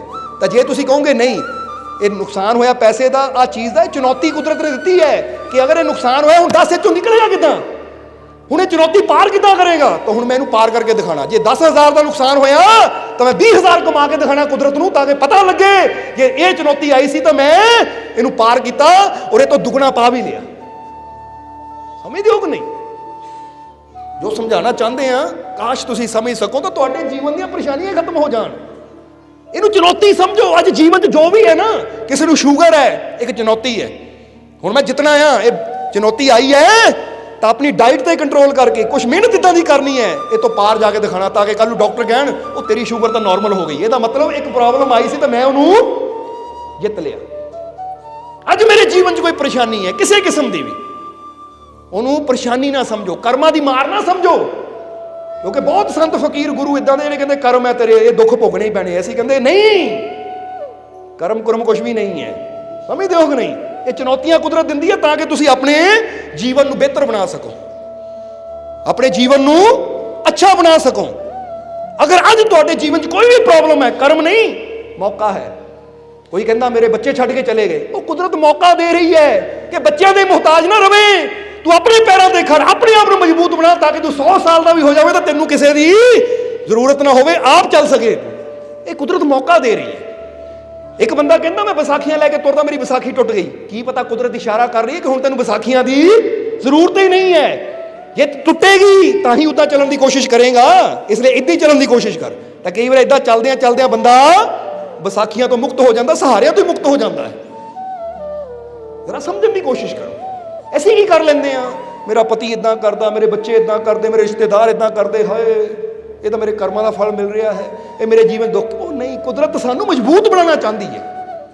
ਕੁਦਰਤ ਸਾਨੂੰ ਮਜ਼ਬੂਤ ਬਣਾਉਣਾ ਚਾਹੁੰਦੀ ਹੈ ਤਾਂ ਕਿ ਅਸੀਂ ਦੁਨੀਆ ਦੇ ਸਹਾਰੇ ਤੇ ਨਹੀਂ, ਆਪਣੇ ਮਾਲਿਕ ਦੇ ਵਿਸ਼ਵਾਸ ਤੇ ਚੱਲੀਏ ਕਿ ਜਿਹੜਾ ਉੱਥੇ ਮੈਨੂੰ ਸੰਭਾਲ ਸਕਦਾ, ਜਿੱਥੇ ਮੈਂ ਕੁਝ ਵੀ ਨਹੀਂ ਸੀ ਮਾਂ ਦੇ ਗਰਭ 'ਚ, ਤਾਂ ਹੁਣ ਤਾਂ ਮੈਨੂੰ ਮਾਲਿਕ ਨੇ ਸਭ ਕੁਝ ਬਣਾਇਆ ਹੈ। ਮੈਨੂੰ ਵਿਸ਼ਵਾਸ ਹੈ ਹੁਣ ਵੀ ਮੈਨੂੰ ਸੰਭਾਲੇਗਾ ਔਰ ਮੈਨੂੰ ਕਾਮਯਾਬੀ ਵੀ ਦੇਗਾ। ਇਹ ਵਿਸ਼ਵਾਸ ਰੱਖੋ। ਇਹਨੂੰ ਕਹਿੰਦੇ ਰਹਿਮੇ ਮਾਤਰ, ਬਿਸਮਿਲ੍ਲਾ ਰਹਿਮਾਨੇ ਰਹੀਮ, ਕਿ ਸ਼ੁਰੂ ਹੁੰਦਾ ਹੈ ਪਰਮਾਤਮਾ ਦਾ ਕਰਮ ਜਦੋਂ ਅਸੀਂ ਮਾਂ ਦੇ ਰਹਿਮ 'ਚ ਹੁੰਦੇ ਹਾਂ। ਰਹਿਮ ਯਾਨੀ ਕੋਖ 'ਚ ਹੁੰਦੇ ਹਾਂ, ਉੱਥੋਂ ਹੀ ਤਾਂ ਸ਼ੁਰੂਆਤ ਹੁੰਦੀ ਹੈ। ਉਹ ਕਿਰਪਾਲੂ ਦਿਆਲੂ ਉੱਥੇ ਸਾਡੀਆਂ ਸਾਰੀਆਂ ਜ਼ਰੂਰਤਾਂ ਪੂਰੀਆਂ ਕਰਦਾ ਹੈ, ਉਹ ਉੱਥੇ ਸਾਡਾ ਧਿਆਨ ਰੱਖਦਾ ਹੈ। ਤਾਂ ਹੁਣ ਵਿਸ਼ਵਾਸ ਰੱਖੋ, ਜਿਹੜਾ ਉੱਥੇ ਰੱਖ ਸਕਦਾ ਇੱਥੇ ਵੀ ਜ਼ਰੂਰ ਰੱਖੇਗਾ। ਇਸ ਲਈ ਖਾਬ ਦੇਖੋ, ਪਰ ਇਦਾਂ ਨਹੀਂ ਕਿ ਮੈਂ ਖਾਬ ਦੇਖ ਰਿਹਾ ਕੋਈ ਮੇਰੀ ਹੈਲਪ ਕਰੇਗਾ, ਕੋਈ ਮੇਰੀ ਮਦਦ ਕਰੇਗਾ, ਆ ਮੇਰੀ ਲੋਟਰੀ ਨਿਕਲੇਗੀ। ਹੁਣ ਨਾ ਲੋਟਰੀ ਨਿਕਲੇ ਤਾਂ ਨਾ ਤੂੰ ਜੀਵਨ 'ਚ ਕਾਮਯਾਬ ਹੋਵੇਂ। ਪਰ ਜਿਹੜਾ ਵਿਸ਼ਵਾਸ ਰੱਖਦਾ, ਮੈਂ ਖਾਬ ਦੇਖ ਰਿਹਾ ਹਾਂ, ਆਹ ਚੀਜ਼ ਮਿਲ ਰਹੀ ਹੈ। ਭਾਈ ਕਿੱਦਾਂ ਮਿਲ ਰਹੀ ਹੈ?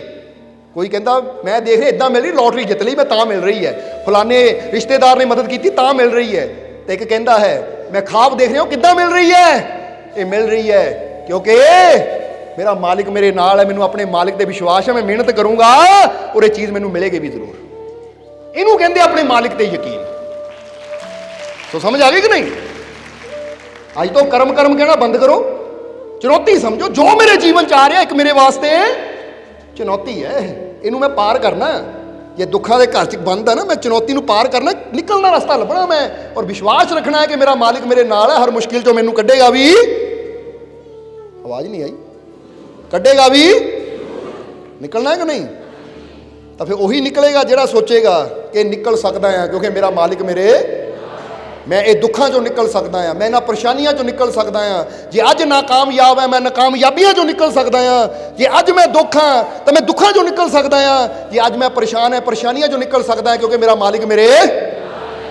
ਇਸ ਲਈ ਵਿਸ਼ਵਾਸ ਰੱਖਣਾ ਹੈ ਤੁਸੀਂ, ਔਰ ਯਕੀਨ ਰੱਖਣਾ ਹੈ। ਖਾਬ ਦੇਖਣਾ ਵੀ ਹੈ ਔਰ ਇਹ ਵੀ ਕਹਿਣਾ ਹੈ ਕਿ ਪੂਰਾ ਮੇਰਾ ਮਾਲਿਕ ਕਰੇਗਾ। ਮਿਹਨਤ ਕਰਨ ਨੂੰ ਮੈਂ ਤਿਆਰ ਹਾਂ, ਕੋਸ਼ਿਸ਼ ਕਰਨ ਨੂੰ ਮੈਂ ਤਿਆਰ ਹਾਂ। ਤਾਂ ਮੈਨੂੰ ਮਾਲਿਕ ਤੇ ਪੂਰਾ ਯਕੀਨ ਹੈ ਕਿ ਮੈਂ ਕੋਸ਼ਿਸ਼ ਕਰਨੀ ਹੈ ਤਾਂ ਮੇਰਾ ਮਾਲਿਕ ਕਾਮਯਾਬੀ ਜ਼ਰੂਰ ਦੇਗਾ। ਸਮਝ ਆ ਗਈ ਕਿ ਨਹੀਂ? ਔਰ ਉਮੀਦ ਹੈ ਕਿ ਹੁਣ ਬਿਸਮਿਲ੍ਲਾ ਰਹਿਮਾਨੇ ਰਹੀਮ ਦਾ ਮਤਲਬ ਵੀ ਤੁਹਾਨੂੰ ਪਤਾ ਲੱਗ ਗਿਆ ਕਿ ਉੱਥੇ ਰਹਿਮ ਕਰਦਾ ਹੈ ਉਹ ਜਿੱਥੇ ਬੰਦਾ ਹੈ ਹੀ ਨਹੀਂ ਕੁਝ ਵੀ, ਉੱਥੋਂ ਸ਼ੁਰੂਆਤ ਕਰਦਾ ਸਾਡੇ ਜੀਵਨ ਦੀ। ਇਸ ਲਈ ਜਦੋਂ ਹਰ ਕੰਮ ਵਿੱਚ ਆਪਣੇ ਰੱਬ ਨੂੰ ਯਾਦ ਰੱਖੀਏ ਕਿ ਮੇਰੀ ਸ਼ੁਰੂਆਤ ਉਹਦੇ ਹੁਕਮ ਨਾਲ ਹੋਈ ਹੈ, ਤਾਂ ਜਿਹਦੇ ਰਹਿਮਤ ਨਾਲ ਮੈਂ ਬਣਿਆ ਆ, ਤਾਂ ਫਿਰ ਜੇ ਉਹਦੀ ਰਹਿਮਤ ਨਾਲ ਮੈਂ ਬਣਿਆ ਤਾਂ ਮੈਂ ਕਮਜ਼ੋਰ ਨਹੀਂ ਹਾਂ। ਸਮਝਦੇ ਹੋ ਕਿ ਨਹੀਂ? ਕਿਉਂਕਿ ਜਿਸ ਦੇ ਰਹਿਮ ਨਾਲ ਮੈਂ ਬਣਿਆ ਉਹ ਹਰ ਜਗ੍ਹਾ ਮੇਰੇ ਨਾਲ ਹੈ, ਔਰ ਉਹ ਇੰਨਾ ਸ਼ਕਤੀਸ਼ਾਲੀ ਹੈ ਕਿ ਹਰ ਮੁਸ਼ਕਿਲ 'ਚੋਂ ਮੈਨੂੰ ਬਚਾ ਸਕਦਾ ਹੈ, ਹਰ ਮੁਸ਼ਕਿਲ 'ਚੋਂ ਮੈਨੂੰ ਕੱਢ ਸਕਦਾ ਹੈ, ਔਰ ਮੇਰੀਆਂ ਸਾਰੀਆਂ ਜ਼ਰੂਰਤਾਂ ਨੂੰ, ਮੇਰੇ ਸਾਰੇ ਸੁਪਨਿਆਂ ਨੂੰ, ਮੇਰੇ ਸਾਰੇ ਖਾਬਾਂ ਨੂੰ ਪੂਰਾ ਕਰ ਸਕਦਾ ਹੈ।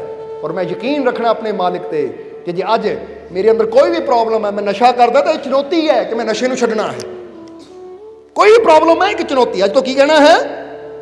ਇੱਕ ਚੁਣੌਤੀ ਹੈ, ਇਹਨੂੰ ਪਾਰ ਕਰਨਾ ਮੈਂ। ਇਹਨੂੰ ਬਿਮਾਰੀ ਨਹੀਂ ਕਹਿਣਾ, ਇਹਨੂੰ ਚਿੰਤਾ ਨਹੀਂ ਕਹਿਣਾ, ਕਰਮਾਂ ਦੀ ਮਾਰ ਨਹੀਂ ਕਹਿਣਾ ਕਿ ਕਰਮਾਂ ਦਾ ਦੁੱਖ ਹੈ। ਨਹੀਂ, ਹਰ ਤਰਫ ਇੱਕ ਚੁਣੌਤੀ ਮੰਨਣੀ ਹੈ। एक मेरे मोहरे एक टारगेट है, एक चुनौती है, ਇਹਨੂੰ ਮੈਂ ਪੂਰਾ ਕਰਨਾ, ਇਹਨੂੰ ਪਾਰ ਕਰਨਾ। ਇੱਕ ਸਵਾਲ ਹੈ ਜਿਹਦਾ ਮੈਂ ਜਵਾਬ ਲੱਭਣਾ ਹੈ। ਸੋ ਫਿਰ ਤੁਸੀਂ ਦੇਖੋਗੇ, ਵਿਸ਼ਵਾਸ ਰੱਖਣਾ ਹੈ ਕਿ ਮੇਰਾ ਮਾਲਿਕ ਮੇਰੇ ਨਾਲ ਹੈ, ਯਕੀਨ ਰੱਖਣਾ ਹੈ, ਤਾਂ ਫਿਰ ਅਸੰਭਵ ਵੀ ਸੰਭਵ ਹੋ ਜਾਏਗਾ। ਸੋ ਆਖਰਲੇ ਵਚਨਾਂ ਤੋਂ ਇਹੀ ਕਹਿਣਾ ਹੈ ਕਿ ਆਪਣੇ ਮਾਲਿਕ ਤੇ ਯਕੀਨ ਰੱਖੋ, ਆਪਣੇ ਮਾਲਿਕ ਤੇ ਵਿਸ਼ਵਾਸ ਰੱਖੋ ਕਿ ਜਿਸ ਨੇ ਮੈਨੂੰ ਪੈਦਾ ਕੀਤਾ ਉਹ ਹਰ ਕਦਮ ਤੇ ਮੇਰੇ ਨਾਲ ਹੈ, ਔਰ ਉਹ ਹਰ ਮੁਸ਼ਕਿਲ ਚੋਂ ਕੱਢਣ ਦੀ ਸ਼ਕਤੀ ਮੇਰੇ ਮਾਲਿਕ ਅੰਦਰ ਹੈ। ਔਰ ਮੈਨੂੰ ਯਕੀਨ ਹੈ ਮੇਰਾ ਮਾਲਿਕ ਮੈਨੂੰ ਹਰ ਮੁਸ਼ਕਿਲ ਚੋਂ ਬਚਾਏਗਾ, ਕਿਉਂਕਿ ਜਦੋਂ ਮੈਂ ਕੁਛ ਨਹੀਂ ਸੀ, ਮਾਂ ਦੇ ਗਰਭ 'ਚ ਮੈਂ ਕੁਛ ਵੀ ਨਹੀਂ ਸੀ, ਉੱਥੇ ਉਹਨਾਂ ਮੇਰੀਆਂ ਸਾਰੀਆਂ ਜ਼ਰੂਰਤਾਂ ਪੂਰੀਆਂ ਕੀਤੀਆਂ, ਉੱਥੇ ਉਹਨਾਂ ਮੇਰੀ ਰੱਖਿਆ ਕੀਤੀ, ਮੇਰੀ ਸੰਭਾਲ ਕੀਤੀ। ਤਾਂ ਹੁਣ ਜੇ ਮੈਨੂੰ ਬਣਾ ਦਿੱਤਾ ਹੈ ਤਾਂ ਇੱਥੇ ਵੀ ਮੈਨੂੰ ਯਕੀਨ ਹੈ ਮੇਰਾ ਮਾਲਿਕ ਮੇਰੀਆਂ ਸਾਰੀਆਂ ਜ਼ਰੂਰਤਾਂ ਪੂਰੀਆਂ ਕਰੇਗਾ, ਮੈਨੂੰ ਹਰ ਦੁੱਖ ਚੋਂ ਬਚਾਏਗਾ। ਸਮਝਦੇ ਹੋ ਕਿ ਨਹੀਂ? ਇਹ ਵਿਸ਼ਵਾਸ ਰੱਖਣਾ ਹੈ। ਸੋ ਇਹ ਕਹਿ ਦਿਓ, ਮੈਨੂੰ ਆਪਣੇ ਮਾਲਿਕ ਤੇ ਪੂਰਾ, ਮੈਨੂੰ ਆਪਣੇ ਮਾਲਿਕ ਤੇ ਪੂਰਾ, ਮੈਨੂੰ ਆਪਣੇ ਮਾਲਿਕ ਤੇ ਪੂਰਾ, ਮੇਰੀਆਂ ਝੋਲੀਆਂ ਖੁਸ਼ੀਆਂ ਨਾਲ, ਮੇਰੀਆਂ ਝੋਲੀਆਂ ਖੁਸ਼ੀਆਂ ਨਾਲ, ਮੇਰੀਆਂ ਝੋਲੀਆਂ ਖੁਸ਼ੀਆਂ ਨਾਲ, ਮੇਰੀਆਂ ਝੋਲੀਆਂ ਰਹਿਮਤਾਂ ਨਾਲ, ਮੇਰੀਆਂ ਝੋਲੀਆਂ ਰਹਿਮਤਾਂ ਨਾਲ, ਮੇਰੀਆਂ ਝੋਲੀਆਂ ਰਹਿਮਤਾਂ ਨਾਲ। ਮੇਰਾ ਮਾਲਿਕ ਮੇਰੇ, ਮੇਰਾ ਮਾਲਿਕ ਮੇਰੇ, ਮੇਰਾ ਮਾਲਿਕ ਮੇਰੇ। ਤਾਂ ਫਿਰ ਯਕੀਨ ਰੱਖੋ ਮਾਲਿਕ ਹਮੇਸ਼ਾ ਤੁਹਾਡੇ ਨਾਲ ਹੈ, ਔਰ ਆਉਣ ਵਾਲਾ ਸਮਾਂ ਤੁਹਾਡੇ ਸਭ ਦੇ ਵਾਸਤੇ ਖੁਸ਼ੀਆਂ, ਰਹਿਮਤਾਂ, ਬਰਕਤਾਂ ਭਰਿਆ ਆਵੇ। ਇਹੀ ਸਾਡੀ ਉਸ ਮਾਲਿਕ ਦੇ ਚਰਨਾਂ 'ਚ ਅਰਦਾਸ ਬੇਨਤੀ ਹੈ। ਔਰ ਹੁਣ ਸਤਸੰਗ ਦੀ ਇਹਨਾਂ ਵਚਨਾਂ ਨਾਲ ਹੀ ਸਮਾਪਤੀ ਕਰਾਂਗੇ।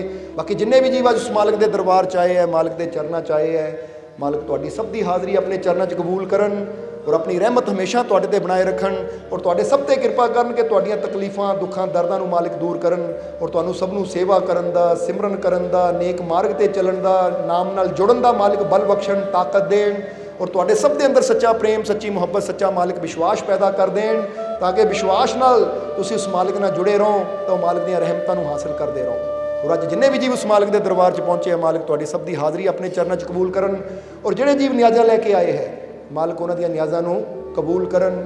ਜਿਹੜੇ ਜੀਵ ਖੁਸ਼ੀ ਦੀ ਨਿਆਜ਼ ਲੈ ਕੇ ਆਏ ਹੈ, ਮਾਲਿਕ ਉਹਨਾਂ ਦੀਆਂ ਖੁਸ਼ੀਆਂ ਦੀ ਨਿਆਜ਼ਾਂ ਕਬੂਲ ਕਰਨ, ਔਰ ਉਹਨਾਂ ਤੇ ਇੰਨੀ ਰਹਿਮਤ ਕਰਨ ਕਿ ਉਹਨਾਂ ਨੂੰ ਕਦੀ ਦੁੱਖਾਂ ਦੀ ਫਰਿਆਦ ਕਰਨ ਦੀ ਲੋੜ ਹੀ ਨਾ ਪਵੇ।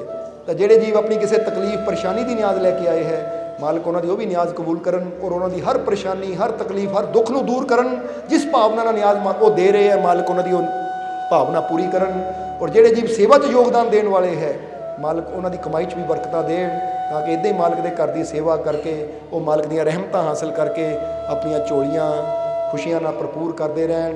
ਔਰ ਮਾਲਿਕ ਤੁਹਾਨੂੰ ਸਭ ਨੂੰ ਖੁਸ਼ੀਆਂ, ਰਹਿਮਤਾਂ, ਬਰਕਤਾਂ ਨਾਲ ਭਰਪੂਰ ਕਰਨ। ਆਉਣ ਵਾਲਾ ਸਮਾਂ ਤੁਹਾਡੇ ਸਭ ਦੇ ਵਾਸਤੇ ਖੁਸ਼ੀਆਂ ਭਰਿਆ ਹੋਵੇ। ਇੱਕ ਵਾਰ ਹੱਸ ਕੇ ਦਿਖਾਓ ਜ਼ਰਾ, ਹੋਰ ਉੱਚੀ, ਇਸ ਤੋਂ ਵੀ ਉੱਚੀ ਹੋ ਸਕਦਾ ਕਿ ਨਹੀਂ? ਬਸ ਇੱਦਾਂ। ਔਰ ਜਿੱਦਾਂ ਇਸ ਵੇਲੇ ਤੁਸੀਂ ਸਾਰੇ ਖੁਸ਼ ਹੋ, ਹੱਸ ਰਹੇ ਹੋ, ਮੁਸਕਰਾ ਰਹੇ ਹੋ, ਇਹੀ ਸਾਡੀ ਮਾਲਿਕ ਅੱਗੇ ਬੇਨਤੀ ਹੈ ਕਿ ਇੱਦਾਂ ਹੀ ਤੁਸੀਂ ਸਦਾ ਹੱਸਦੇ, ਮੁਸਕਰਾਉਂਦੇ, ਖੁਸ਼ ਰਹੋ। ਤੁਹਾਡੇ ਜੀਵਨ 'ਚ ਖੁਸ਼ੀਆਂ ਵੱਧਦੀਆਂ ਚਲੀਆਂ ਜਾਣ, ਔਰ ਤੁਹਾਡੇ ਚਿਹਰਿਆਂ 'ਤੇ ਸਦਾ ਮੁਸਕਰਾਹਟ ਬਣੀ ਰਹੇ। ਇਹੀ ਸਾਡੀ ਮਾਲਿਕ ਦੇ ਅੱਗੇ ਅਰਦਾਸ ਬੇਨਤੀ ਹੈ। ਔਰ ਹੁਣ ਅੰਤ ਵਿੱਚ ਤੁਹਾਡੇ ਸਭ ਦੇ ਅੰਦਰ ਵਾਸਤੇ ਉਸ ਮਾਲਿਕ ਨੂੰ ਅਸੀਂ ਪ੍ਰਣਾਮ ਕਰਦੇ ਹਾਂ। ਸਾਡਾ ਪ੍ਰਣਾਮ ਸਵੀਕਾਰ ਕਰੋ। ਜੈ ਮਾਲਿਕਾਂ ਦੀ। वीडियो अच्छी लगी हो तो कृपया इसे शेयर जरूर करें। आपके शेयर करने से अगर किसी की ज़िंदगी में अच्छा बदलाव आता है, पॉजिटिव चेंज आती है, तो ये भी आपकी तरफ से किया गया एक नेक कर्म होगा, एक सेवा होगी। तो वीडियो को शेयर जरूर करें, और वीडियो देखने के लिए सर्व संजय दरबार कांटियाँ शरीफ यूट्यूब चैनल को सब्सक्राइब करें, और फेसबुक पेज को फॉलो करना ना भूलें। जय माता दी।